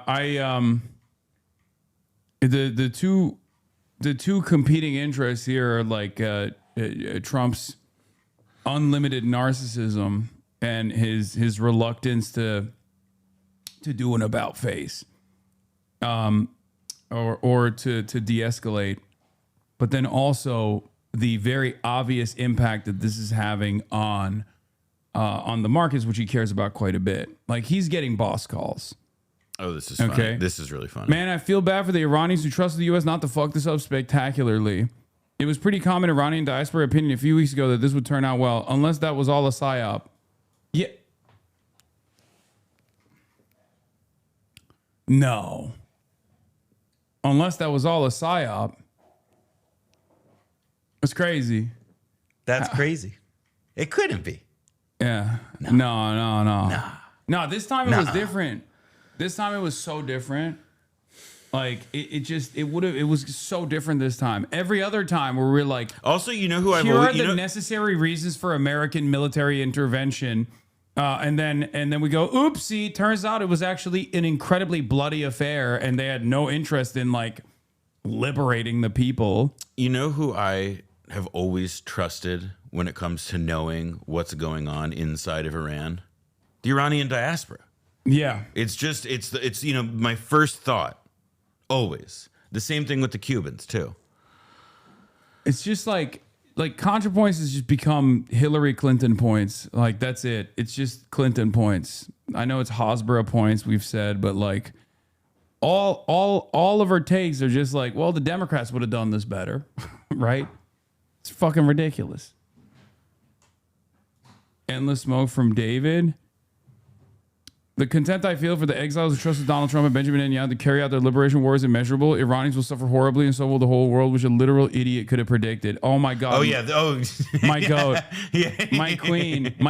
Yeah. Fucking. Yeah. I'm sorry. I forgot. I've been calling her Miss Frizzle. But I'm like, where did she come from? She's just an Iranian exile who lives in New York. She's an Iranian journalist who, was a big dissident. And I guess she did like competent reporting at the time. But then when she moved to America and started getting like hundreds of thousands of dollars from the CIA, she became the most unhinged person that you've ever encountered. I mean, I know nothing about her background. All I've done is I've seen her on like CNN or whatever. And I've seen her astute, engaging and informed commentary about yourself. But I didn't understand why she was on the TV, was my main question. What do you mean? Anyone that will say President Trump and Benjamin Netanyahu, you are the greatest. When you say that, Jake Tapper will be like, please come on the broadcast and yell at the mayor of New York. You know, Tapper is he's salivating at the prospect of an Ellison takeover. He is just like gearing himself. Might even say, what? Jake Fapper. Yeah, he's fapping. He's fapping so hard to that.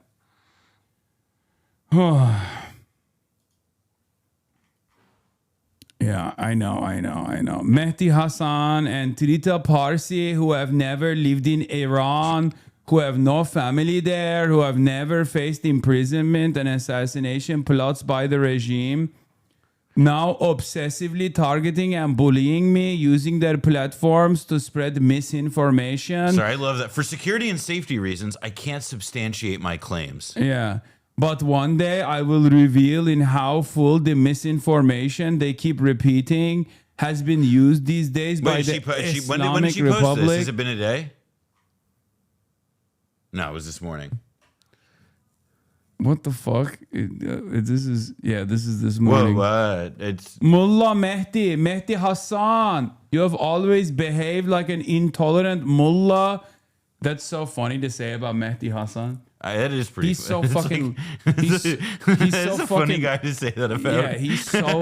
I mean, I love him. I think Zateo is a wonderful outlet, but like he is the biggest lib of all time. Like he is. I think he literally is the last true defender of liberalism.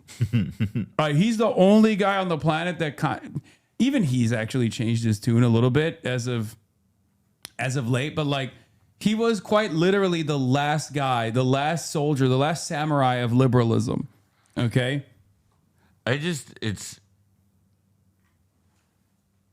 Yeah, I mean, I guess if you're welcoming the bombs getting dropped on your country, then like the last person, then like the only person left you have to criticize is Mehdi Hasan. You know what I mean? Like it's the fuck else are you gonna do? You've already thrown in your lot with the people who are like, you know, like churning your country into Swiss cheese. Fuck them. Anyway, Mehdi is a liberal. I mean, yeah. I mean, he's anti-Zionist, of course, but yeah, he. Have you ever listened to him talk to like? I looked at the transcript of his interview with the foreign vice minister of Cuba, which I also, because I was, you know, about to interview him as well. And like half the conversation is literally like, how dare you say that like the countries like protests are being propped up by the CIA. Like how could you say that? Like it's all like you know, there's a little bit of a victim blaming, and he's an incredible debate lord, and I really respect his, I really respect how he debates, but the reality is he does do a reliable job of like undermining victims of American empire sometimes. He has changed a little bit, though. I will say he has changed a little bit as of late. Have you debated him? I mean, we've had, and the same with China as well. But like we've had, what do you call it? We've had conversations. I'm not going to elaborate, but like we've had conversations where we find ourselves in agreement more often than disagreeing. After Sam Cedar, he has the only watchable Jubilee thing. I think. Trump. What is this? Reza wrote the same statement, and then Yashar. Politico quotes two Trump administration officials on background who say that Reza Pahlavi is not considered a viable option as a leader in Iran. Dude, there is one thing about Trump that is consistent. He can't stand losers. Like it. This is the same. I mean, this it's is like the same with with Maria Machado. Yeah. He does not even give any breathing room to that shit. Where he'll just be like, nope, not gonna happen. You're a fucking loser. Loser. Machado don't. Bye. Yeah, no, I think he also though understands that like part of the way that you have to resolve these situations, because this is like, remember how in Cuba they figured out, oh wait, fuck, there's nobody we can turn to. Yeah. So we're just going to have to, no matter what happens, we're going to have to use some of the same people. Yeah. And so I think they've learned a lesson about diaspora. You mean in Venezuela? No, in Cuba, because that's what they're talking about now. Like in their leaks, they're saying that like, oh, well, we're, you know, like you have Rubio saying that they would even leave people in place or whatever to accomplish whatever it is the fuck that they want to do. For the record, for better or for worse, the Cuban government is very ideologically committed. I think more so than Venezuela is, more so than Delcy Rodriguez. Well, they've also been under this position, like Venezuela, the Bolivarian Revolution. You know, it's been like 20 years of the Bolivarian Revolution, or 25 years of the Bolivarian Revolution. There's a difference. What? The Venezuelan system was implemented through democracy. It is inherently a revisionist system in and of itself. It's the most like. Just like with Chile, it is a socialist system that transitioned towards socialism by way of the democratic process. Cuba had a revolution. It's true. And I think that is a genuine, very, very significant difference. If you achieve your communist system or your socialist system militarily, even if the Cuban Revolution wasn't initially socialist, it became a socialist revolution, right? And the reality of the matter is those systems are infinitely more resilient to outside pressures than seemingly the communist propaganda. That's crazy. Brother, whose broadcast are you watching? It's been years. Hello? Like, what the fuck? This is so funny when people go, wait a minute, what? Hold on a second. Wait a minute, what are you saying right now? Like, that's so funny. Brother, you're surrounded. I don't know if you know this. You are surrounded. Look around. Now, I'm still sympathetic to any attempt. Make no mistake. But it's, impossible not to realize that the revolutionary struggle brings about a much more resilient system, even when it's not socialist in design. The Islamic Revolution is a great example of this. I mean, I would also say that, because it's part of what explains the resiliency, at least, resilience, is that the U.S. has proven, in the case of Cuba, in the case of Chile, in the case of Venezuela, that no matter what the structure of your system is, they will try to work against it. And it turns out that societies that have a free and open press, that societies that have existing permitted multinational investment and present from the United States, for example, present, it was shown that those were opportunities that were really. Do you see this? We have an Enver Hoxha hater. Get out of my sight, dude. Dude, in Albania, people have been executed in an open field. You don't even know what you're talking about. This is an Enver Hoxha hater, dude. Between me and China, we have 1 billion communists in the world. How dare you?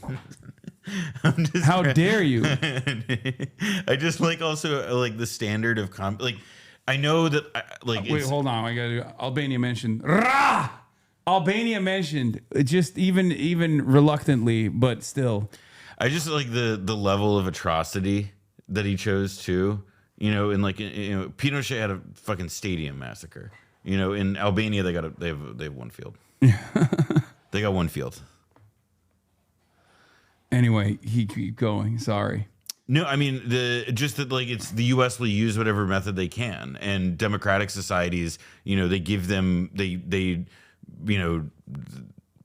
things that we respect and enjoy about such societies are exactly the very weaknesses that can be exploited. And look, by the way, we should say that in the U.S., I would argue that our system is also exploited. We see, I don't know if you guys have heard much about this Israel lobby, but there are ways in which the structure of our media, and obviously they're But what do you mean, Noah? I was in a coma for the last 2.5 years, or the last 80 years, as a matter of fact. But certainly, especially the comatose in the last 2.5. So I think that's an example of it, and it's not just them. There are others, but they're the most successful and accomplished in being able to exploit the many tools present in our system that they can use. Read the last message before they get suspended from the site. Communism is literally Jewish. Oh, I love how he spelled bureaucracy. Jewish bureaucracy, steal from others and make it a standard. Also, I hope no nukes will ever be dropped. If only there was an Albanian guy that had a solution for that. If only there was an Albanian guy that had a solution for that. Yeah, there was. His name was Enver Hoxha! And you're over here disrespecting his legacy. Communism is literally also, Jewish. Enver Hoxha was also Jewish. Communism is literally Jewish bureaucracy. All right, Dasha Nekrasova. What do you mean? She's based now, aren't they? Aren't they? Dude, no. Now? Did you not see?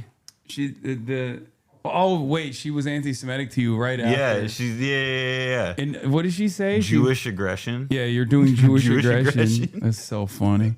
That based on the tenor and tone of these in-depth, detailed, and constructive conversations, which will continue throughout the week, I've instructed the Department of War to postpone any and all military strikes against Iranian power plants and energy infrastructure for a 5-day period, subject to the success of the ongoing meetings and discussions. So you do see the president opening the window of this ultimatum that he had set on Iran, that he would strike power plants in that country if it did not reopen that very critical Strait of Hormuz, where all those energy tankers are waiting to go through. It's causing the price of oil to spike. Iran had threatened very severe retaliation, not only on energy strikes, but also on facilities in the Gulf. Now, some big questions remain, namely who the U.S. is talking to, because remember the president had said that the Iranian leaders that he thought he could work with had been killed. Now he says that those conversations are ongoing and, according to him, very fruitful. So very significant development, I think, this morning, and does lead you to believe that the president has, or is at least searching for something of an off-ramp here. Yeah, absolutely. And we will see what more we learn about that potential off-ramp. Kevin, really appreciate it. Thank you. Sarah? All right, joining us now, CNN senior military analyst and the former Supreme Allied Commander of NATO, Admiral James Stavridis. Thank you so much for being here. This just came in to us this morning. The president saying, look, we're having talks and they're going well. Is that a surprise to you? Because a lot of people don't realize that oftentimes, even in the midst of war, there are always sort of talks going on, but there is the issue of who is leading Iran. Apparently, they know who that is, and they've been talking to them. Apparently. Well, first and foremost, let's all just say, wow. Who's Trump talking to? Iran says they're not talking to the U.S. Is he talking to himself? No one is alive. Yeah, he just keeps... Yeah, he just... I do think that, like, the real secret to Trump... Like, I can't believe none of his advisors have, like, figured out, like, why don't they just give him, like, a phone and be like... Listen, we've set it up so that like you can talk to Iran and talk to Iran, and then it's just like you know, I'm on the other side. I'm on the other side. President Trump, we are willing as long as you de-escalate. Ghalibaf is by no means a moderate within Iran's political world, let alone pro-U.S., but America is attempting to place a powerful individual within a still powerful system in the same bind that Delcy Rodriguez was in. Accede to all of America's plans or be marked for death.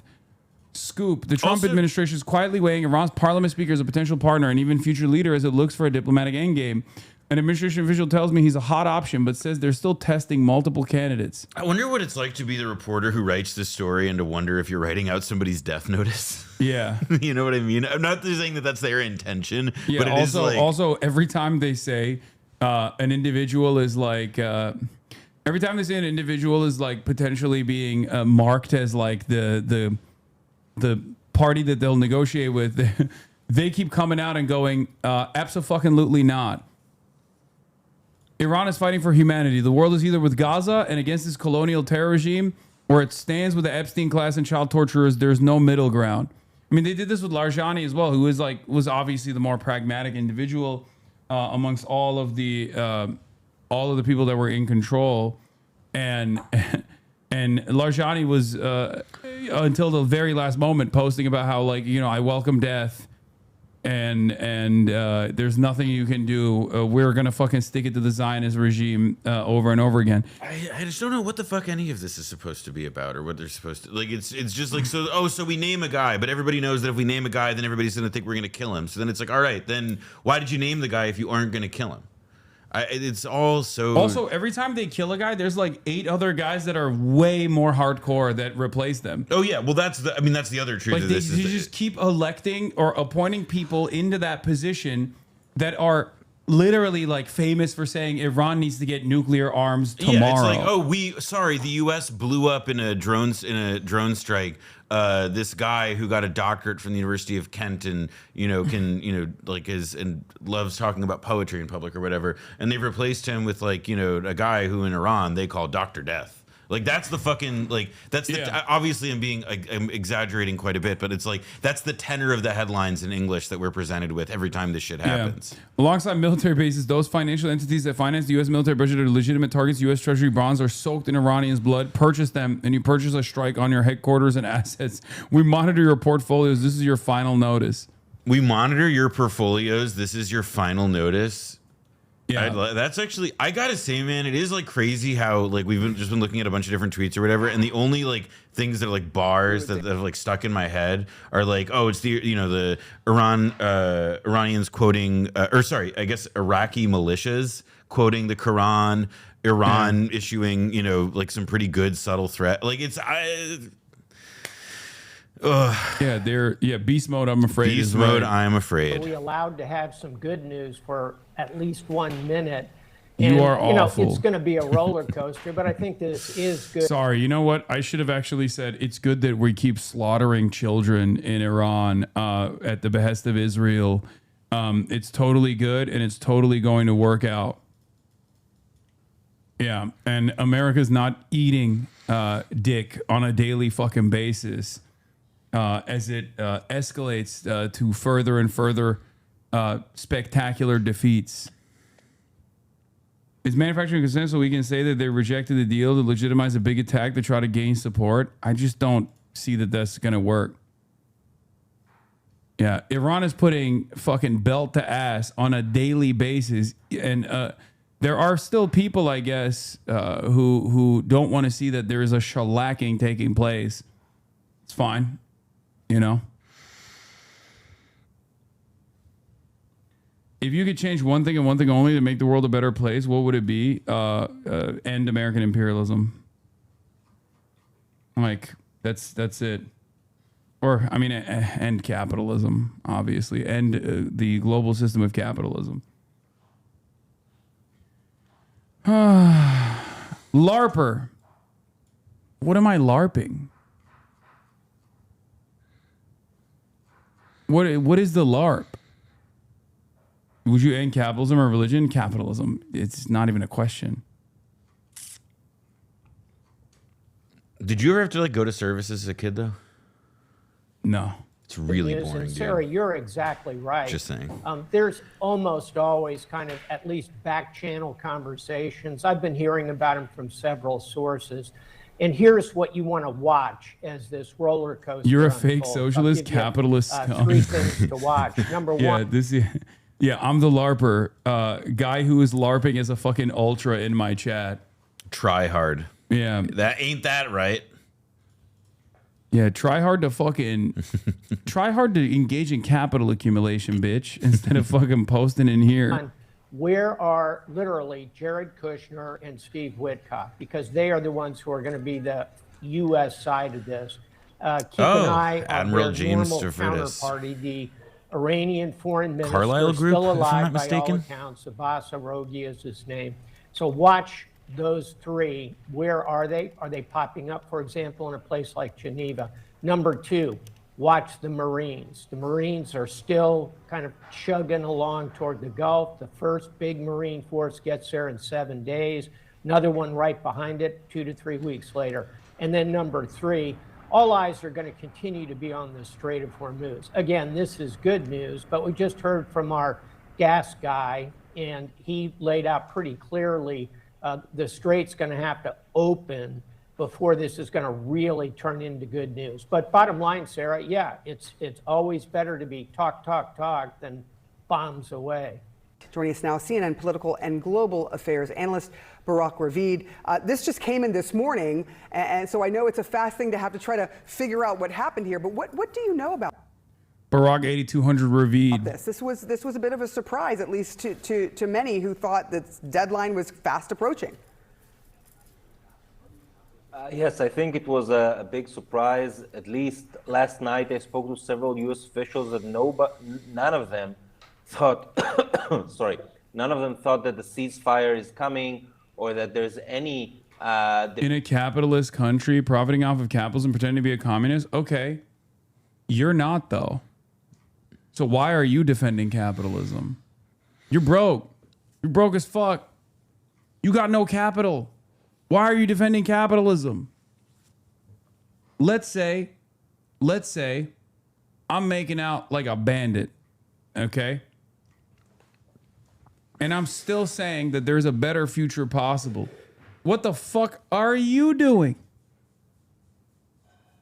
Show me the deed to the factory, bitch. Where is the deed to the factory? You got no capital. You got no bitches. You're in a fucking Twitch chat defending this system that is dominating your life. Yeah, broke ass, not even a gifted sub. You don't got no subs, broke boy. Anyway, let's continue. Opening. And I think that from what I learned in the last few minutes is that over the weekend, several countries from the region tried very hard. Close presses. Thank you for the 100 gifted subs. More time. And I would like to have a discussion about how you contradict yourself on a daily basis. Let me guess. You're going to repeat exactly what that other chatter said, which is that I'm rich. I'm rich, and yet I advocate for the poor to have more. You know, for ordinary people to live long lives of dignity. Is that... Well, we can start with that. Wow, I've never heard that one before, dude. I know. Everyone here knows, too. This is not a call out. You're glazing me. You love capitalism. You're just fucking glazing my ass. When will you understand this does not have impact anymore?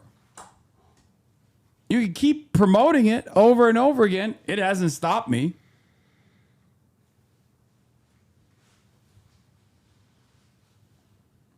I'm not trying to glaze you. Why would you hate on someone who's broke? I don't hate on broke boys. I hate on broke boys who defend capitalism, a system that they say I benefit from as I'm engaging in critique. Okay, you're too stupid to understand what I'm saying, I think, and it's okay.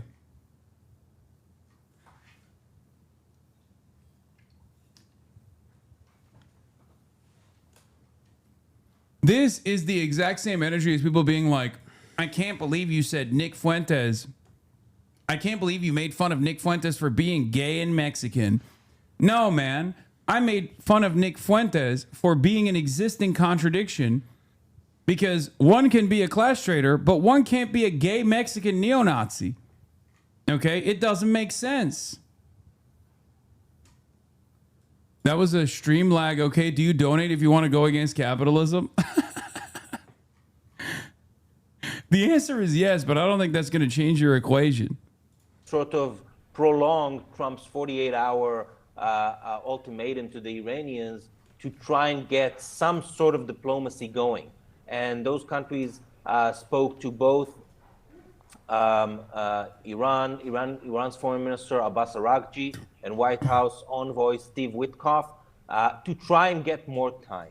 And I think that at least this initial effort, as we saw, was successful because it managed to get Trump to say, okay, I'm giving it another 5 days for diplomacy to see if we can get something going. By the way, those talks, as far as I understand, are not just about the Strait of Hormuz. They're about trying to launch a diplomatic process that ends the war. Obviously, the Strait of Hormuz is a very big part of it, but it is not just something that is focused on the Strait of Hormuz. It's much wider. Yeah, I mean, that's huge. If indeed they're talking about how to end this war and that those conversations are actually going on. You mentioned the foreign minister involved in this. So there is someone, because at some point, President Trump said that he didn't know who to talk to because so many of the leadership had been killed. It sounds to me like what you're learning is that the foreign minister is very much involved in this and maybe heading this up. So does it appear there is a diplomatic path out of this?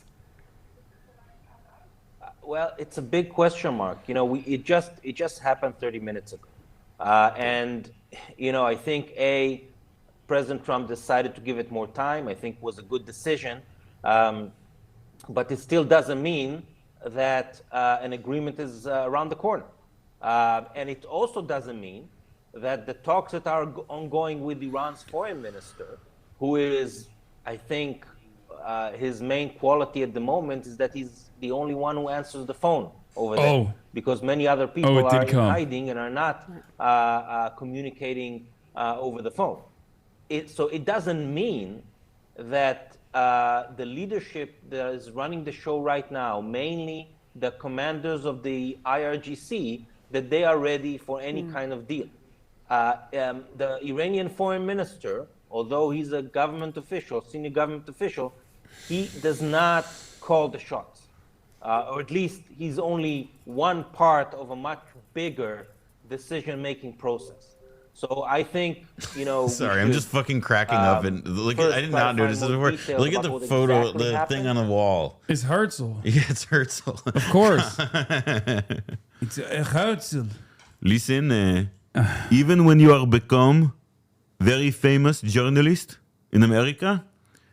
Part of the hasbara is that you always be showing the important figures in the state. Yeah, Trump proved he doesn't work for Israel. Wow. Yeah, Wait, the last month has definitely done that. Yeah, no, for definitely. sure. Bro, you got like literal fucking defenders of Israel for their entire careers, like liberal Zionists, openly coming out and being like, maybe we're a little bit too occupied by the state of Israel, like Democrats. Like that's insane. Like, and you're over here being like, Trump proved he doesn't work for Israel. Like you have like the pod, like these days, like the pod save guys sound like fucking Walton Mearsheimer. I don't know what to tell you, man. It's mad fun. Like I welcome it. Yeah. God damn, that's a long ass fucking Jesus Christ. Wow, I'm now seeing this too. And Hold second, on. keep our I'll look it over. expectations low when it comes to the ability to get a deal. There's more time on the clock, which is super important because a U.S. strike on Iranian power plants would have triggered a massive Iranian retaliation against power plants all over the region, against desalination factories, against critical infrastructure, which would dramatically escalate this war. So the fact that President Trump gave it another 5 days is a hugely important step and hugely important decision, because it means that he understands that, you know, what kind of escalation such a strike would trigger, and that he's willing to try and find a diplomatic offer. This just into us right now, Iran is now denying that they are in talks with Washington. This is just an hour after President Trump claimed the U.S. has had productive conversations with Tehran.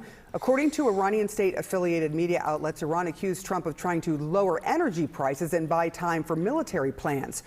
Earlier this morning, Trump said he was putting military strikes on Iran's power plants on hold for at least 5 days, pending the outcome of these talks. That is what he put on Truth Social. Joining us now, Democratic Congressman Jake Auchincloss of Massachusetts. Thank you so much. Okay, so we just got this in that Iran is denying that they're having talks with the president's people.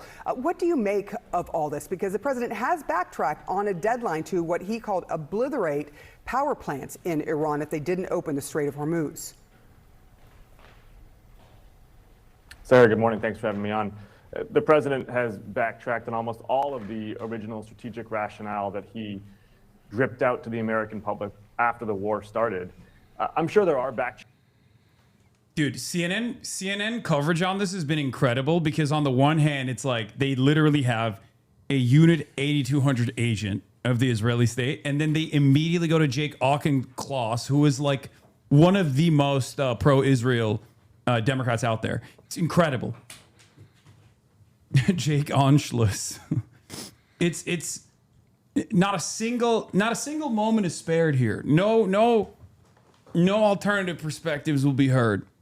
I mean, it's just funny because, like, at this point, they are. It's like, you know what this reminds me of? Actually, remember the Never Trump wave in 2016 and 2017? Oh my God, yes. Like, essentially, so like for those of you who were like, you know, in diapers at that time, there was this, like, in 2015 and 2016 when Trump emerged as a candidate, the American media went overtime, crazy overtime, to find the Republicans who stood against Trump. Yeah. And you're talking about like people who then, as now, like, represented like 8%. There is no real constituency for a liberal Zionist Democratic Party operative who's like saying, oh, the problem is how we're going about this. It doesn't exist. There's no real constituency. This person's position does not represent a real Democrat, okay? There are 1 million polls that show this reality. This is 13% of the base of the party. 13%. You might as well put fucking Ben Shapiro up there as like a lifelong Democrat or something. It's ridiculous. Did you see Bernie say Israel committed genocide? Yeah, Bernie has... My headcanon is Bernie saw that Netanyahu got assassinated and believed it, so he's like, I can't keep saying Netanyahu's Netanyahu's genocide. Now I have to say Israel. It brings me great shame. It brings me great shame. No, Yeah. I do think that I mean, his statements have been getting like slowly but progressively harsher over time. I mean, it's just, I don't care. He's fucking 850 years old. I just don't give a shit. I think like yes, it's totally valid to criticize him. It's totally valid to criticize him. But I think people that just like only laser focus on him are also like kind of ridiculous. And like I mean, something that I've been thinking. So Brandon and I are doing our Israel-U.S. relationship mini-series. It comes out in a couple months. And like one of the things I've been spending a lot of time doing is just like reading from like the 40s and 50s and 60s. And the degree to which like entire generations of Americans who identified with the political left prior to the 6-Day War like were raised in an environment of like real ironclad identification with Israel. Like it's hard to shake, and it's some of what you hear. It's like what I hear out of Bernie's mouth most of the times he talks on it. Like you just hear that identity. Like you hear like 80 years, like an 80, like an idea of what Israel was that was formed 80 years ago. Bernie is Bernie has the Stalinist position in 1948. Yeah, exactly. Yeah, he's like, yes, Israel is a socialist. Or it's going to be. The Soviet you know who base. else's position from 1948? Who? Fidel Castro. No. Yeah. I did not know that. Somebody, I don't think it was Grandin, but somebody had pulled this out recently on Twitter. Oh my God. And I thought it was really impressive because but he contextualized it. Like it's about like how Castro was at that point a disciple of Eddie Chivas, and like he gave a speech that was like, like somewhat pro-Israel or something. The only L yeah, he's it was ever Grandin. taken. It was Grandin. Okay. The only yeah. L. It's a good thread, bro. This is like these guys. Unironic. I mean, he's not alone in this. Like, I think a lot of people legitimately thought that like, because Ben Gurion is like a socialist and all these guys. It's a few different things. The biggest one though, and this is like the hardest one to wrap heads around because it like changes. It changed like essentially it's because like why did a bunch of Jews from Europe go to the Middle East? Yeah. It's because after the Holocaust, the governments or the countries from which they came didn't want them back. And Western governments, the UK, the United States, Canada, they didn't want to take them in. We weren't taking them in before the Holocaust, and there was not a whole lot of political appetite for taking them in after. And so there was like a sense of like, among many other reasons, like there was a sense of, oh, well, this is the historically just thing that we can do. And so I think that there is like, I without knowing like all of the particularities of how everywhere else around the world reacted to the Holocaust, an event that was then being discovered day by day, frankly, at that point, I think it is like, the questions that were live in the world, like what I'm describing is all of the reasons that the Palestinians' rights to self-determination and to their own land were neglected. That's all I'm essentially describing there was what was the motive for people to have thought it was a good idea in the first place. And I think, well, the position of the USSR is very obvious. Like they did, I think, to a certain degree, the factors that you just mentioned were obviously present. They also thought that they could like establish a base of Soviet influence because these guys were sympathetic. At least they thought they were sympathetic against Western intervention in the region, right? Because they were like, oh, these guys are socialists. We arm them. Maybe their calculation also considered that like either pan-Arabic nationalism was not going to pan out, or potentially that they thought that like they had a lot of the pan-Arabic movements initially did align with Western forces, right, against the Ottoman Empire. So from their estimation, they would have been like they would have been more receptive to Western influence as opposed to Israel potentially. But they very quickly found out that wasn't the case anyway. And slowly but surely they changed their tune and became anti-Zionist. But same with MLK. MLK was also... but it's generally speaking, until the 6-Day War, Israel was considered a liberal and left-wing cause. It just was. That was the reality. The Democratic Party and liberals within the Democratic Party, Jewish liberals in the Democratic Party, were correctly seen as like the most like strident and aggressive advocates for Israel. And the Republican Party and the Republican Party, Eisenhower, Dulles, they were not considered as good friends of Israel as, say, Adlai Stevenson would have been. So I think that I mean, that's just how it was at the time. That's how they saw it. I do think that, I mean, there was obviously like clear-eyed anti-Zionist Jews in the, the labor Bund, the Jewish Bund movement. But it is so interesting that like a guy who directly experienced like, the rise of Nazis, Einstein, was like very clear-eyed in his assessment of what the Zionist brigades were doing and what it would eventually turn into. And yet so many other people who were not directly involved in any way, shape, or form from afar were like, no, this is good. This will be a good thing. I mean, there was essentially like, because also like the JQ, the Jewish question, and the idea of like where should Jews go or whatever, and Zionists, accepting the anti-Semites premise and running with the idea of like, well, there's this place in the Bible, etc. There were a lot of people who understood that, all right, well, even if we accept that premise, even if we think that there is a place where Jews should be in the Middle East, the idea that it should be a Jewish nation state, where Jews have a specific state character and a political, like a political entity in which they are able to have privileges, with the implication perhaps being that there would be one for the Arabs. History unfolded differently, but there were a number of, there were people like Einstein, or even the first leader of Hebrew University in Israel, a guy named Judah Magnus. I think that there is like there were a lot of people, even people who would have considered themselves participants in the Zionist project, who made all of those same points, and who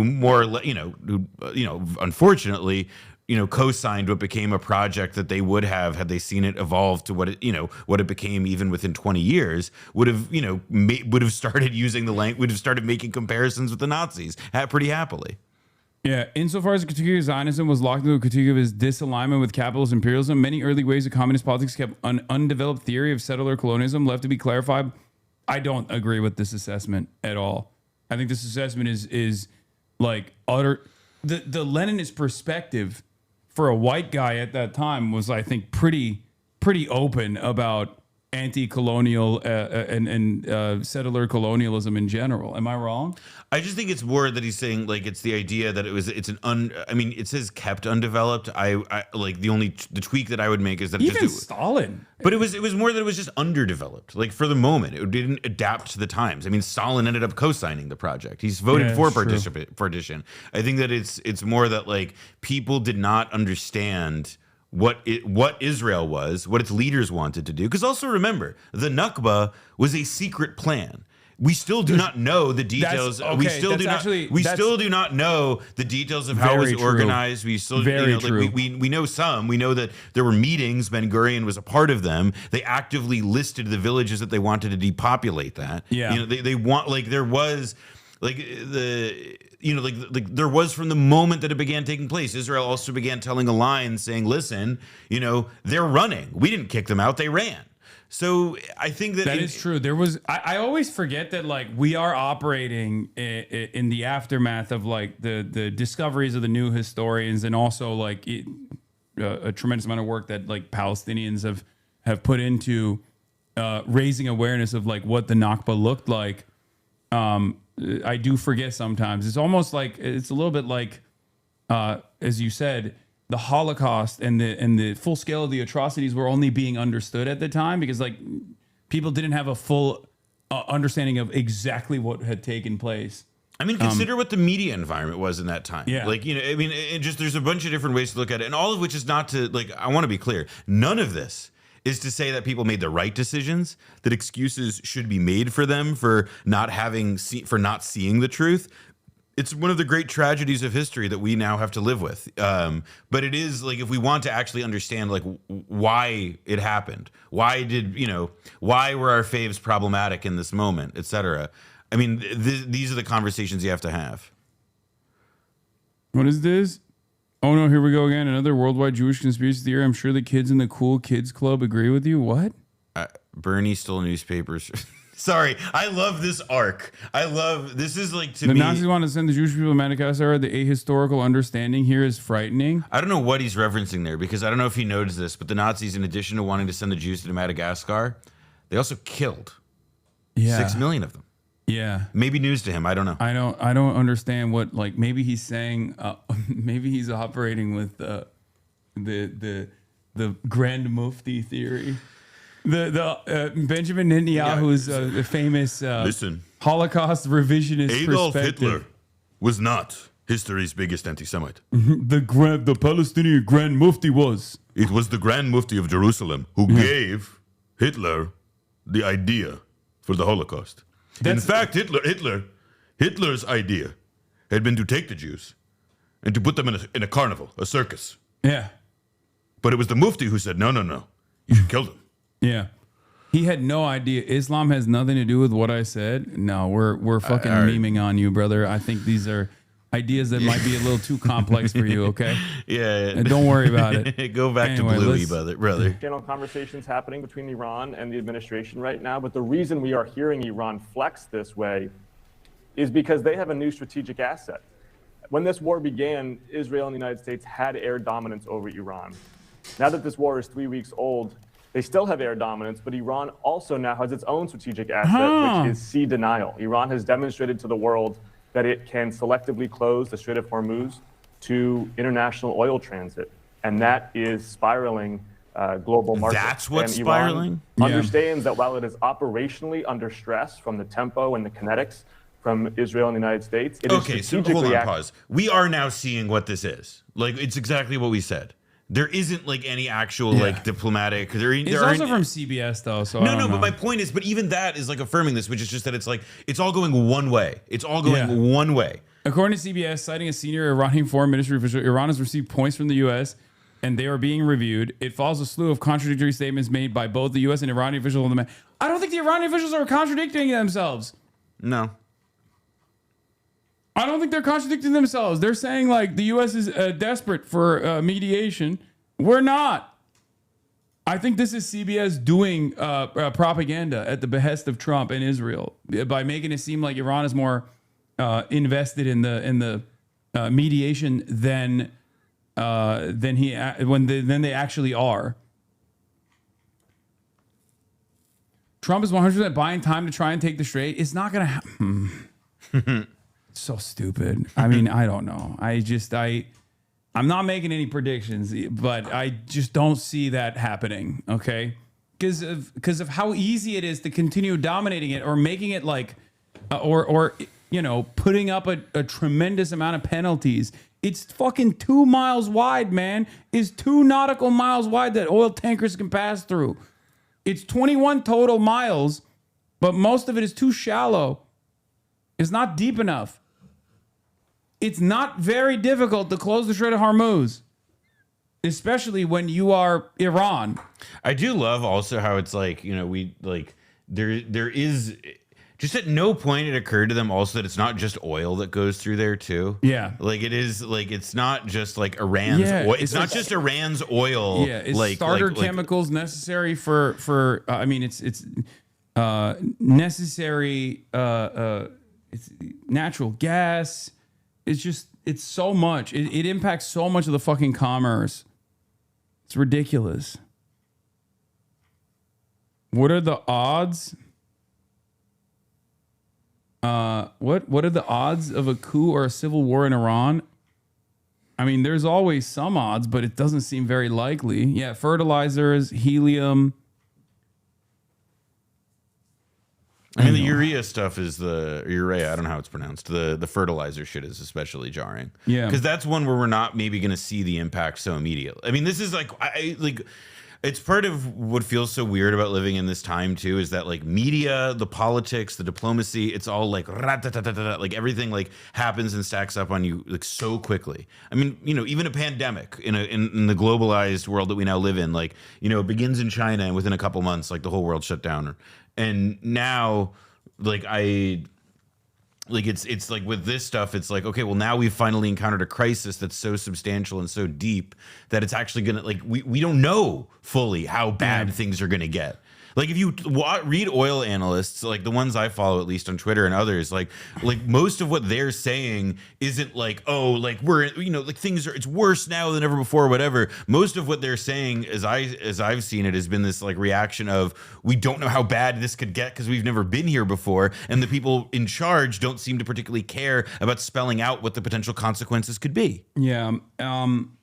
I will say another clear-cut marker that things are not going well is that like all these fucking Atlanticist shitheads are constantly, they got everything they wanted, and now that it's unfolding in this spectacular fuck up, they all keep making it seem like this is not what we wanted all along. Like when I see Foundation for Defending Democracy try to like critique Trump's ambitions, I'm like, well, this is you. You signed. This is your thing. Like fucking own it, dude. Yeah. What's going on? Well, you got a problem with this? Like this is what you wanted. It's happening. Why are you complaining? I don't understand. Like John Bolton backpedaling. Well, John Bolton is backpedaling because John Bolton's backpedaling because he's being prosecuted by Trump. So well, and also because no, he's also backpedaling because the MEK is dead in the water, and that's like, you know, that's true. There was so much money. It is wild how much of like Iran, like diaspora Iran politics for years were dictated by MEK, and I think this conflict, at least at this stage of it right now, has totally marginalized them. Yeah. Like MEK used to buy off like fucking like Howard Dean. Right? Howard Dean was on the MEK payroll. You know, like they were all over American politics in all directions. Yeah. Trump blinked first out of a clear understanding that striking Iran's energy infrastructure would trigger direct and significant retaliation. As for negotiations, messages were clearly exchanged, but there's strong reason to doubt that Iran actually conceded. The regime is unlikely to reopen the strait without meaningful concessions from the U.S. From Tehran's perspective, this is a notable achievement. They didn't fold, didn't back down, and may have forced Washington to recalibrate its objectives. For Trump, the goal now appears to have shifted. No longer regime change, but reopening the strait. Bottom line is the conflict isn't over. It's still unfolding, but a potential path to de-escalation has emerged. Still, one key question remains. If in 5 days Iran hasn't reopened the strait, it's unlikely that threats alone will change that. Pressure without incentives rarely works. I mean, there you go. Oh, also, the exchange on Morning Joe regarding the Iran war, Joe Scarborough asked the question, is it a good thing that we're degrading Iran's military infrastructure, yes or no? And here is the opposition leader, Chuck Schumer. Let's hear what he had to say about this. Just to understand like what the current opposition party is saying about this always deeply... looks like that fucking kid from Recess, dude. The deeply unpopular war. No, hold a second. You got to answer my question first. Yeah. Is it a good thing that Iran, and I think you would agree with me, epicenter of terrorism in the world since 1979? I love that You're from Florida! You're from Florida! More terrorism has come out of Florida than Iran in the last 50 years. I guarantee it. Also, the like, this is just, you're just repeating the MAGA talking points to try and justify this. Like, it's just so stupid. Every fucking supposed liberal, right? If you want to call Joe Scarborough that, even though he fucking kissed Trump's ring initially. He's not a liberal. I mean, he's not, but like, these are billed as like liberal programs. I know. It's unfucking believable that like all of the outspoken libtards on television from the political class to the media class are just basically reconfirming Trump's idiotic talking points that are based on nothing, by the way, complete nothing, and then turning around and trying to make a process critique. This is not a valuable argument. This is not a reliable argument. You're literally saying the same shit that you guys said during the Maduro kidnapping. Oh, he's a tyrant. Oh, he's ruthless. Oh, he's brutal. But they should have, I don't know, not fucking kidnapped him. If he's a brutal, ruthless tyrant and you're agreeing with that, why the fuck would any average American turn around and go, no, let's not be a pussy about this. Actually, it's great that we fucking kidnapped him. You're justifying the argument for your opposition and then simultaneously making the most like wishy-washy, middle of the ground bullshit fucking critique that literally does not reach the salience for any person at all. Who the fuck would go, oh, Adolf Hitler was kidnapped. Oh no, it was the process that was destroyed in this situation, and I hate it. Okay. It's fucking stupid. My clip is higher quality. I mean, it doesn't really matter. Is this the... It's shorter. So we're going to go with the longer one. Good that their military infrastructure is being degraded to the degree that it is, yes or no? It's you can't, because it's a premature question. What is going to happen in the next several months? No, I can ask that question. Well, you can't separate. I mean, that's a good. If you're Chuck Schumer and you don't want to, like, and you're trying to thread the needle that you're threading, that's a pretty good answer. Which is, why are you trying to get me to answer a question about how this is going to go when we're like barely into it? Military side of it, I can show you my chart, but I think I threw it away. You have the military side, you have the political side. I'm simply asking on the military side, is it good, regardless of whether we agree with going in or not, is it good that Iran's military infrastructure has been seriously And again, degraded? I have to tell you, Joe, first, you can't, what's going to happen 3 months from now? Is it worth it? What's going to happen? Will the world economy collapse? Will something happen even worse? Will the whole energy infrastructure of the world go up in smoke? So you have to, when they do it without planning, when they do it without understanding. Yeah, that's the problem. Not that like this act alone. We didn't do it with the planning. We needed better plans. It's just crazy. Like, no, dude, you can just say, say this is fucking unacceptable. Sad to see Chris Murphy echoing false neocon narratives about Iran's threats to the U.S. It's not sad to see. He can't help himself. It's by design. At some point, we have to wake up to the reality that this is by design. Okay? I think that the entire infrastructure of communication on the Democratic Party is basically to make it seem like they have this wishy-washy approach to what Donald Trump is saying, but they secretly fucking love it. Okay? That's it. Wake up. It's absolutely controlled opposition with like very few Democrats who genuinely are saying, nah, this is fucking bullshit. Okay? That's it. Why else do they always find just the right amount of votes to not launch a reasonable critique, like any sort of process critique even, that they claim that they have with the administration's actions? Also, there's always enough spoilers in safe seats, mind you, because this is important. If someone was ideologically committed, right, to the cause, then they would come out and say, I'm voting against this. This is my principled stance. I don't want the War Powers Act to be called because Donald Trump is doing the right thing. I love Israel and I want American soldiers to die for Israel. But it's never the people that have said that, like Gottheimer or Moskowitz, that legitimately believe it. Or even now, what's his face? Goldman has come out and he's doing the You mean my congressman? Yeah, you're a congressman. I'm letting you know. I'm making this like I am going to door knock for Brad Lander. I want Dan Goldman out of my goddamn life. It's unfucking believable that Dan Goldman is now like, oh, the settler terrorism must end. This is unacceptable. I mean, look, but the Murphy thing annoys me because I think the Murphy thing gets at something that I think is a little bit more general, which is like not about like the specific commitment to the specific project of Israel in particular, or the Middle East even, but it is about like a return. Because Murphy was also the guy who had that really annoying tweet after the Trump won like Venezuela fuck up. Oh yeah, that lives in my mind. Yeah, no, and we tried to do a soft coup in Venezuela, but Trump fucked it up. And it's like, okay, pal. And part of what it gets at to me is that like there is like a kind of like political liberal in this country who, you know, really like rather than trying to imagine a better future, rather than trying to imagine a new future, a different future, an alternative fucking path, what they actually want is to go back. They want to go back to like, you know, some time when foreign policy, like the premises of our foreign policy may have been the same, but the way in which we conducted it was with something, you know, with more honor or discipline.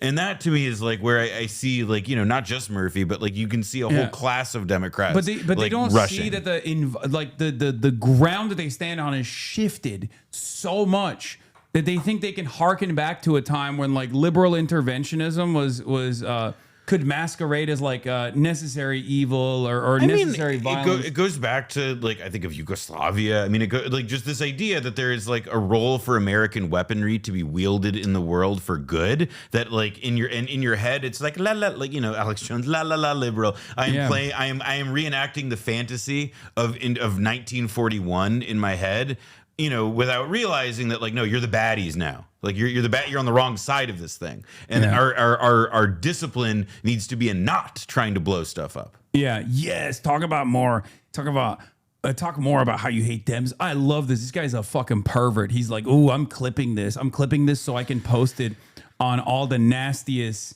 third way. Keep the delusion going, guys. Yeah, we are the delusional ones. 13% of the Democratic Party have a favorable opinion of Israel, and we are the fucking delusional ones. You're right. Please wake up to this fucking reality that third way liberalism is done. Okay? There's no more base or no more support for neoliberalism in general. You are delusional. And you probably don't even work for any of these think tanks anyway. But you have been fed all of these fucking lies, and you think that this is actually somehow brilliant. Okay? This is brilliant analysis. You read a couple of these fucking think tank policy papers, and you thought, well, I want to come across as smarter than everybody else. So now you still think that Democrats putting this mealy-mouthed, wishy-washy bullshit as the controlled opposition party is actually is actually something that people could put their teeth on, that they actually represent the general attitude of the popular base. You and people like you are going to lead to a Tucker Carlson Reagan victory margin. Okay? That's the problem. That's it. Because someone is going to take advantage of this information vacuum. If the liberals don't actually become the anti-Zionist party right now, there is going to be someone who takes advantage of that. Oh, it's so scary, man. That's the thing that's like really quite astonishing to me, is how quickly people on the right have like smelled blood on the water. And by the way, it's people on the right who have way more influence. Okay. He literally is like an open defender. I knew that this was coming. I mean, it makes sense, because it's like who is an axe to grind with protecting Democrats at this stage, except for that guy. But pedophilic sex pest who's literally openly fantasizing about going on a paid sponsored trip to Israel now. That's your guy. That's your fucking guy, dude.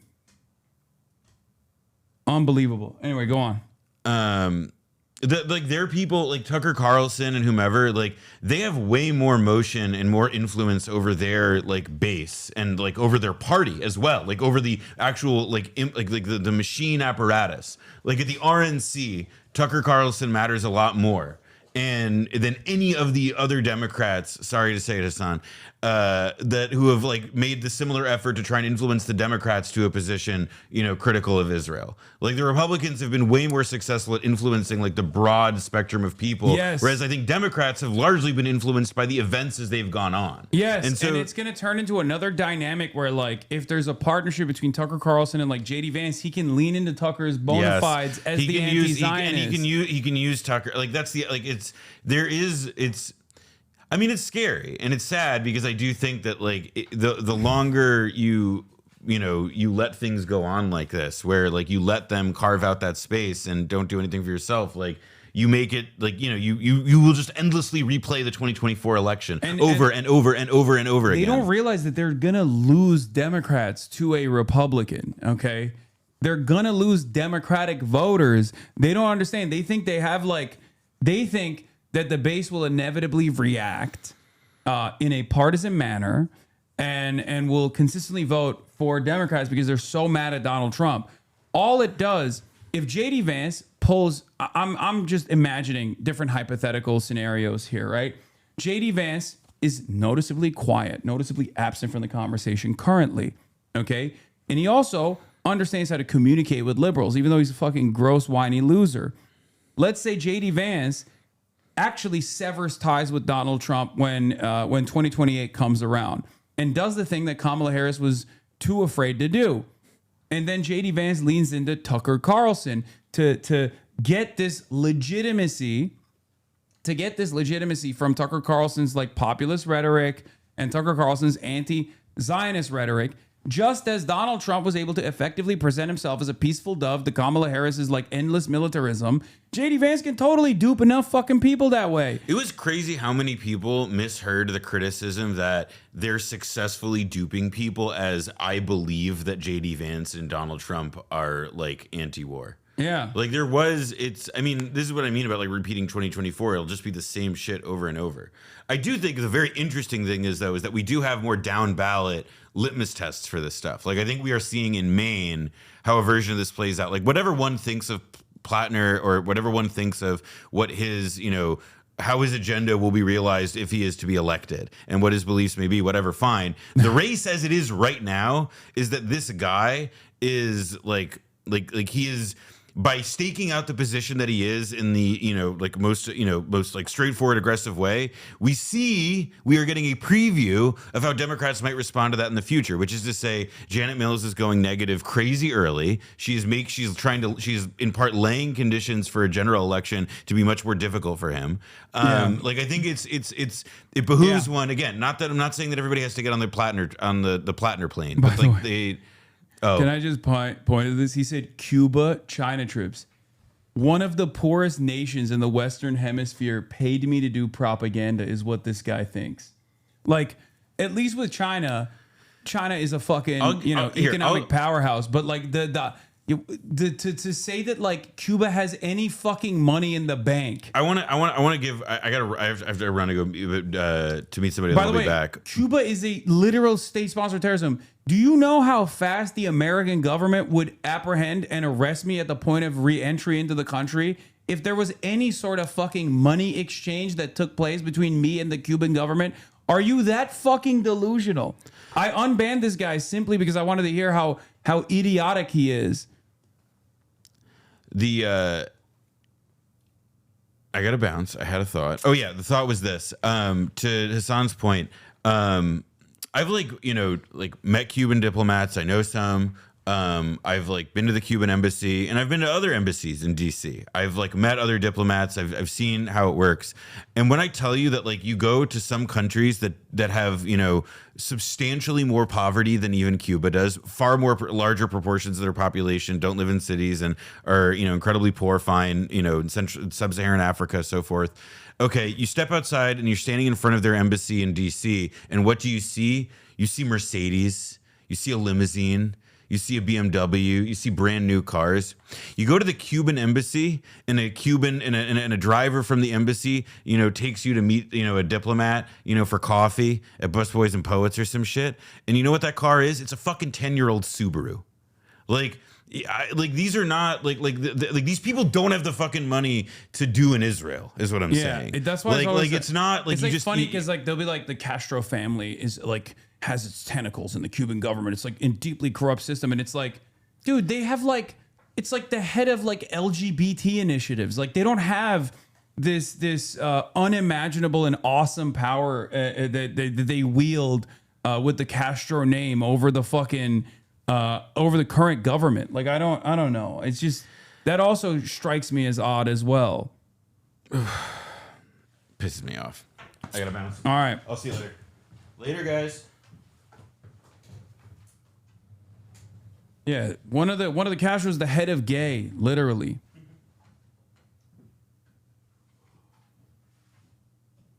By the way, that policy is also ironically identical to. That policy is also, or that line is also identical to the Hamas's billionaires. Hamas has billions of dollars, and is using its billions to dominate everyday Palestinian lives.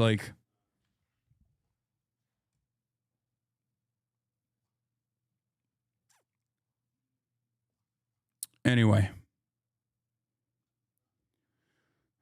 If America did to Israel what it's doing to Cuba, Israel would be worse off 100%. I mean, if America did to Israel what it's been doing to Cuba, Israel would not be a fascist state.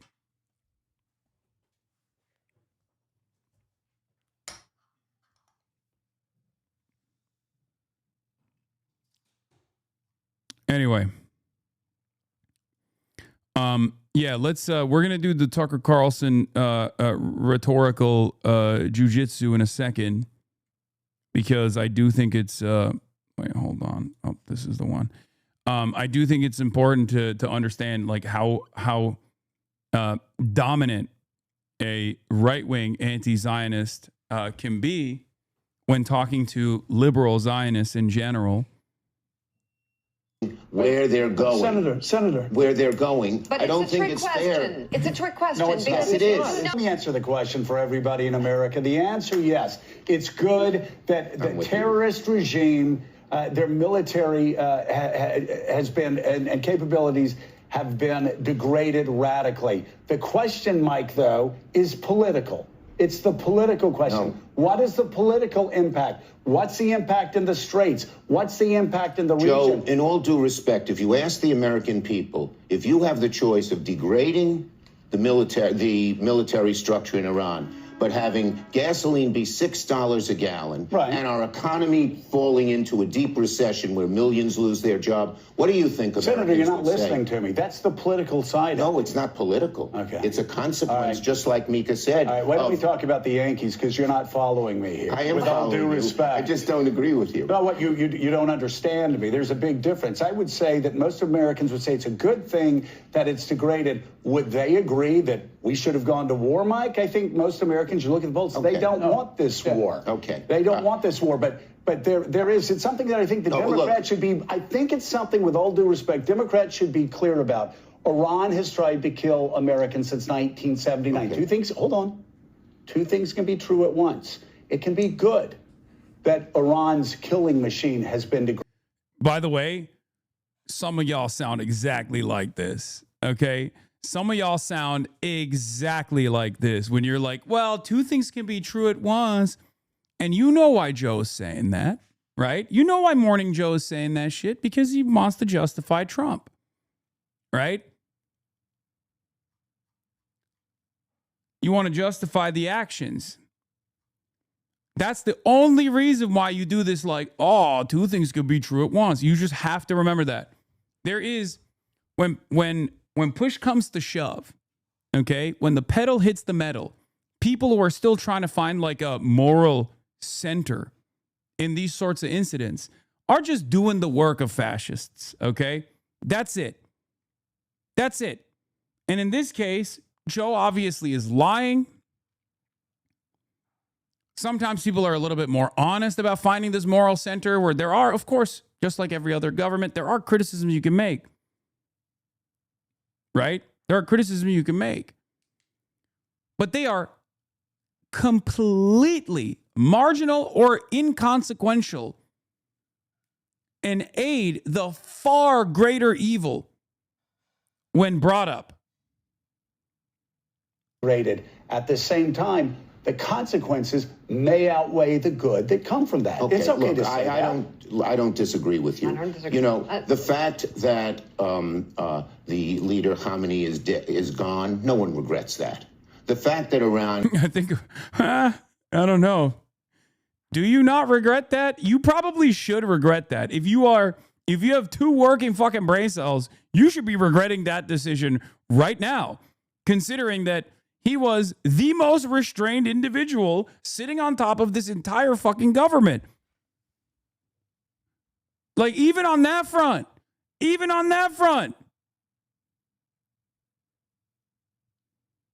you should be saying, no, it's actually, Donald Trump should not have assassinated Ali Khamenei. It was not a real victory at all.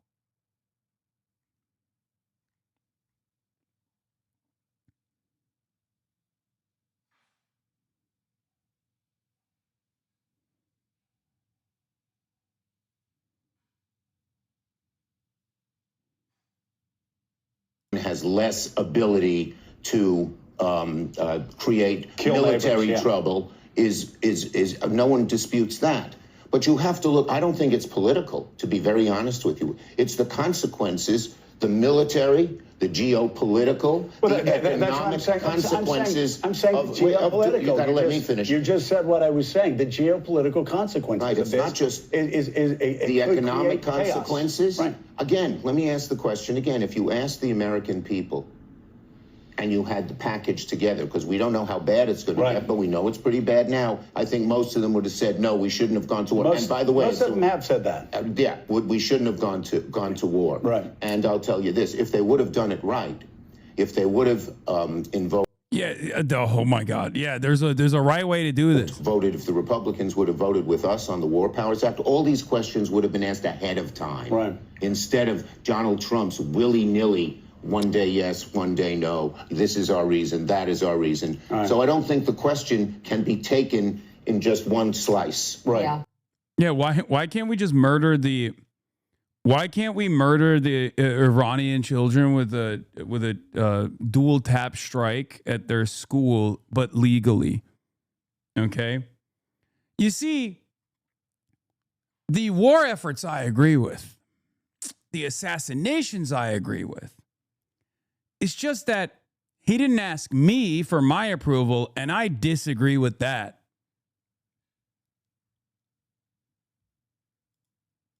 What, this guy is not funny enough to unban you? Do we add Chuck Moore because he's a lib or a Jew? Yeah, okay, dude. Okay, buddy. Okay, buddy. The intellectual might of every fucking the intellectual might of every fucking Sex Pestiny fan immediately revealed. Still running on this route, talking about, do we hate Chuck Moore because he's a lib or a Jew? Yeah, dude, it really, you nailed it.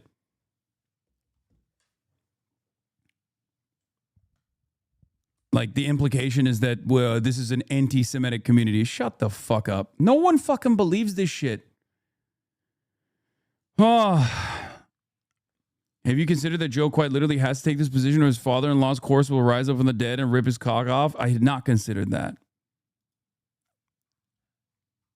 When Trump was failing to properly oppose an official U.S. enemy, Russia, Dems didn't hesitate to take action and impeach Trump from the right.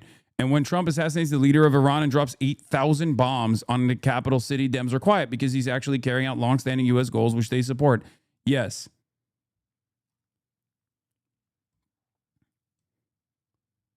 You don't suck off Nazis like Epstein does. His audience is fucking rife with Nazi supporters of Israel and the other kind. Yeah, Zio-Nazis and neo-Nazis. That's why Hasan made Noah Kulwin leave. Yeah. I was like, Noah, get out of here so I can be anti-Semitic. Yeah. Yeah, Rippy Torres. Rippy Torres also coming out swinging at the settler terrorism. Underway. You have argued, and I'll put this quote, we need to end this war right now. If the U.S. ends the war right now, as you're arguing for, could that leave Iran with a more extreme anti-American regime and even lead to a potentially larger conflict for the next administration? But the administration has already said their goal is not regime change. They are perfectly satisfied to leave in charge of Iran a regime that is going to be worse for American interests than the previous regime. What we know is that the minute we stop bombing, this new regime is going to start rebuilding their missile capacity and their drone capacity. The estimates are that it'll only take them a handful of months to reconstitute that threat. So what did we get at the end of this war? We're going to waste billions of dollars. We're going to get dozens, if not hundreds of Americans killed. We're going to start new conflicts in the region. And when it's all said and done, a more provocative regime is going to be in charge with the same military capacities. This is nonsensical. There was a leak that Dem leadership quietly wants the strikes to continue because they were going to do it anyways in the future, despite it being politically unpopular. Yes, this is a win-win. This is a win-win. This is a win-win for the Democrats. They don't get to fucking... They get to hang the unpopularity of the war on Donald Trump's neck, and it's literally something that they want. It's perfect for them. Democrats love dealing from a position of no power for this reason. Because when they have no power, they can fundraise, they can keep their seats, they can present themselves as an opposition party, even though they're not doing a very good job about it right now. But they also simultaneously don't have to they don't have to have the moral failure of like doing this deeply unpopular thing. They don't even calculate the morality, to be fair. All right. What do they get out of this? They've gained nothing.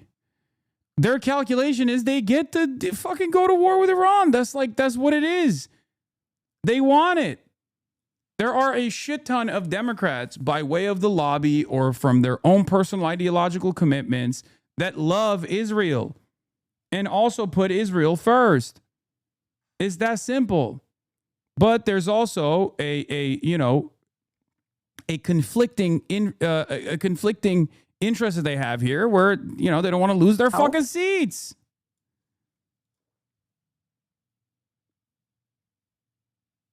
The audience needs to know when you are gay, when I'm gay. Got it.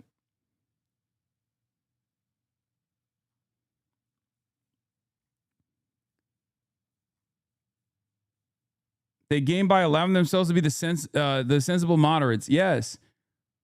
This way, the goals are advanced. Israel's goals are advanced. Okay? And they don't get to have that around their neck. Security and defence expert, Professor Michael Clark. Where do we begin? My goodness, that statement. What did you make of it? Well, it's what, Leah, you and I said about half an hour before it appeared would probably happen. We were discussing it, that he was likely to back down on this or likely to find room to not implement it because it was such a serious step to take, which would spin the war completely out of anyone's control. It occurs to me also there may be a technical reason for this. I mean, if you look at what the United States was talking about doing, attacking the whole infrastructure, there's over 400 power generation plants in Iran. It's a big, physically a big country, much bigger than Britain, 90-odd million people, producing about 90,000 megawatts of power. And so there's a lot of them. And it might well be that the military said, when he said prepare this plan, the military might have said, well, what effect are you trying to have, boss? We could take out the small ones, wouldn't have a big effect. We could take out the big ones, have a big effect. What do you want? I think that a lot of time must have gone into thinking about what they would actually do if he carried through on his threats, and they only had 48 hours to do it. So I wouldn't be at all surprised if the military didn't say to him, Mr. President, we're not sure what target set would have the effect you want to have, and it'll take us a bit of time to work that out and to actually plan for the sort of attacks that we need on those targets. So it strikes me there might be a technical side behind this as well. But overwhelmingly, this is Donald Trump thinking finally about the effect that this would have, because the Iranians showed no sign of backing down. They simply said, well, if you do that, we'll do the same in the Gulf, and we'll go for the desalination plants, which will be disastrous, completely disastrous to Gulf societies, because there they all are. By definition, desalination plants are on the coast, and so they're all along the other side of the Gulf, very easy to target from Iran's point of view, very, very vulnerable. And they seem to be prepared to carry that out. And interestingly, the Iranians are now saying, we didn't have any talks with them, either directly or through intermediaries. Yeah, that's what I thought was really interesting, because they're framing this as, unilateral decision. Yeah. You backed off, Mr. President. Taco. Trump always chickens out. That's what they will say. We stood up to you. You backed out. The Iranians think that they're winning. I mean, they've established conditions. They've said we want a closure of all American bases. We want Gulf money to reconstruct Iranian damage after this war. There's zero chance that those conditions would ever be accepted. But the fact that they're naming these conditions tells you that they think they're winning. They think that they're in a position to establish some terms rather than just wanting the war to stop. So as misguided as that may be, because ultimately I think this may bring down the Iranian regime, not now, but maybe in 6 months' time or 2 years' time. They may win the war against America and then lose the war against their own people and the other states in the Gulf who will have nothing to do with them after this war. So I think in the long term, Trump's policy might work, but not now this way. That's the difference. Oh, Michael, I could talk to you about this for hours and hours. We're going to have to leave it there for now. Thank you so much for your analysis. It's always top draw. Buried but breathing. A survivor beneath the rubble. A rescuer holding on to hope. The reality of airstrikes on Tehran, despite President Trump's talk of potential breakthrough. They want very much to make a deal. We'd like to make a deal too. We're going to get together today by probably phone. News of talks came in a Truth Social post. The commander-in-chief putting plans to bomb Iran's power plants on hold. We're doing a 5-day period. We'll see how that goes. And if it goes well, we're going to end up with settling this. Otherwise, we'll just keep bombing our little hearts out. But there's no sign of any end to this joint combat mission. US forces continuing to strike Iranian military targets. Israeli forces blowing up bridges in Lebanon. But Trump's closest ally is also talking about an opportunity. Earlier today, I spoke with our friend President Trump. President Trump believes there's an opportunity to leverage the significant achievements we have made together with the US military in order to achieve the objectives of the war through an agreement that will safeguard our vital interests. At the same time, we continue to carry out strikes both in Iran and in Lebanon. Donald Trump says they aren't speaking to the new Supreme Leader, Mujtaba Khamenei, and don't know if he's still alive, but to a top person. Not so, says the Speaker of Iran's parliament. No negotiations have been held with the US, and fake news is used to manipulate the financial and oil markets and escape the quagmire in which the US and Israel are trapped, he posted on X. It's the president's envoy, Steve Witkoff, who's doing the negotiating, alongside Trump's son-in-law, Jared Kushner. But who'd run the Strait of Hormuz if they strike a deal? Maybe me. Maybe me. You want the United States to be Me and the Ayatollah, whoever the Ayatollah is. No deal to sign yet, just a guitar on a visit to Graceland, the home of Elvis Presley. The president pinning his hopes, perhaps, on a little more, not less conversation. You never know. These are hard to sign. David Blevins, Sky News in Washington. Mr. President. Iran, you said today that... Move over. Can we move over? Let's get it. Let's go back. Move back. We get you back.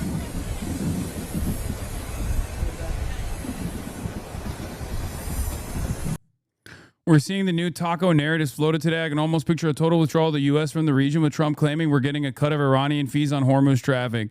Trump tells reporters that the Strait of Hormuz can be jointly controlled by me and the Ayatollah. We're going to control the Strait and Iran's going to pay for it.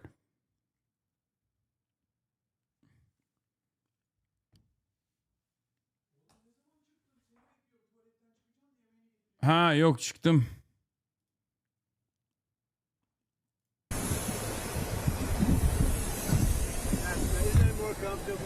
Mr. President, Iran's foreign ministry says you're not telling the truth when it comes to productive conversations to end the war. They're going to have to get themselves better public relations people.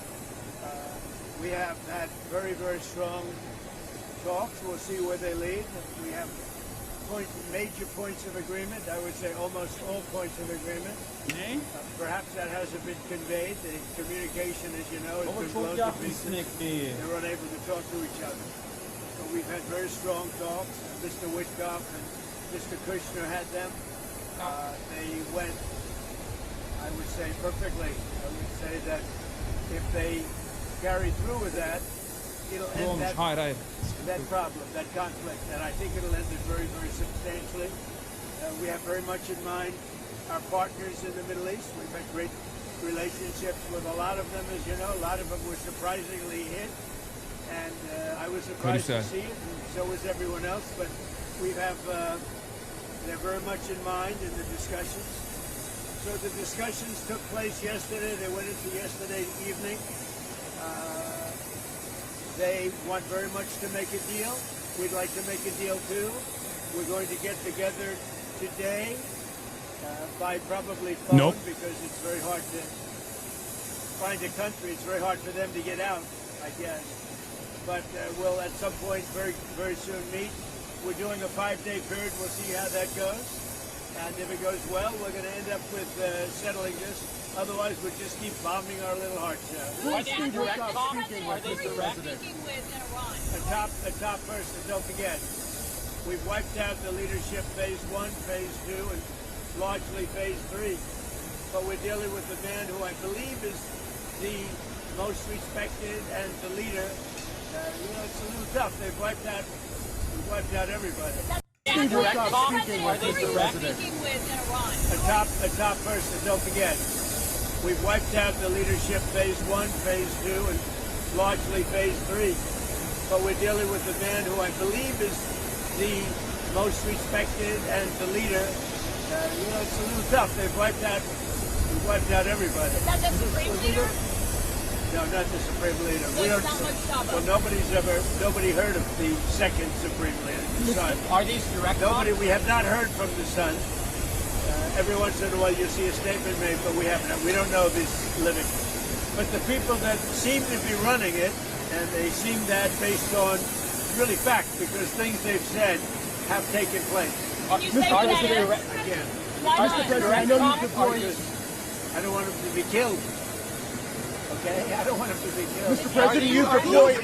Nobody wants to be that. Nobody wants that job right now. You know, nobody's exactly looking forward to being the head of that particular country, but perhaps we'll be able to solve that problem. Mr. President, Elon Musk, if these talks go well, and you reach I don't think he's going to be a business. If these talks go well and you reach a ceasefire agreement with Iran, do you believe Israel would abide by that agreement? I think Israel will be very happy with what we have. We just spoke to Israel a little while ago. I think they'll be very happy. This will be peace for Israel. Long-term peace, guaranteed peace. If this happens, and I can't guarantee it, but I think it's going to. My life is a deal. That's all I do is deals my whole life. I think this is something that's going to happen. And why wouldn't it happen? So tomorrow morning, sometime, their time, we were expected to blow up their largest electric generating plant that cost over $10 billion to build. It's a very good one. There was no dearth of money. And one shot, it's gone. It collapses. Why would they want that? So they called. I didn't call. They called. They want to make a deal. And we are very willing to make a deal. It's got to be a good deal. And it's got to be no more wars, no more nuclear weapons. They're not going to have nuclear weapons anymore. They're agreeing to that. Any of that stuff is no deal. And if they don't go well, sir, and you target... You said you want to get the enriched uranium. How are you going to get the enriched uranium? Are you going to send... Very easy. If we have a deal with them, we're going down and we'll take it ourselves. Sure, and if you... The Iranian capital. Mohammed, denials from the Iranian leaders that they're actually talking to the US, but Donald Trump's insisting they are. Yeah, that's the situation, Imran. The Iranian leaders were very quick to respond to that tweet by Donald Trump, saying that there is no indirect or direct negotiation going on between the two sides. But the understanding is that there is mediation. Mediation has never stopped since the beginning of this war, even though that mediation did not amount to a real rapprochement between the two sides. According to the Iranian side, the Iranians have a lot of suspicion and lack of trust towards President Trump and the Israelis because of what happened in June and what happened also in February 28th, when the two sides were negotiating and were there prospects for peace. And at the same time, those two countries attacked Iran. So they don't want a repeat of that situation. And whatever comes from Washington, they take it with a pinch of salt. And they are very clear to their public. The discourse that is being disseminated internally is much, much stronger than what is being said to the outside world.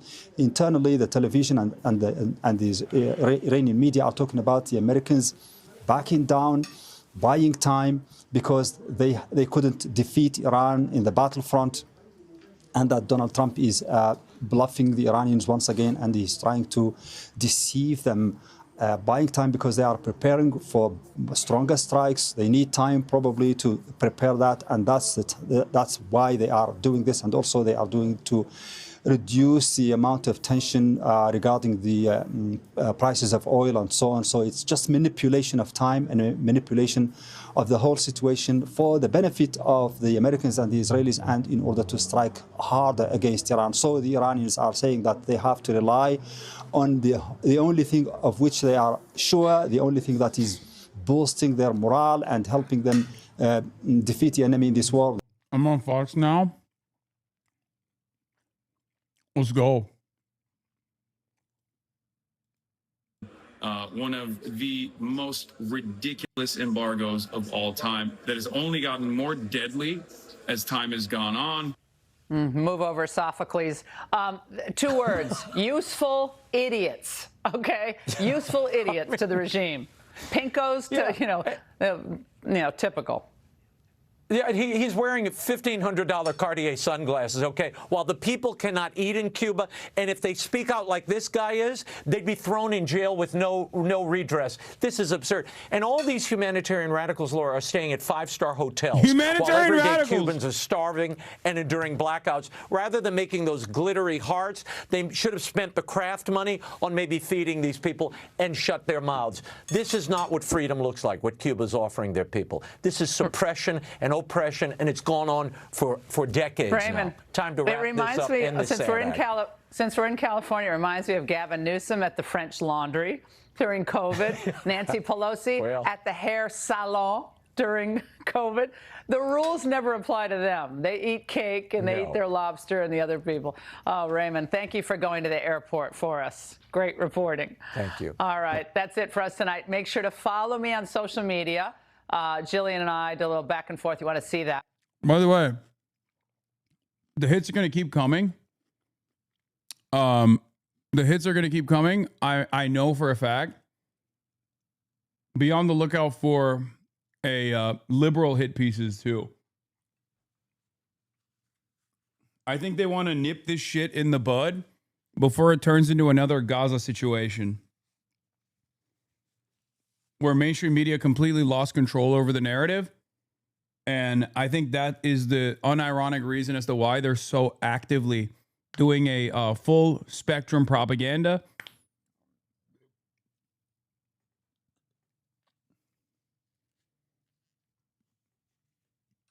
By belittling the stated purpose of the humanitarian aid convoy.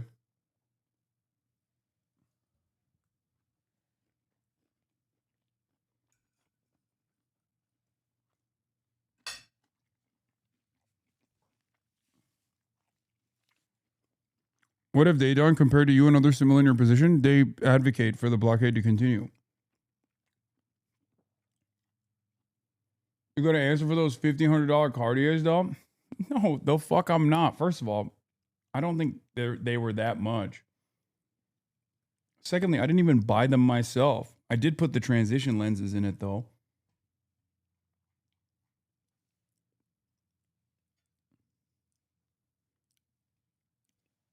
Also, last but not least, it's utterly fucking irrelevant. Like, what difference does it make how expensive my clothing is? Are you fucking stupid?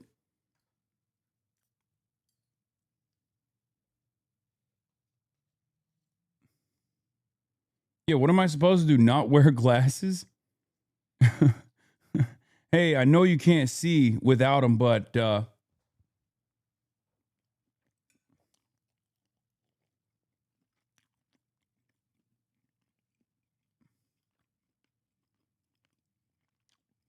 like, is my drip causing Cubans to suffer? Or is it the blockade?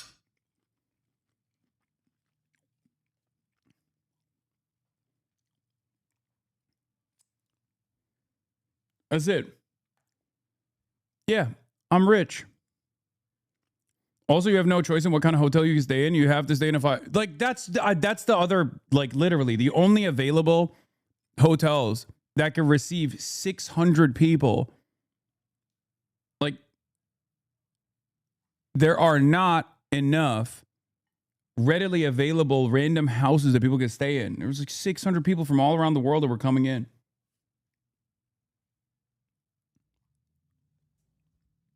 And the American government restricts where you can stay. Most people don't know that, though, which is why to them it sounds so insane. It's one of those things. It's like with Israel, right? When Israel does something so heinous and people go, there's no way that's real. That's got to be anti-Semitic. And then you're like, oh my God, it is real. What the fuck? But what's hilarious about it What's hilarious about it is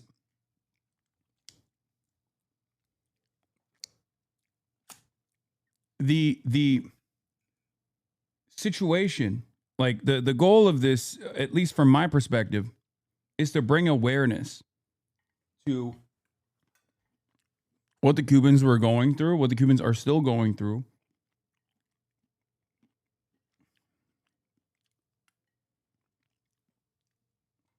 But outside of that, it was to expose, it was to investigate and potentially bring awareness to and expose the complex nature of these blockades, the complex nature of like American sanctions and American blockades, and how it has disrupted daily Cuban existence for 60 fucking years at this point.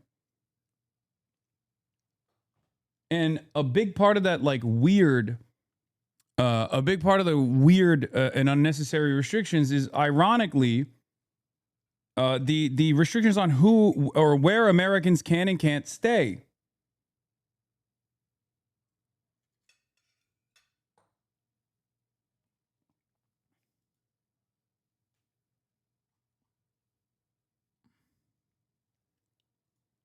Anyway, let's get back to situation monitoring, and I'll cover that stuff which again. is their missiles and their drones, and there is no change in that course of action. Tonight also there was a new wave of missiles and drones launched against Israel and the region. So Iran is not talking about negotiations right now, and they think that it will take time. But there have been phone calls between the foreign minister and his counterparts in the region and beyond, talking to the his South Korean counterpart, also the Pakistani and the Omanis. So that channel of communication is ongoing, but at the same time, the narrative here to the internal public is that nothing has changed so far. Dude, you got to keep spamming this. And then I'll give you the fucking itinerary and the 600 people that were on the island with me. You got to keep spamming it, dude.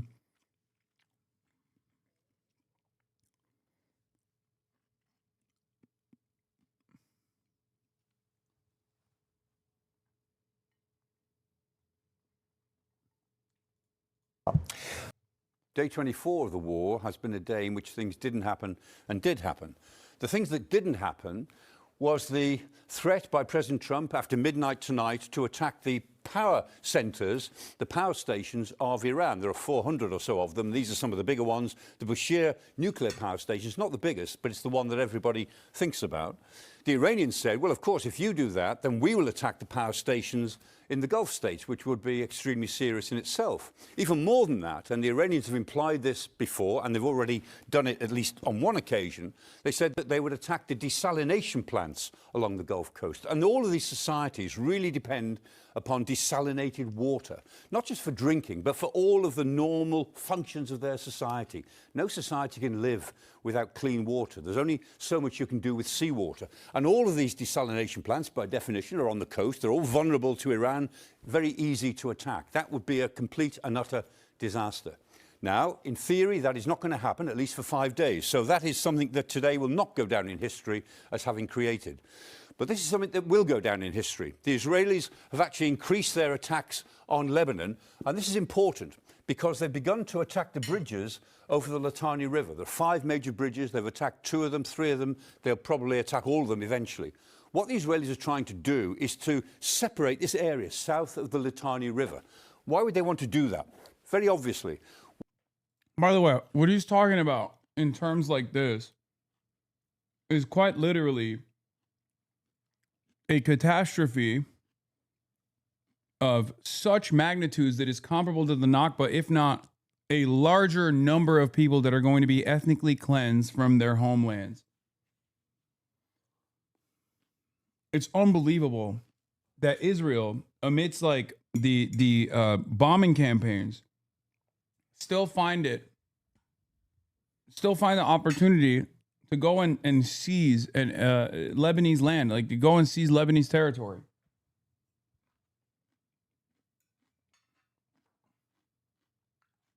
When the war began on the 7th of October 2023 and Hezbollah began to send rockets into northern Israel, the Israelis had to evacuate 60,000 people from that area, from northern. According to a post I just saw on IG, Israel and the U.S. just bombed energy plants in Iran. We'll find out soon enough. Israel. If that's real and they were or not. away from their homes for well over a year. They didn't get back there until November 2024. And they don't want to have to do that again. So what they're doing, instead of actually getting these people out, they're taking control themselves of this area south of the Litani River. They're moving in to occupy southern Lebanon, almost certainly. They did that between 1982 and the year 2000. They spent 18 years there, and it still didn't really solve the problem. Indeed, it created the problem originally of Hezbollah. It looks as if they're about to do it again. It's one example of the fact that the Middle East will not be the same again after this war, whether it finishes in 5 days' time or in 2 months' time. Dude, I'm saying, man, shit. Read logs, please. Iran's Fars News Agency reports that U.S. Okay, I saw, man. Israeli strikes targeted energy infrastructure in Isfahan and Khorramshahr, including a gas management building, a pressure reduction station, and a gas pipeline linked to a power plant. Damage was reported to the facilities and nearby homes with no casualties recorded. Yeah, I think they want to draw out. They want to draw out a more militant response from Iran.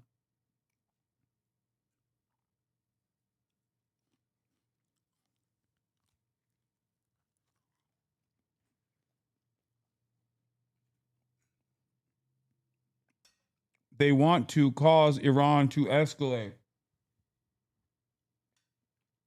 in retaliation. Israel has actively played the role of a spoiler because they have a very different set of goals than the American side.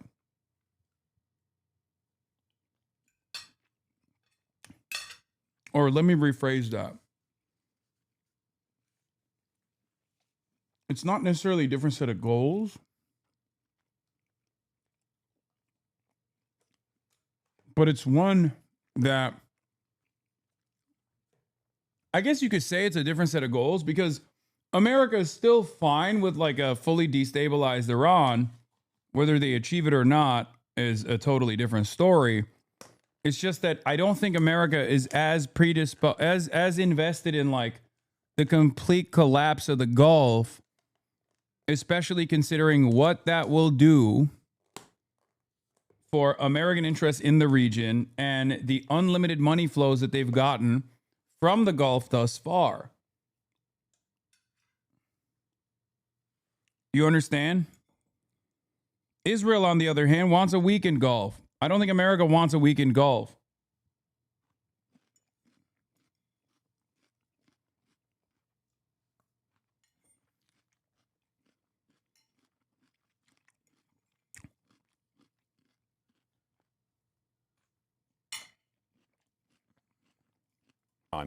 The fact is, everybody in the Middle East is having to reassess their politics and their security policy.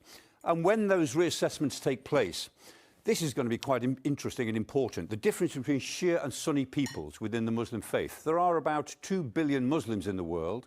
10 or 15% of them are of the Shia faith, not the Sunni faith. But most of that 10 or 15% are concentrated across the Middle East. So these boundaries can be very sharp. It's not a trivial difference between Shia and Sunni Muslims, and they have fought violently in the past. When you think of it like this, Iran as a block of the leader of the Shia faith, and Saudi Arabia is the leader of the Sunni faith, and those are competitive societies in more or less every sense of the word. It looks pretty dramatic when you look at it as blocks of countries. But if we think about it in terms of population, where people live, it looks a bit different. Because in Saudi Arabia, the population is much more dispersed. In Iran, it's much more concentrated. And the group of Shia peoples in the Middle East concentrate down towards Yemen, a number of peoples in Turkey, not many elsewhere. And that sort of pattern is a pattern that will emerge as one of the drivers of the new politics of the whole region that will somehow take shape when this war is at some point over. Which goes back to the old reality, really, that war. The dynamic might shift dramatically in this situation where Chinese interests might might supersede what America is willing to do, especially because China gets all of its energy from the Gulf, including Iran, including but not limited to Iran. So, I mean, I don't know how China operates.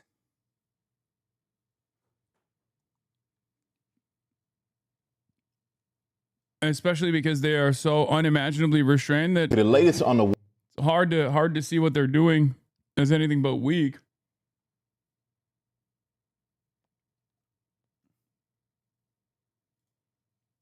A Stimson Center analyst says Iran's impact to missile-fired ratio has been rising as the total count lowers. Stimson Center expert found Iran's confirmed impacts per projectile fired has been climbing steadily since the first day of the war. If Iran is losing, narrative is tracking the wrong numbers.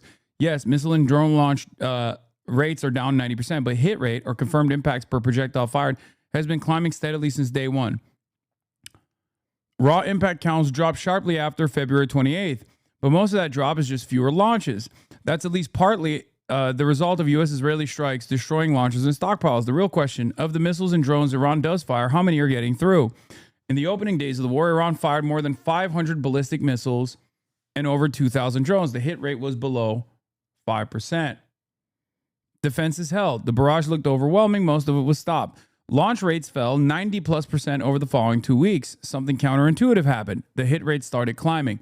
Iran was firing less, but hitting more often. Now, a part of that is also because they started using like uninterceptable hits, like the cluster munitions that they've been deploying, where they unload the 80 submunitions. They explode the 80 submunitions in high altitude. Those are not interceptable. The other thing that they did was they successfully took out Israel's and America's eyes and ears. Yeah, even the 90% is a deceptive number. This is also true. They are down 90% from the day one mag dump, but they seem to have held steady since then. That's the other side of the story. This is also correct. The first day barrage, and this is the same thing that happened, I think, in the 12-day war as well, where they mag dump all their old shit to exhaust the systems and see whatever goes through. And they do openly say that, by the way. Yeah, mag dump Lamau is funny, but it's like low-key what they're doing.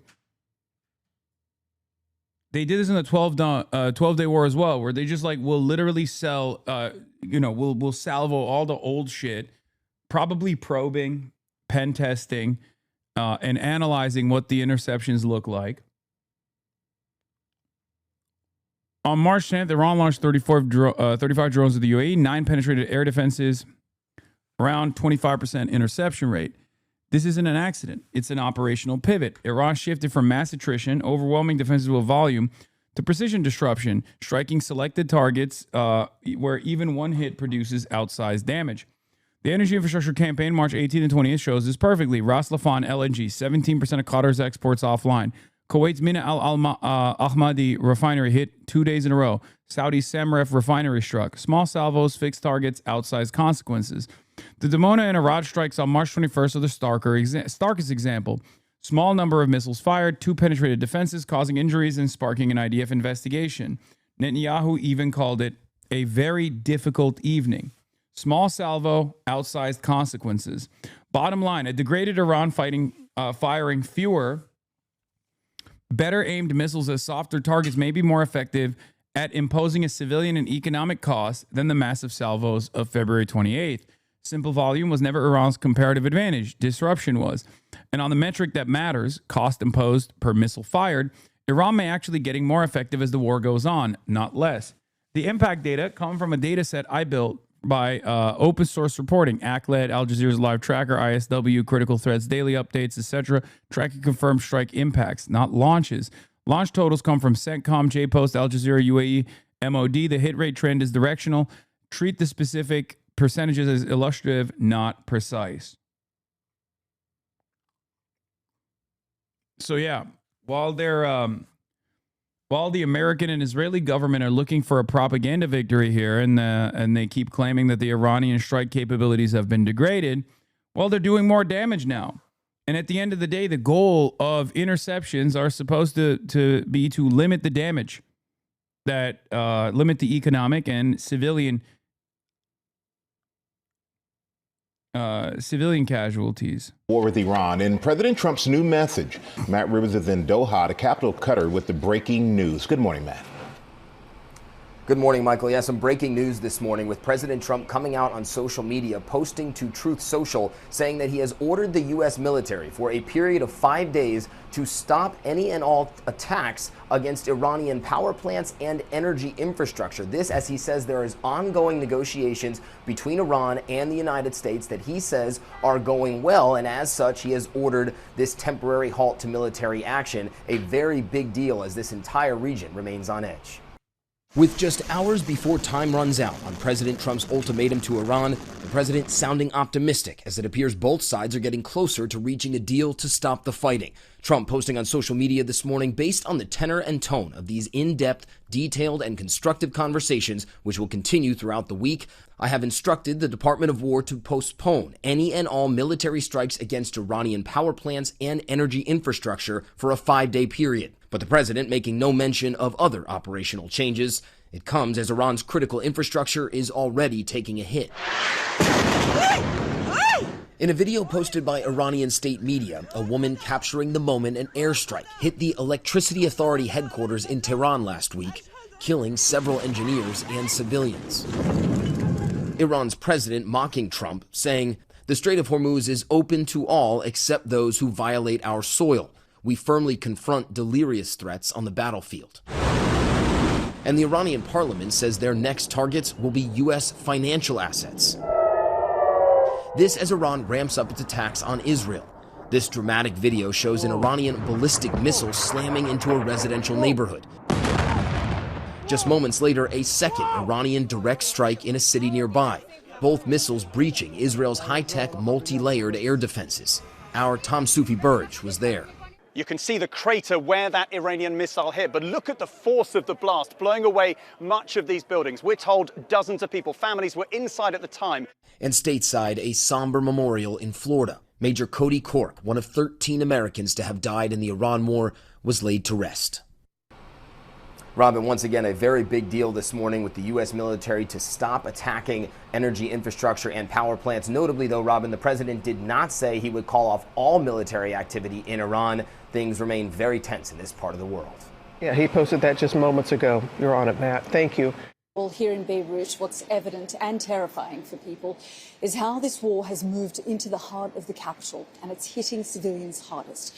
Here's some of what I've seen in a city under attack. A building in central Beirut, already evacuated, suddenly gives way. Concrete folding in on itself. Dust swallowing the street. This is now all that's left of it. Israel says it issued evacuation warnings and claims it was targeting Hezbollah infrastructure. Residents say they were unaware. There are no reported casualties, but the absence of deaths does not mean people aren't deeply scarred. This is the heart of the city, and no one thought the war would come here. In previous wars, there appeared to be some lines that the attacks by Israel... They have to keep doing it, man. They have to. They just can't. They'll die if they don't like genocide or ethnically cleanse another area. It's just, do you want Israel to explode? Literally just one speed, dude. No matter what happens, this is what they did with Gaza over and over again. Constantly just fucking pummeling whatever was within reach. Yeah, the Zionists are ethnically cleansing southern Lebanon using genocidal tactics deployed in Gaza. Israeli journalists report this openly, and yet there's silence from the Western media. It's true. It's unfucking believable. Were focused in southern Lebanon and in the southern suburbs of Beirut. But this is central Beirut, and this was a residential building. So there's a real sense and a climate of fear that's developing that nowhere in Beirut is now safe. Despite the destruction, life continues.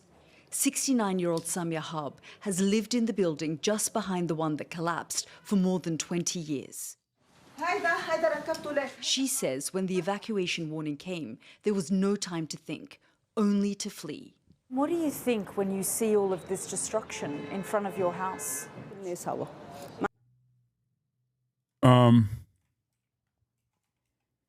I believe the New York Times Cuba flotilla hit piece came out.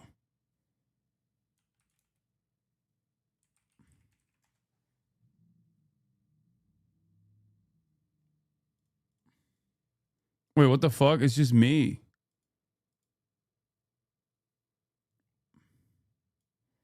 Celebrity left-wing streamer defends Cuba mission. Hasan Piker helped bring attention, delivering humanitarian aid to Cuba. The group was criticized for staying in an upscale hotel as Cuba faced another blackout. Hasan Piker defended himself, tiny cup in hand, from Havana. Mr. Piker, a left-wing political commentator with millions of online followers. Wait, what the fuck?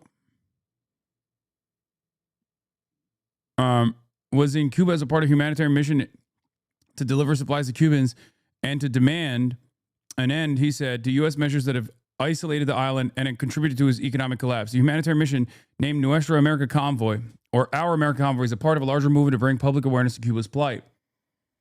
Amid fuel shortages caused by a U.S. blockade that have ground life on the island to a halt, the convoy is delivering thousands of pounds of food, medicine, and solar panels. Mr. Piker's group, which traveled to the island by plane, will soon be joined by activists carrying more aid by boat. The mission, however, was stumbled on political landmines. Cuba's government, which gave the convoy its blessing, has been broadly criticized for repression, including detaining about 1,000 political prisoners and surveilling its population.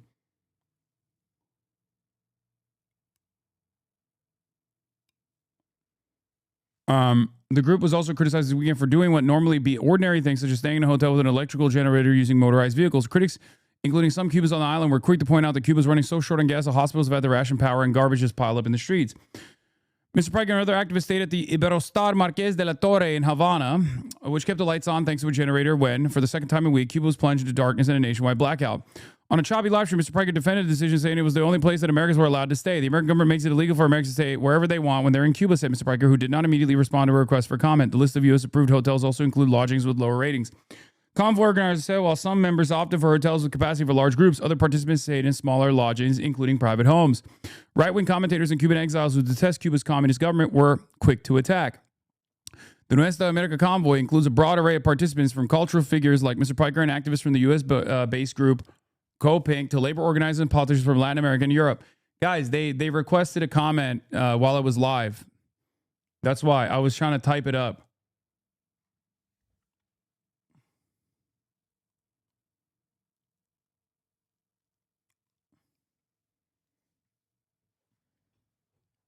Critics online called them names like Champagne Soldiers and Comunista de Caviar. Some Cubans on the island, including prominent independent journalist Ioannis Sanchez, also questioned the group's presence.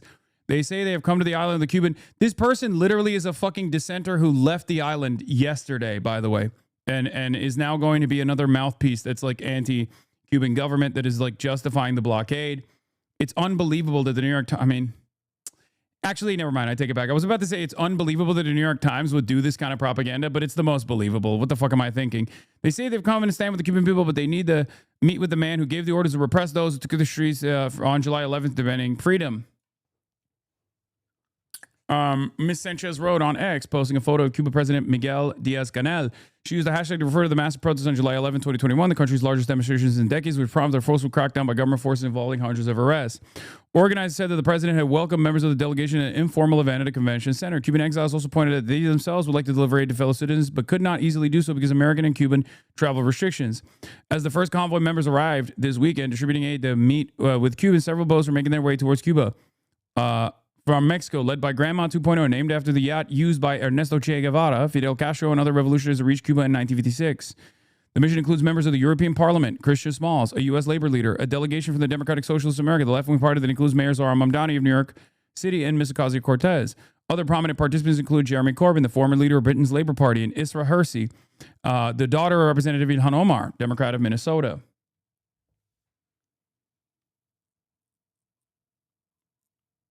Ioannis Sanchez is a legitimate journalist and speaks out about the things that the government does not want them to report on. She's very brave.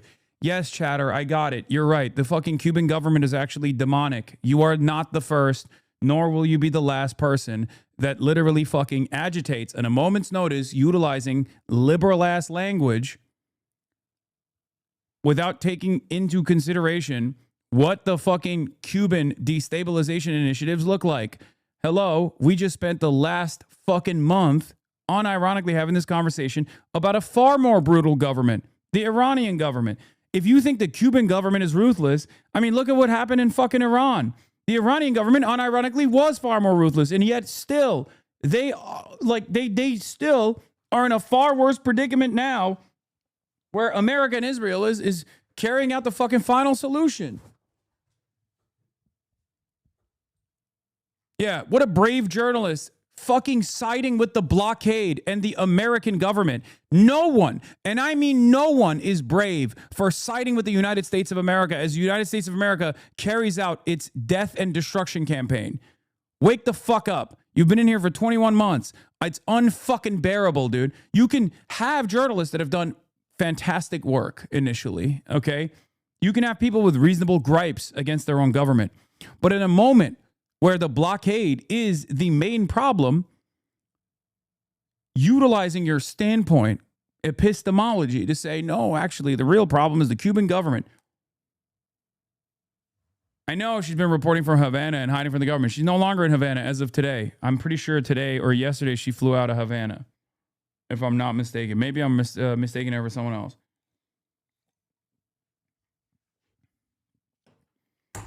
Like, how many... I agree the embargo is the main problem right now. Oh, shit. So, okay.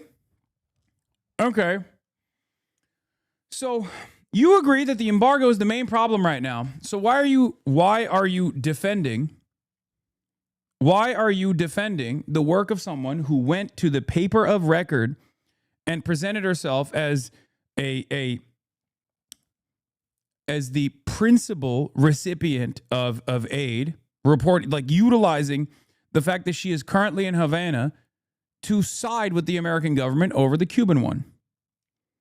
Do you not understand how propaganda works? This is my fucking job, man, and I have utterly failed.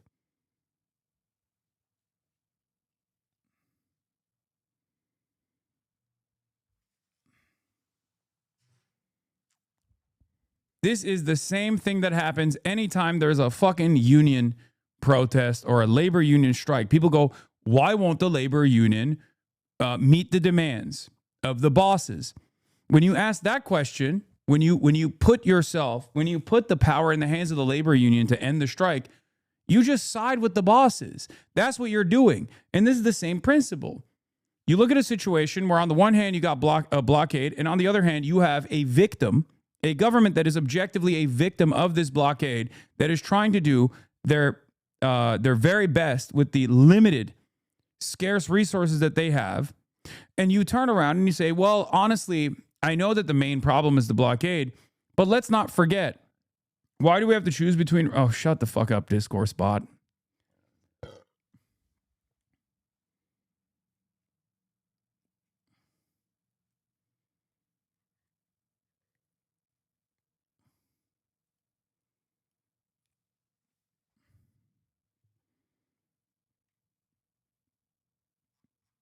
I am Cuban. I haven't listened to her recently, so I'm not up to date on what she's doing right now, but I listened to her own words in Spanish.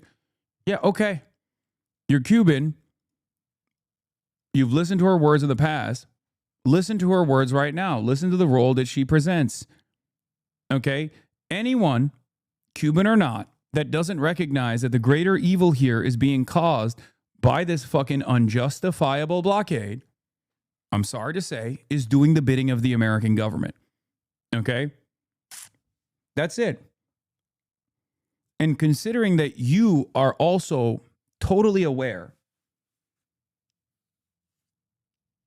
that the much more consequential problem at play that's like starving the island is not the Cuban government, but instead is absolutely the fucking blockade. Embargo is not a blockade. Yeah, really, just oil chooses not to come to the island on its own.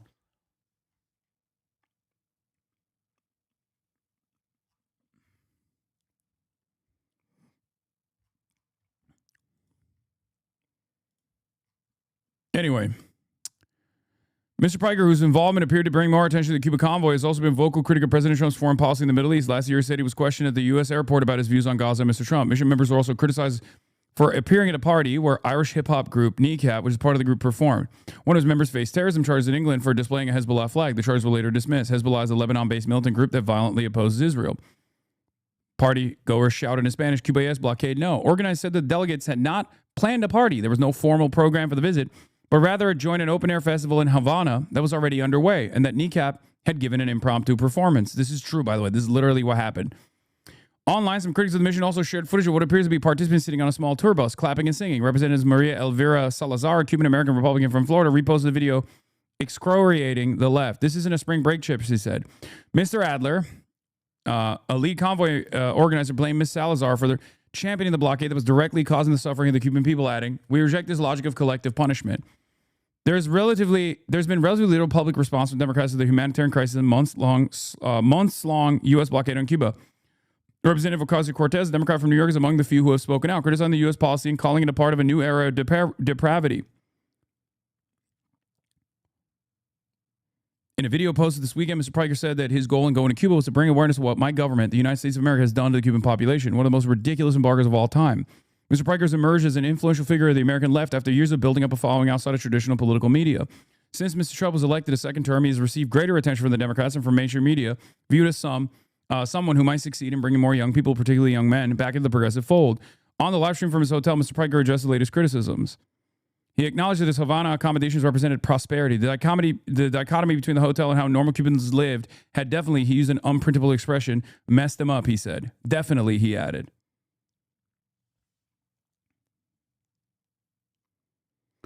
I love the idea that you can go to Cuba and not be involved in a music festival. It's basically a continuous music festival in Havana. AOC has been against the sanctions and embargo since 2021, just for chatter's full context. Yeah.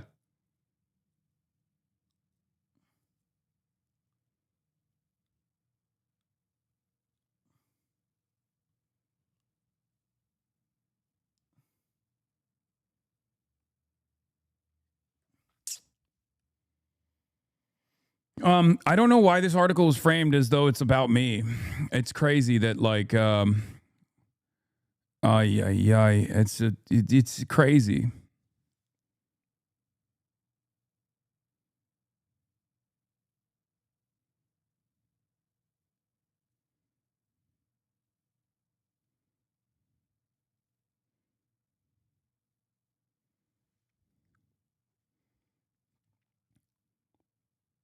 They said they would publish my comments if I sent it in after the article came out, though. The only thing they intend to do with posts like this is to divert attention from the suffering of the island. Yeah, exactly. That's precisely what the story is here. And that was what my comments were going to look like. I said, deeply cynical people have made it their lives' work to sit around the comfort of their homes and undermine the stated purpose of sending humanitarian aid while bringing awareness to the blockade that has caused tremendous torment to the Cuban people, which are some of the bravest, most resilient people I've ever had the honor of meeting. They framed every collaborative action with the Cuban people from an outright evil framework. All this advances the Trump administration's goals of engaging in yet another unjustifiable regime change war.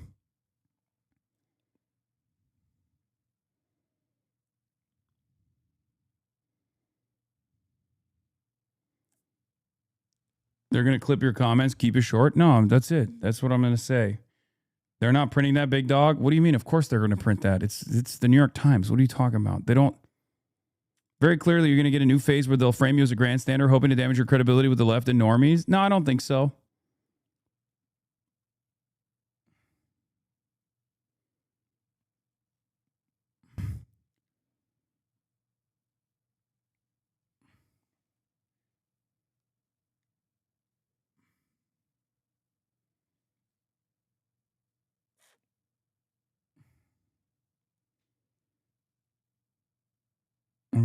They framed every collaborative action with the Cuban people from an outright evil framework. All this advances the Trump administration's goals of engaging in yet another unjustifiable regime change war.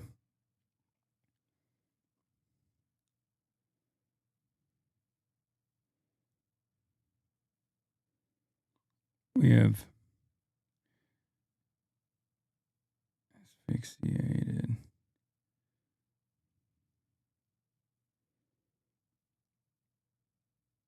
With the hopes of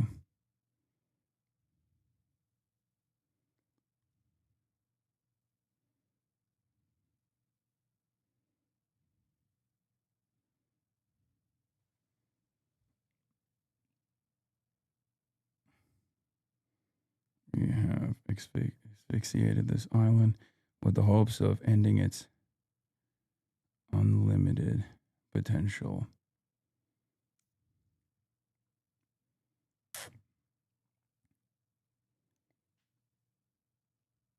Through series. Through a... What the fuck is this? My Apple iPhone is just doing crazy shit. With the hopes of ending its unlimited potential through a sequence of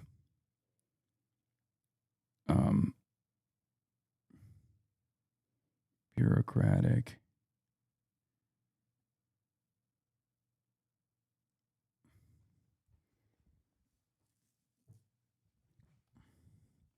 We've asphyxiated this island with the hopes of ending its unlimited potential through a sequence of bureaucratic. Take your time, chat, entertain me.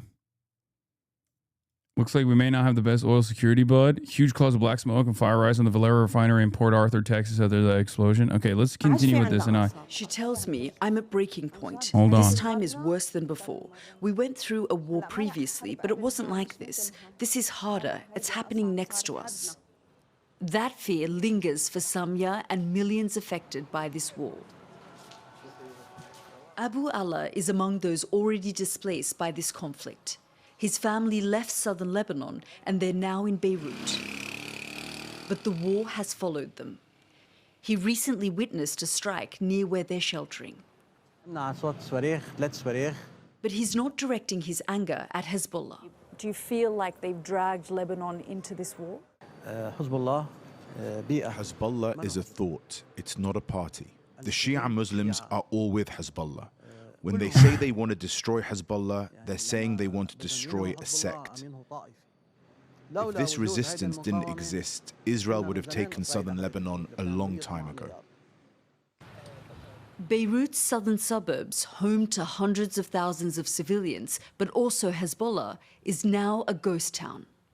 Over 1 million people have been displaced since this war began, more than 1,200 killed. Now, the center of the capital has become part of the battlefield. Back at the site, as the dust settles, there are attempts to rebuild. There is visible ruptures, not just in concrete, but in the idea that this war had limits.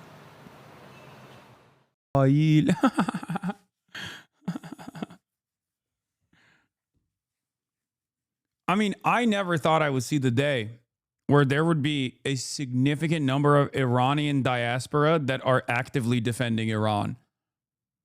And I know that there are many Iranians in my community, both inside of Iran and certainly outside of Iran, that probably feel the same way as well.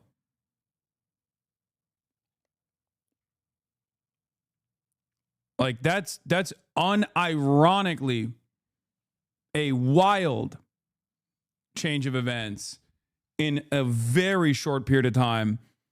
And it is almost exactly as I predicted it would, which is when America and Israel show their hand and force a lot of these people to recognize that there was no real interest in defending the safety and security of Iranians living in Iran, their relatives, their immediate relatives, and no real investment in like bringing about some kind of like liberal secular democracy or anything like that. Iranians are very smart people. They very quickly picked up what they were putting down, right? And now what remains is some of the most insane, cynical Zionist supporters of Israel.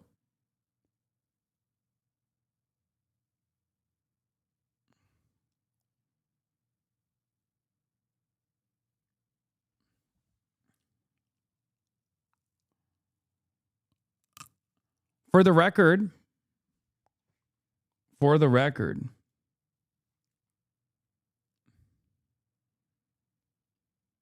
I've shown you.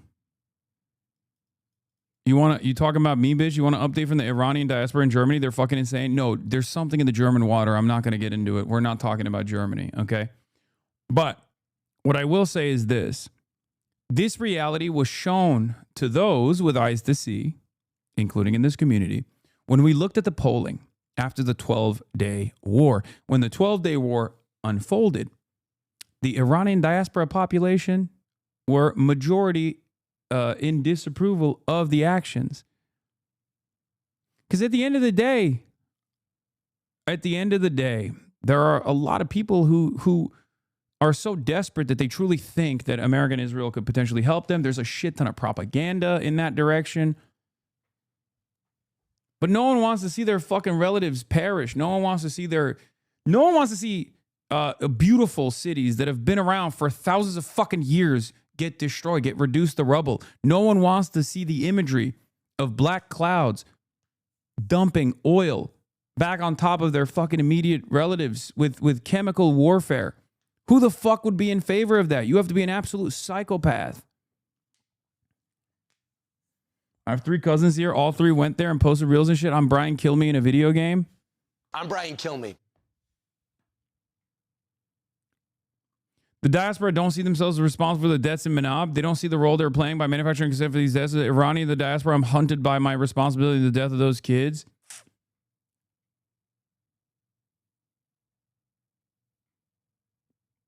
Think about how much closer the levels of population and influence are between the USA and Iran compared to like Cuba or Iraq.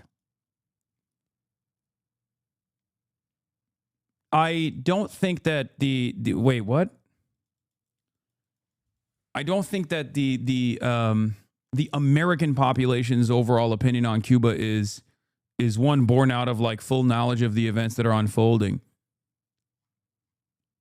For the record, I don't like. I think if more and more Americans were aware of our design in Cuba, they would be very frustrated. It's totally endless.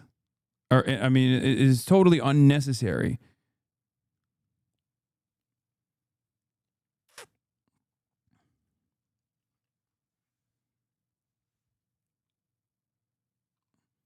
I hear you say, but the Iranian diaspora don't hold a candle to my fellow Cuban diasporas. They really celebrate the death of Cuban children. Many do understand and still celebrate it.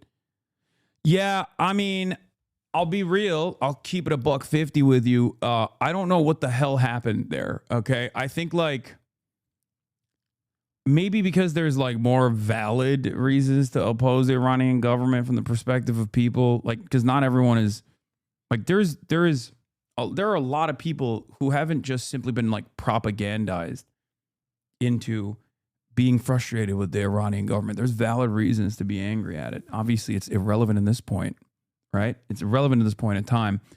But like with the Cuban situation, like you got to be a real fucking diehard anti-communist to just like straight up.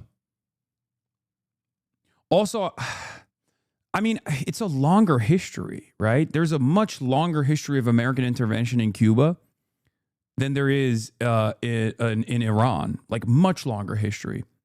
Our story with Iran starts in 1953. Our story with Cuba started far before the Cuban Revolution, right?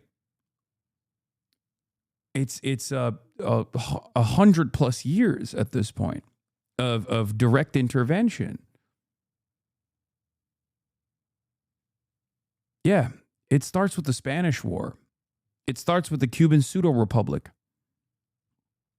The Cuban pseudo-republic, which never achieved true sovereignty from American intervention. And time again, the Republicans and the liberals, both in Cuba, kept demanding American military intervention. And America came in and gave that military intervention, creating its upper caste of white Cuban society that dominated the industrial sector. The casino system that was designed, that was hyper exploitative.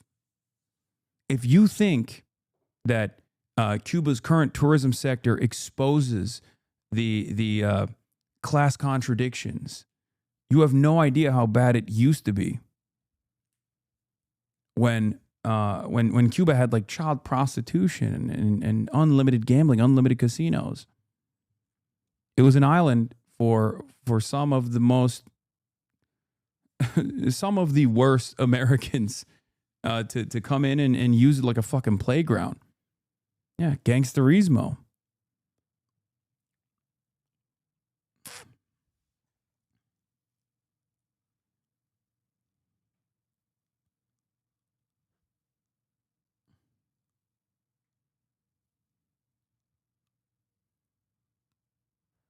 A lot of them are unironically trained and paid by the CIA. America only deployed a small amount of the Bay of Pigs. Many stayed on boats or in other places, including my grandfather, who was trained by the CIA and was ready to ship off to Cuba as reinforcements. Should the invasion prove successful? Yes. This program is brought to you by Exter.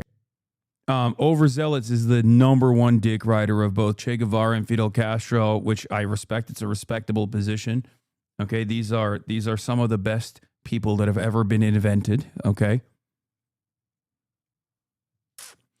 One other thing I will say about my experiences with the Cuban population was how much they cherished the revolutionary spirit in every action that they took. I interviewed I interviewed the person responsible for the electrification of the photovoltaic electricity grid. Okay. And she had a really interesting perspective where she said, I'm an academic. I never thought that I would be engaging in this collaborative process with numerous different sectors of Cuban life that would greatly improve the lives of everyday Cubans. That every action from the medical brigades down to like every action from the doctors that are working tirelessly to save people's lives, down to this physics professor who now is working on electrifying or working on utilizing solar panels on the Cuban energy grid, accelerating this process, this green energy transition from 5% to 38% in a matter of 1 year. One of the fastest accelerations anyone's ever seen. And she was like, you could tell that she was immensely proud of her work, regardless of how complex it is. And you could tell that she believed that she was carrying on the revolutionary spirit of resisting against American intervention and saving the lives of Cubans by doing so. Cubans are some of the best people, man. Straight up. As always, source material will be cited in the corner of the screen throughout the video. Enjoy. In case you were unaware, there exists a small island nation less than 100 miles off the coast of the mainland USA with quite the reputation. A lot is said about this country, and the opinions held about it vary massively. If you listen to those sympathetic to the revolutionary history of Cuba, you'll be told the story of a selfless island nation off the coast of the world's most violent empire that, despite its struggles, which are almost entirely the result of economic warfare waged against it by the United States, gives whatever it can to those in need. Whether that be military assistance to those fighting white supremacists in southern Africa, offering medical aid to others, or even dramatically improving the quality of life domestically relative to the inequality and torture overseen on the island by the previous US-backed dictatorship. But who cares what this guy thinks? I mean, who even is that? These guys are the ones who know what they're talking about. Cuba is the epicenter, is the headquarters of evil in the Western Hemisphere. Socialist dictator who murdered all dissidents. What could you possibly say that's positive about a man like Fidel Castro? We are sitting in a dangerous predicament. He actually created a giant gulag and sentenced everybody in the country to stay in it. Wait, what? No, within just 2 years of the revolution, 200,000 Cubans emigrated, and over 500,000 left during its first decade. And Cuba went on to experience levels of immigration comparable to those of its neighboring countries in the late 20th century. While Cubans did need exit paperwork, and this process was often a bureaucratic mess, one of the main bottlenecks was often the receiving country, especially the US, which restricted legal visas while rewarding undocumented arrivals, seemingly encouraging the kind of dramatic spectacles that could be used for propaganda. And Fidel Castro himself declared the revolution strictly voluntary, and he even facilitated periodic mass exoduses, later agreeing to a US proposed airlift when dangerous sea departures became common. God damn it, Ben, you make it so hard for me to make a funny little montage when I have to pause and refute your bullshit. is such a buzzkill. We are on the edge of war and have been for some time. He exiled all religious figures. No, he didn't. 100 years from now, historians are going to look at Fidel Castro and say, guys, this guy was a... Yeah, isn't Cuba to America historically like Taiwan is to China? Always heard the history went really deep. No, what the fuck? No, Cuba is comprised entirely of Spanish and African migrants and slave labor initially. The fuck? Cuba was never a part of the United States of America. United States of America basically was a colonial occupant and the indigenous population as well, which is ironically often forgotten.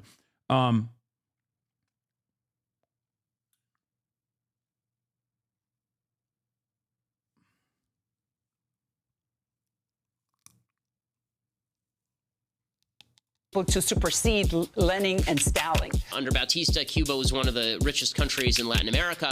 Gross. Fidel was a genius at evil, and right now they're ending those. Their days are numbered. Che Guevara said, "There's a direct quote from Che, this piece of crap who you see people walking around with his face on T-shirts. It's like walking around again with a Stalin T-shirt. Said to send men to the firing squad, judicial proof is unnecessary," is what Che Guevara said. "These procedures are an archaic bourgeois detail. This is a revolution.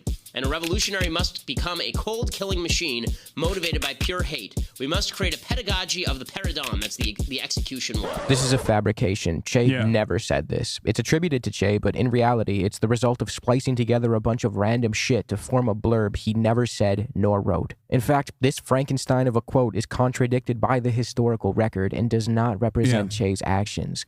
Yo, if you want to learn what Cuba is actually like, look at declassified CIA materials. Okay? Not the shit that the CIA was putting out as propaganda to the public.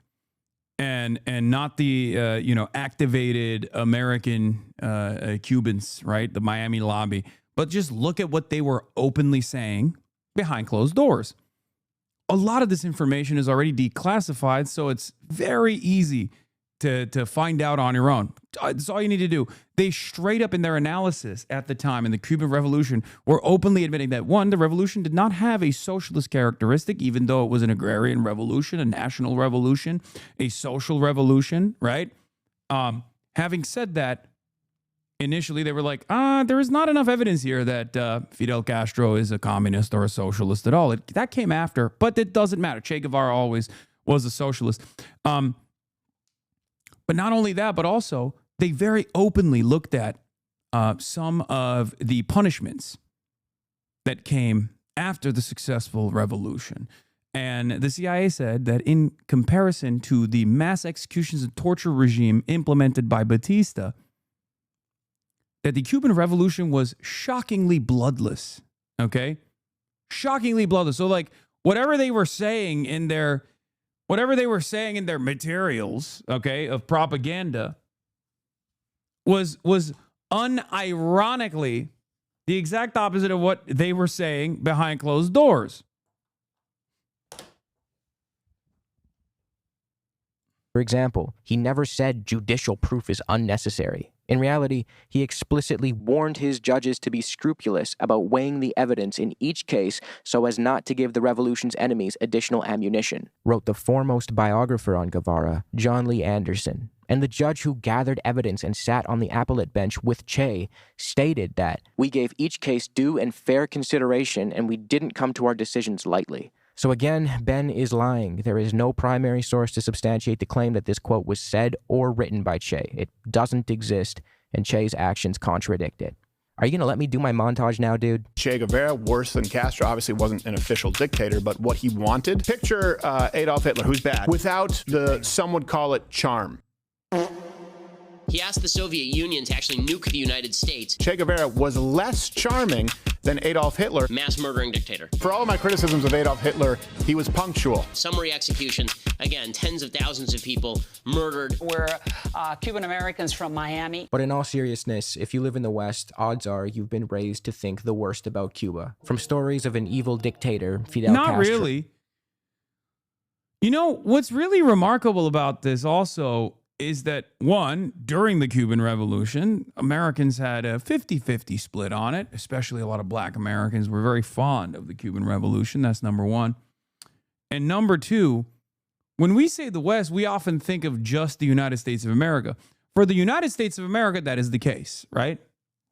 Tremendous amounts of propaganda about Cuba. But for the rest of the world, the United Nations has been demanding the end of this unjustifiable embargo for quite a while, for multiple decades. And not only that, but also the rest of the world has normal relations with Cuba. They just have to constantly dance around American embargoes. That's it. America is actually the odd man out here in comparison to the rest of the world. Like, countries have normal diplomatic relations with Cuba. Countries try to engage in commerce to the best of their ability beyond secondary sanctions in Cuba. You know, Free Press put out a hit piece on you. Yeah, once again, it's very strange. It's all Israel. It is like, I mean, this is obviously an Israeli outlet, as you guys know. This is an outlet that's like a Zionist outlet. It's very strange that America seemingly has outsourced its entire intelligence community to the beautiful nation state, the most moral nation of Israel. Very interesting. Seizing power against the wishes of the population, then stealing everything for himself and plunging what was once a rich and prosperous country into ruin, to tales about the supposedly racist and homophobic revolutionary doctor Che Guevara, who apparently gave up on his Hippocratic oath and decided to Michael Myers his way across the island for no good reason. Did you know that Che Guevara, was he the Cuban guy?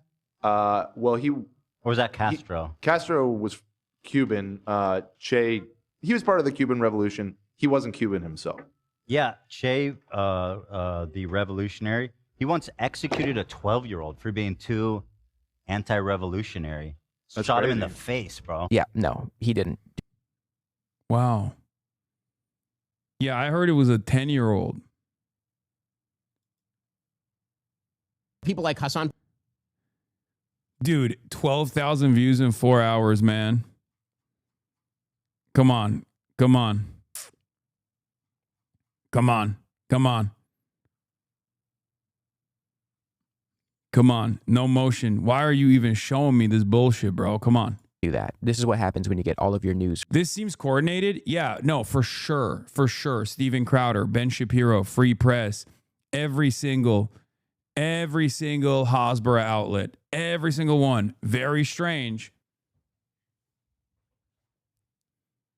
From either Reddit or ChatGPT. You've surely heard about the poverty and the economic hardships in Cuba, which are supposedly solely the result of godless communist economics, and not the blockade levied against Cuba by the United States, one that has been nearly unanimously condemned by the United Nations, with the predictable, consistent exceptions of the Yankees and Israel, though that list has grown in recent years to include other loyal dogs of US imperialism like Javier Milei's Argentina. The point I'm trying to make here is not that Cuba is some perfect paradise. It isn't. It's far from it, and people are suffering. It's true that I myself fall into the camp of Cuba sympathizers, but my... How many crumbs did you toss at the kids?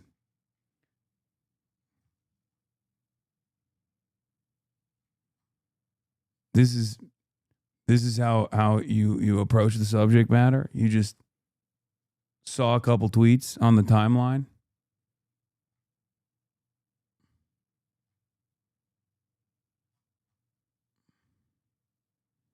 This is why Gulag exists? I know. I mean, holy fuck. The crumbs are what your dad ate from your mother's pussy after I came inside of it.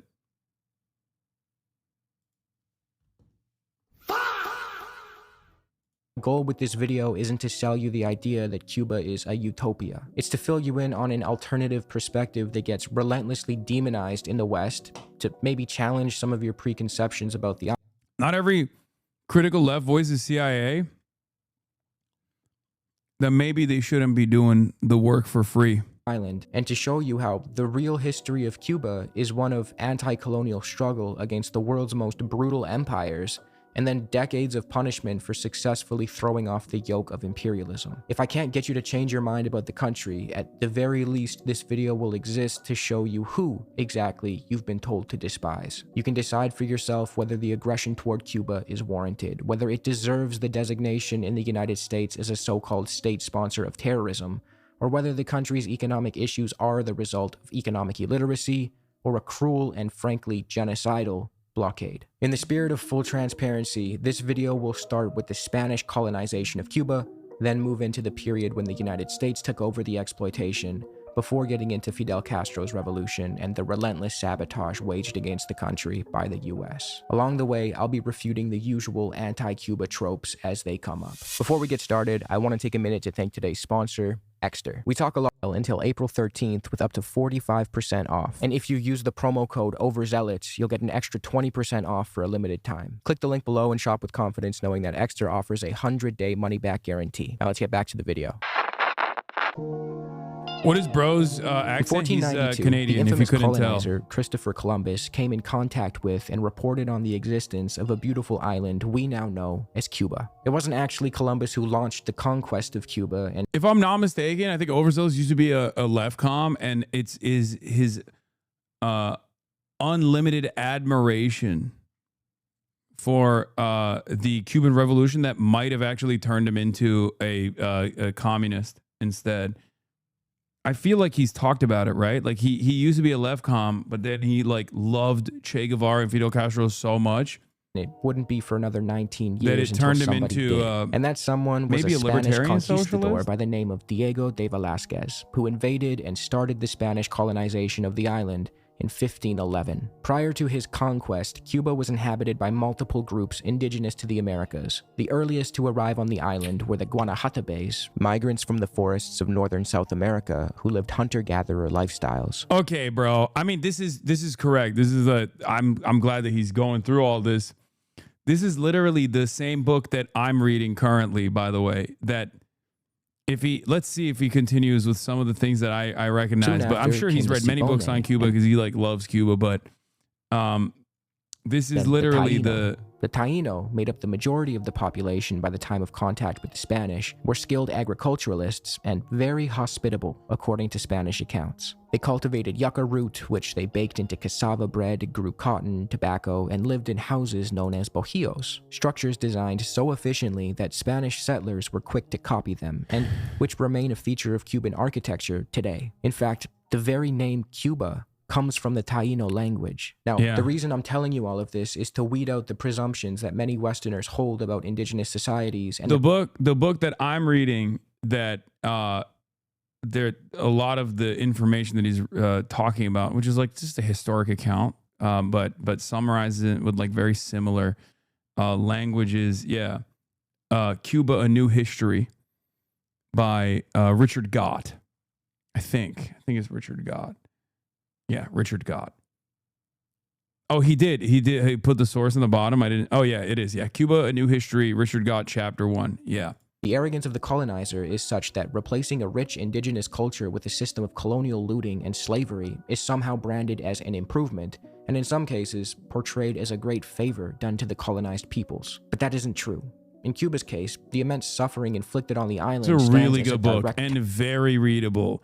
Very readable. I highly recommend it. Testament to the ills of colonialism and the post-colonial legacy it left behind. Once the Spanish took over the island, they enacted the encomienda system. As historian Greg Grandin explains in his book, America, America, the encomienda system in the context of the Americas refers to a kind of slavery, but indios encomendados, or commended Indians, weren't considered private property or chattel. Rather, they were formerly something like wards, members of an existing village or community who, in exchange for labor, were to receive instruction in Christian doctrine from their overlords, their guardian encomenderos. The encomienda was important. No, there are leftists from inside the country now, who we should honestly contend with the socialist Cuba, the oligarch sincerity, and the humanitarian flotilla in El País. I saw, dude. Yes, Carlos Manuel Alvarez, who's an exiled Marxist from Cuba. We can engage his perspectives actually living in Cuba, or else it's a cult. How offensive to say any critical voices doing the CIA's work. It is true. It is true. You can have reasonable critique against the Cuban government, okay? I mean, I literally fucking okay, I'm going to reveal it now. But one of the things that I said to the foreign vice minister was literally to ask why Cuba was so resistant to implementing some sort of economic reforms like the opening up of the economy, like Deng Xiaoping did, okay? And I'm not the first person who has probably asked him that question. And I'm sure there are plenty. I mean, I talked to Cubans. Like, you're making it seem like I arrived at the conclusion I arrived at without, like, talking to any fucking Cubans about their day-to-day existence. I've also openly explained to you that there are plenty of young Cubans, especially, that have completely checked out of participating in the political, the political structure as a consequence of, as a direct consequence of feeling of helplessness, that genuinely think, for example, that the government is lying about the blockade and simply using the blockade as a fucking response mechanism for their own personal failures. Was it him? Yes, I did. Countries. Yeah, this is him. Yes, Cuban Deputy Foreign Minister, Vice Foreign Minister Cosio, Carlos Fernandez de Cosio. Very smart guy.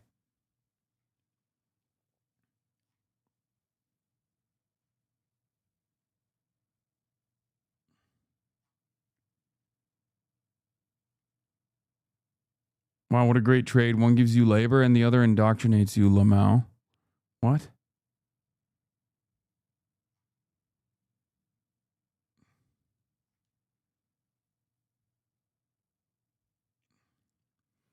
Fair question, but I think the embargo cooked that. I mean, ironically enough, that's precisely what he said as well, that they are open for, they're open to reforms and have reformed since 2019 especially, okay? But the, you're responding to the video, the encomienda system.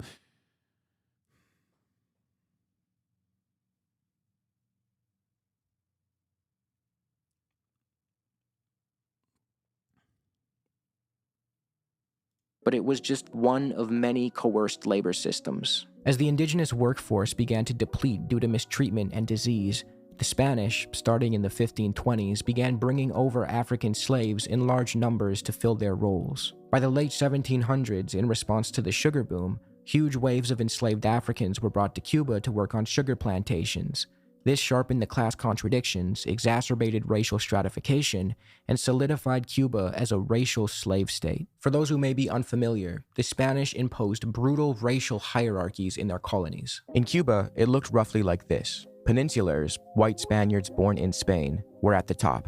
Below them were Creoles, the descendants of Spanish colonizers born in the Americas. And beneath them were indigenous and African peoples, with free people of color, which Cuba had a relatively large number of, placed above enslaved Africans. While the Spanish originally envisioned their colonies as a binary system of two legally distinct republics, the Republic of Spaniards and the Republic of Indians, as they referred to it, this framework fell apart fairly quickly, especially in Cuba's case, where, largely due to the massive decline of the indigenous population, the mass importation of enslaved Africans, and mixing between all these groups, it devolved into a weird and gross caste system based on blood and lineage, where proximity to blackness placed you lower in the social order. By the mid to late 1800s, the Creoles, the descendants of the Spanish born in Cuba, started to sharpen their nationalist movements and aimed to fight off the Spanish-born peninsulars, who had monopolized power. Much of this movement was largely concerned with maintaining the existing social order, but just swapping the peninsulars at the top with the Creoles, the Cuban-born elites. Even when the 10 Years' War for Independence began in 1868, led by plantation owners who wanted to boot out the Spanish, the movement was conflicted over issues like slavery and maintaining the existing social order. There was, however, a Creole by the name of Jose Marti who despised the racial stratification and sought to unite Cubans of all races in one national liberatory struggle for independence. Marti formed the Cuban Revolution. The problem is, Hasan, that the Cuban government has done both. Yes, they are were for a very long time resistance to any sort of economic reform or change, even when it meant that the struggle was elevated. However, you cannot look at that outside of the context of an ongoing blockade that persists to this day and has gotten only worse as time has gone on. Because in the absence of said unjustifiable blockade, the unjustifiable blockade, who knows how Cuba would have fucking developed? Okay? That's the point. These guys have never had a moment of relief. It was always siege warfare.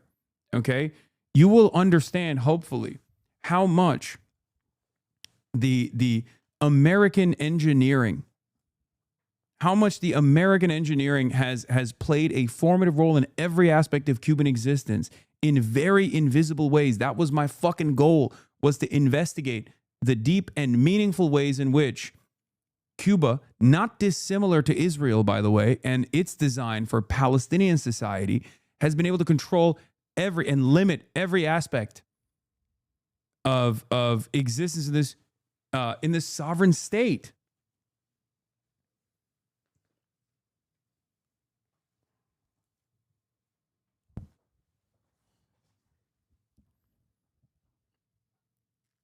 Revolutionary Party in 1892 with the goal to unite the fractured independence movements in the country, and by 1895, the final war for Cuban independence from the Spanish began. In just 3 years, the rebels, whom Martí was no longer a part of... How long has this been on for? Since the successful revolution in Cuba. It started instantly and never ended, and has only gotten worse in the last couple of years. In 2019, the secondary sanctions on oil started seriously harming oil trade coming into Cuba. But as far as like the worst version of a full-blown total blockade of oil into the island, that's like a couple months. If you're asking about the video, it's been 12 minutes. As he died early in battle, had so badly beaten the Spanish that they were on the verge of collapse. Cuban independence was closer than ever, but the rebels failed to consider one very important thing: the audacity of the United States. See, the US had long coveted the island and wanted to take it over from the Spanish. You can see figures as old as Thomas Jefferson and John Quincy Adams fantasizing about this. The US is also notorious for playing dirty, and its meddling in 1898 stripped the hard-earned victory away from the Cuban rebels. As Grandin recounts the story, white and black Cubans fought side by side, with free people of color and former slaves obtaining the highest military ranks. Black officers commanded ordinary soldiers of lighter skin, marching through the Cuban countryside, taking over plantations, setting cane fields ablaze, and occupying villages and cities. In the years after Martí's death, Spain's army had fallen back, disordered and demoralized. There was little doubt that the insurgents would win. Then, on February 15, 1898, the gunpowder magazines on board the USS Maine exploded, killing most of its crew and sinking the ship, which had been anchored in Havana's harbor. President William McKinley used the explosion, which he blamed on Spain. It's not the last time. It's not the last time America pulled this off, okay? They did this again after the revolution as well. It's a pretext to enter the war, dispatching the U.S. Navy to Puerto Rico, Guam, the Philippines, and Cuba. United States troops easily took Spain's island colonies and, in Cuba, shunted aside the rebel army. A new government, supervised by a military staff that included ex-Confederates like Fitzhugh Lee, Robert E. Lee's nephew, imposed a system of racial segregation roughly based on the model of the post-Reconstruction South. Washington kept Puerto Rico, Guam, and the Philippines, but granted nominal independence to Cuba. The United States did insist that the new republic include in its constitution a clause called the Platt Amendment after Connecticut Senator Orville Platt that granted the United States the right to intervene in the nation. Remember that. The Platt Amendment is the reason why the Cuban Republic by the revolutionaries is considered a pseudo-republic. Okay? Because how can you have true sovereignty if there is a literal fucking amendment?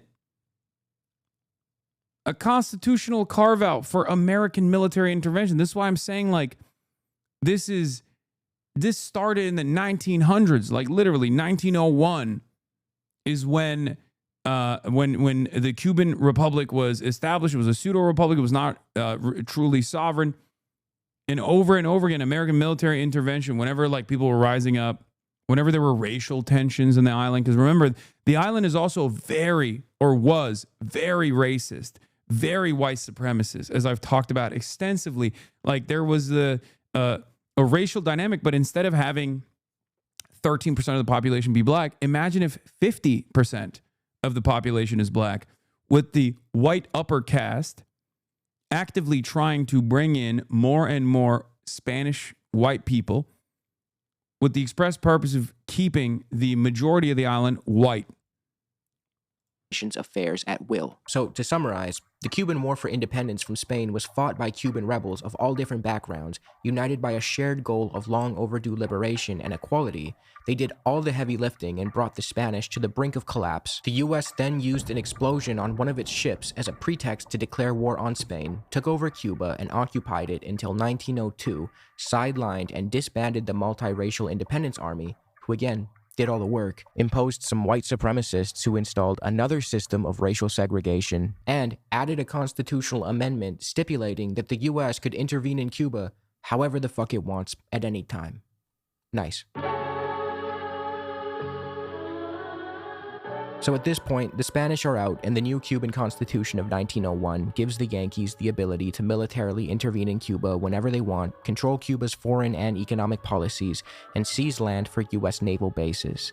This neo-colonial control over Cuba allowed for US corporate interests to get extremely rich at the expense of the vast majority of the island's inhabitants. As Aviva Chomsky puts it in her book on the matter, Cuban politics remained hostage to the United States, while US companies and investors took control of the major sectors of Cuba's economy. By 1905, 60% of Cuba's rural land was owned by US citizens or companies. US investors also controlled 90% of Cuba's tobacco trade, the country's iron, copper, and nickel mines, its railroads, and its electricity and telephone systems. And once again, you do not steal from a poor man. You steal from the rich.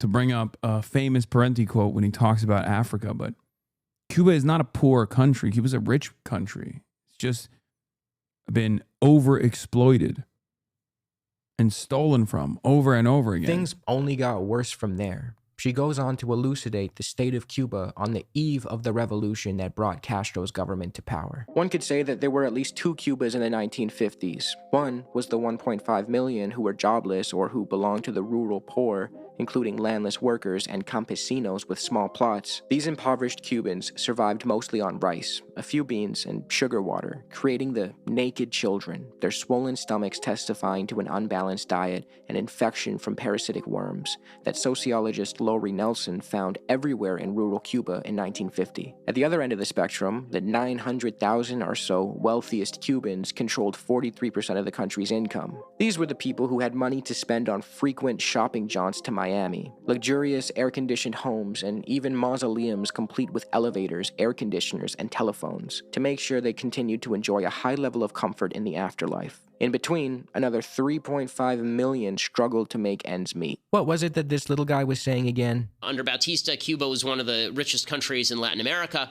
It was on the upswing. All right, dude, sure. Cuba's close integration with the US economy meant that almost everything Cubans bought was imported from the United States, and the cost of living was as high or higher than in the United States. But Cuban wages were much lower, and Cubans had none of the social services and guarantees that US citizens enjoyed. Cuba was forced into an all too familiar position of dependency, where it would export its raw materials just to import manufactured goods from the imperial core that cost more than it made through. To be fair, this system didn't really change that much either, unfortunately. Its resources were coveted and appropriated by the US. Vast tracts of Cuban land were held in reserve by American companies, leaving them idle while Cubans remained landless and hungry. Now, in order for the US to maintain this dynamic of subjugating... This is literally Puerto Rico right now? Yes, that's why I say the closest analog to what America wants out of Cuba is territorializing it in the same vein as Puerto Rico. Majority of the Cuban population for the benefit of a slim portion of Cuban elites and US companies, it installed a comprador government in Cuba to remain friendly to US interests. That's where this man, Fulgencio Batista, comes into the story. A little context. In 1933, a nationalist government came into power in Cuba, and among other progressive things, it abrogated the Platt Amendment. Remember that thing that gave the US the ability to do whatever it wanted with Cuba? Well, this was unacceptable to the Americans, who were disgusted at the thought of Cubans manufacturing their own destiny, so US officials began conspiring with the Cuban military officer by the name of Batista. U.S. Ambassador Sumner Wells privately cultivated Batista, suggesting to him that the very great majority of the commercial and financial interests in Cuba who are looking for protection could only find such protection in himself, and that the United States would look approvingly on an overthrow of the revolutionary government. Batista took him up on that offer. He forced the sitting Cuban president to resign, replaced him with a conservative, and in January of 1934, with U.S. support, he began ruling Cuba from behind the scenes as the Army Chief of Staff. Dumb criticism. People like Hasan are in Cuba on holiday. They're in Cuba because the U.S. blockade is intensified and strangling the island. They're making sure the island is on the minds of Americans because as soon as Trump is done with Iran, he's turning to Cuba. Yep. I've written thousands of words criticizing the type of administrative central planning that was featured in Cuba after the revolution. Also, Bashkar. Fucking lib. Anyway, I think there were developmental mistakes that combined with the U.S. embargo and were only partially offset by Soviet subsidies in the first decades of the revolution. A time that still saw dignity, self-determination, great strides in fields like education and healthcare, and incredible international triumphs abroad. For years, though, Cuba has pursued the Sino-Vietnamese reform road and made many of the right economic decisions. This is also true. Yet, besides for the brief Obama opening, the U.S. has responded by escalating its economic warfare against Cuba. Even for the recent fuel blockade, Washington has tried to prevent Cuba from trading in even exempted items. Even banks not headquartered in the U.S. feared processing state-owned companies, payments to international suppliers, much less financing development efforts. That's not just an embargo or one country refusing to trade with another. That's economic terrorism. It's imperialism in a negative form, and it's great to see so many people travel to Cuba to continue to expose it and its impact. It's 100% correct. He nails the landing there. He sticks the landing. Yeah, the Sino Road being notoriously awful. Dude, I don't give a fuck, okay? Call me a dingus if you want, but yes, black cat, white cat, as long as it catches a rat, who cares?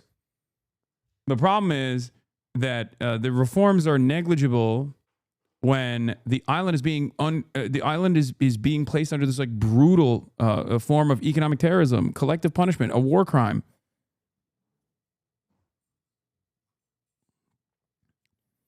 It also, just like the Iranian negotiations, were not about like denuclearizing Iran, as we've seen over and over again, right? The American intervention in Cuba has nothing to do with like forcing the country to open up. It's bullshit. It's complete fucking bullshit. It's utter nonsense.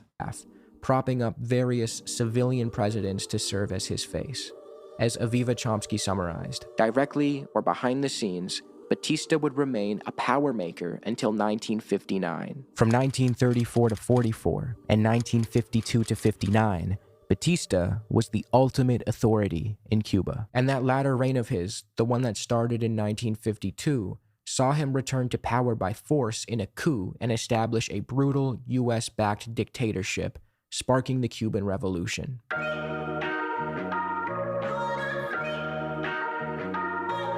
This is a CIA document comparing the brutality of Fulgencio Batista's regime with the rule of Fidel Castro. It goes on to point out that tens of thousands of individuals were murdered by Batista's regime, that his forces had killed on a whim, and that the anti-Batista forces in the country had the support of up to 90% of the population by 1958. And crucially, it goes on to write that the large-scale campaigns of murders and terrorism characteristic of the last years of the Batista regime have not occurred during the Castro regime. Even JFK commented in a 1960 speech, Fulgencio Batista murdered 20,000 Cubans in 7 years, a greater proportion of the Cuban population than the proportion of Americans who died in both world wars. The reason I tell you this is to challenge the narrative that many of us are fed about the Cuban Revolution and to show that the vast majority of the population supported Che, Castro, and the rebels, and that the true bloodthirsty tyrant in Cuba was the guy that the Americans propped up. I mean, Batista's ruthless secret police force, the Bureau for the Repression of Communist Activities, was straight up funded and advised by the CIA. To quickly remind you before we go any further, the state of Cuba prior to the revolution was one where the US had essentially transformed it into a playpen for American companies and elites to get rich at the direct expense of the majority of Cubans who were exploited by this setup. As the renowned journalist John Lee Anderson wrote, by the mid-1950s, Cuba was earning a reputation where weekend Americans came to gamble, drink, and carouse with Havana's many prostitutes. A notorious character named Schwartzman ran a theater featuring hardcore blue films and live sex performances, and the American crime syndicates were moving in as well, opening nightclubs and gambling casinos, all at a time where the majority of Cubans were suffering immensely. Now, this segment of the video is not going to be me portraying Cuba as some sort of utopia and acting like everything was smooth sailing the second the rebels took over. It's going to be an honest assessment of Cuba's conditions pre-revolution and how they improved in the years that followed. But first, let's rewind a bit and tell the story of how the revolution came to be. In the wake of Batista's 1952 coup and the subsequent US recognition of his government, a new generation of young activists became directly radicalized. They saw not only their hopes of democracy crushed, but also the US support and co-sign of Batista's tyrannical rule, prioritizing its anti-communist obsession over the well-being of Cubans. One of the individuals radicalized during this time was a young lawyer by the name of Fidel Castro, who, tired of operating strictly through legal means in the face of a dictator who couldn't care less about rules and laws, began embracing armed struggle as a way to achieve liberation. Forgive me if I'm jumping forward a bit here, but it's worth noting that Fidel Castro was not originally a communist or even all too hostile to the US.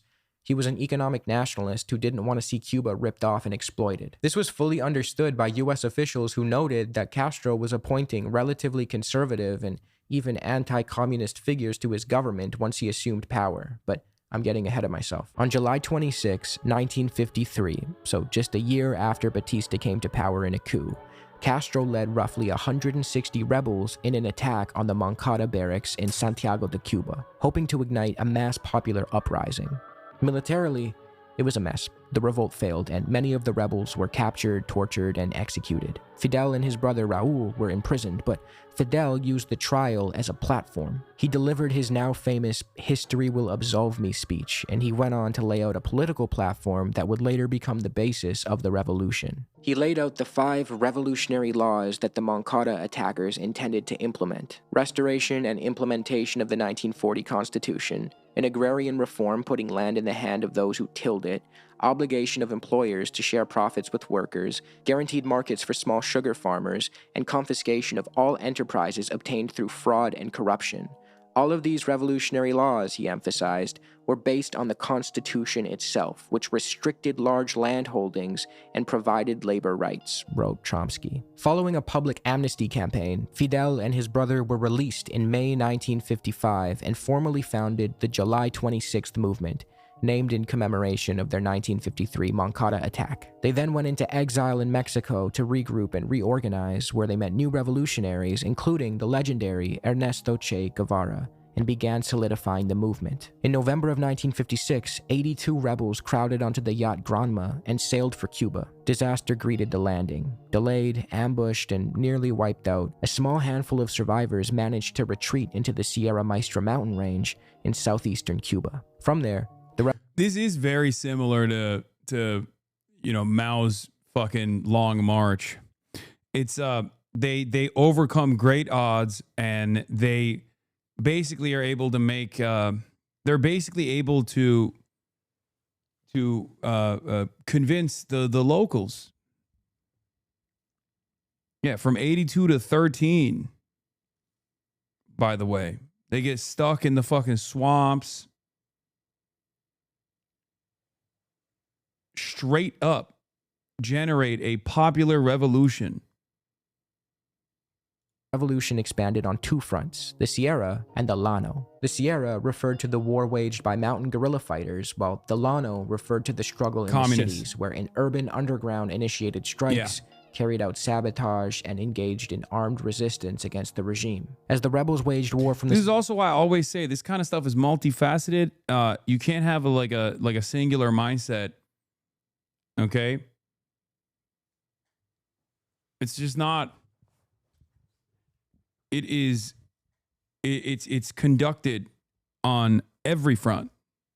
Sierra Maestra, they began to gain the trust of the peasantry, who had been horrifically neglected by the Batista regime and suffered from diseases, poverty, illiteracy, and landlessness. The rebels, by treating these people with respect, treating them medically, and even teaching them to read, created a vital and expansive network for intelligence and new recruits. In April of 1958, the revolutionary movement engaged in a general strike with the hopes that it would topple the dictator, but it failed. This failure actually emboldened Batista and gave him the confidence to launch a massive offensive in the hopes that he could finally crush the insurgency. He sent 10,000 troops with tanks and I don't think the July 26th movement could have won without the urban and rural support. Absolutely. air support Absolutely. after the rebels in the Sierra Maestra. America didn't have a revolution, chat? No, it did. It just had a bourgeois revolution, like the French Revolution, right? Like there are still revolutions. They're, but they take on different forms. The Cuban Revolution was objectively a proletarian revolution. That's the reason. That's the main difference, right? Bourgeois revolutions have been taught in school as the acceptable forms of revolution over and over again, while the proletarian revolutions have always been looked at with tremendous scrutiny.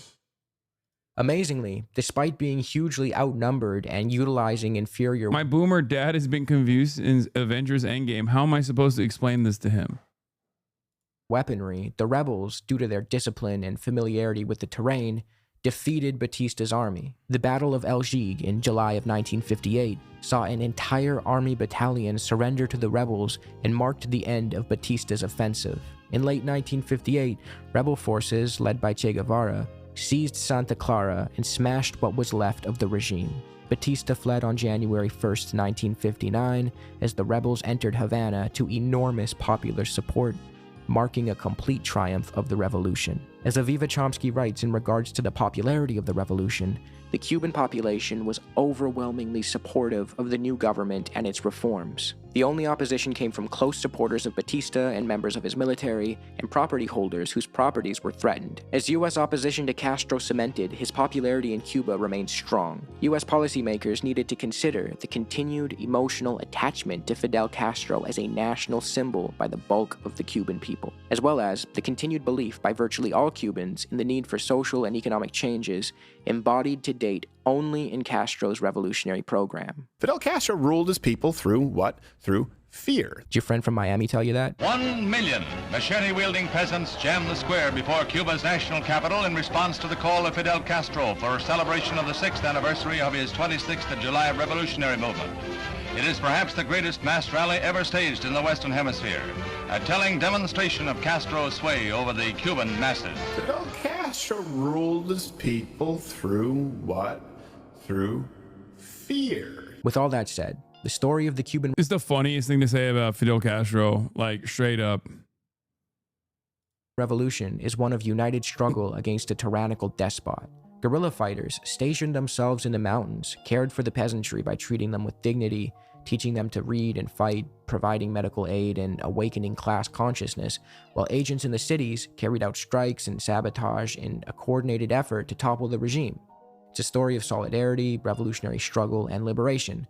The kind of shit you'd expect Americans to find cool given their own history and romanticization of their revolution. In fact, the Cuban one was way cooler. It was rooted in social reforms, alleviating extreme poverty, and fighting imperialism. The Americans, by contrast, fought the British so that they could keep genociding the natives to the west of the original 13 colonies, but that's another story, and a crude oversimplification, I'll admit. But the point is, when the topic turns to Cuba, those in the upper echelons of Western society refuse to show it any grace or charity, even though its history is one of colonialism, whether Spanish or the US neocolonialism that followed, and revolutionary struggle for liberation. We've grown so accustomed to pointing at Cuba and mocking it for its relative poverty for political points that we fail to see that we're laughing at the way it survives while our countries strangle it, to paraphrase that Castro quote. So for this segment, I'll dedicate some time to highlighting all that Cuba has achieved and all the selflessness it shows to countries in need. I know things are looking... That's why I said Cuba's been there for every other country. So now it is our time to be there for Cuba.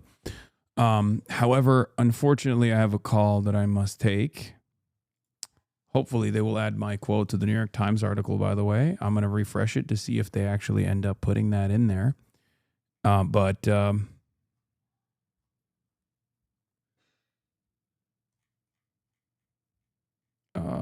I'll be back tomorrow.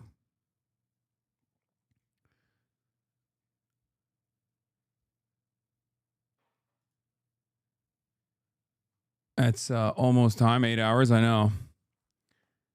And yeah. What's the video? I'd like to share it. It's highlighted in the comments, in the chat, and it's pinned.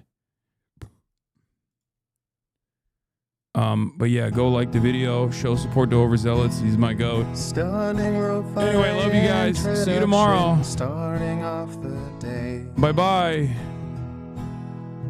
All the chatter's trickling in. I'll sell people hay. Sunny in Los Angeles, California, says Hasan. Stun luck to the stun luck to the topic's just begun. 'Cause there he is again. Hasan is streaming. Hasan is streaming.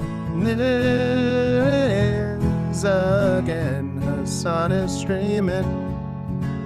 Hasan is streaming.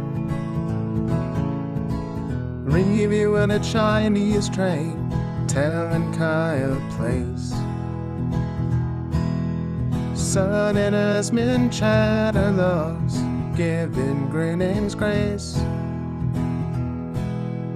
Zoran winning NYC, woke two back with the force.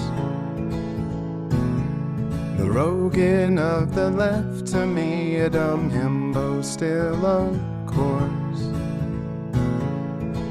The Charlie Kirk assassination, the Fear and Online show. 8 full fucking years of this, and plenty more to go. Doing fun stuff tomorrow, throw PBS up on the screen. A man-made horror reaction brought to you by this life's dream. 'Cause there he is again, Hasan is streaming. Hasan is streaming. There he is again, Hasan is streaming. Hasan is streaming. Kicked out of the DNC, IRL with March the Goat. Combating the propaganda that shoved down people's throats. CBS Israeli news, a coup, a regime falls. A full-blown fascist takeover, and still the duty calls. Total radicalization coming out to see. The system will always fail, it's up to you and me. On these daily streets, whether short or whether long, have helped millions of people keep it moving right along.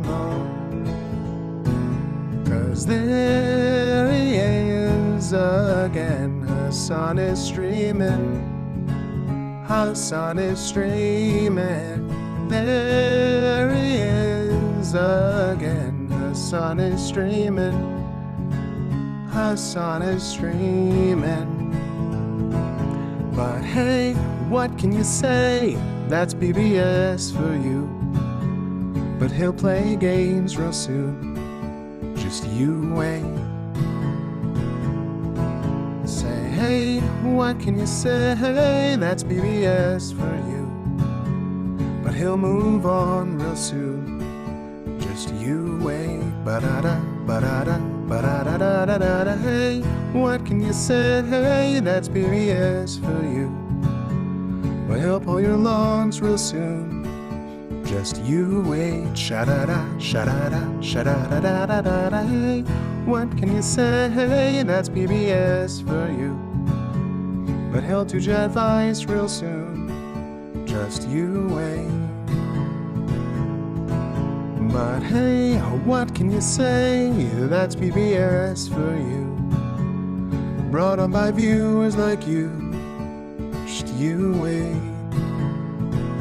Just you wait.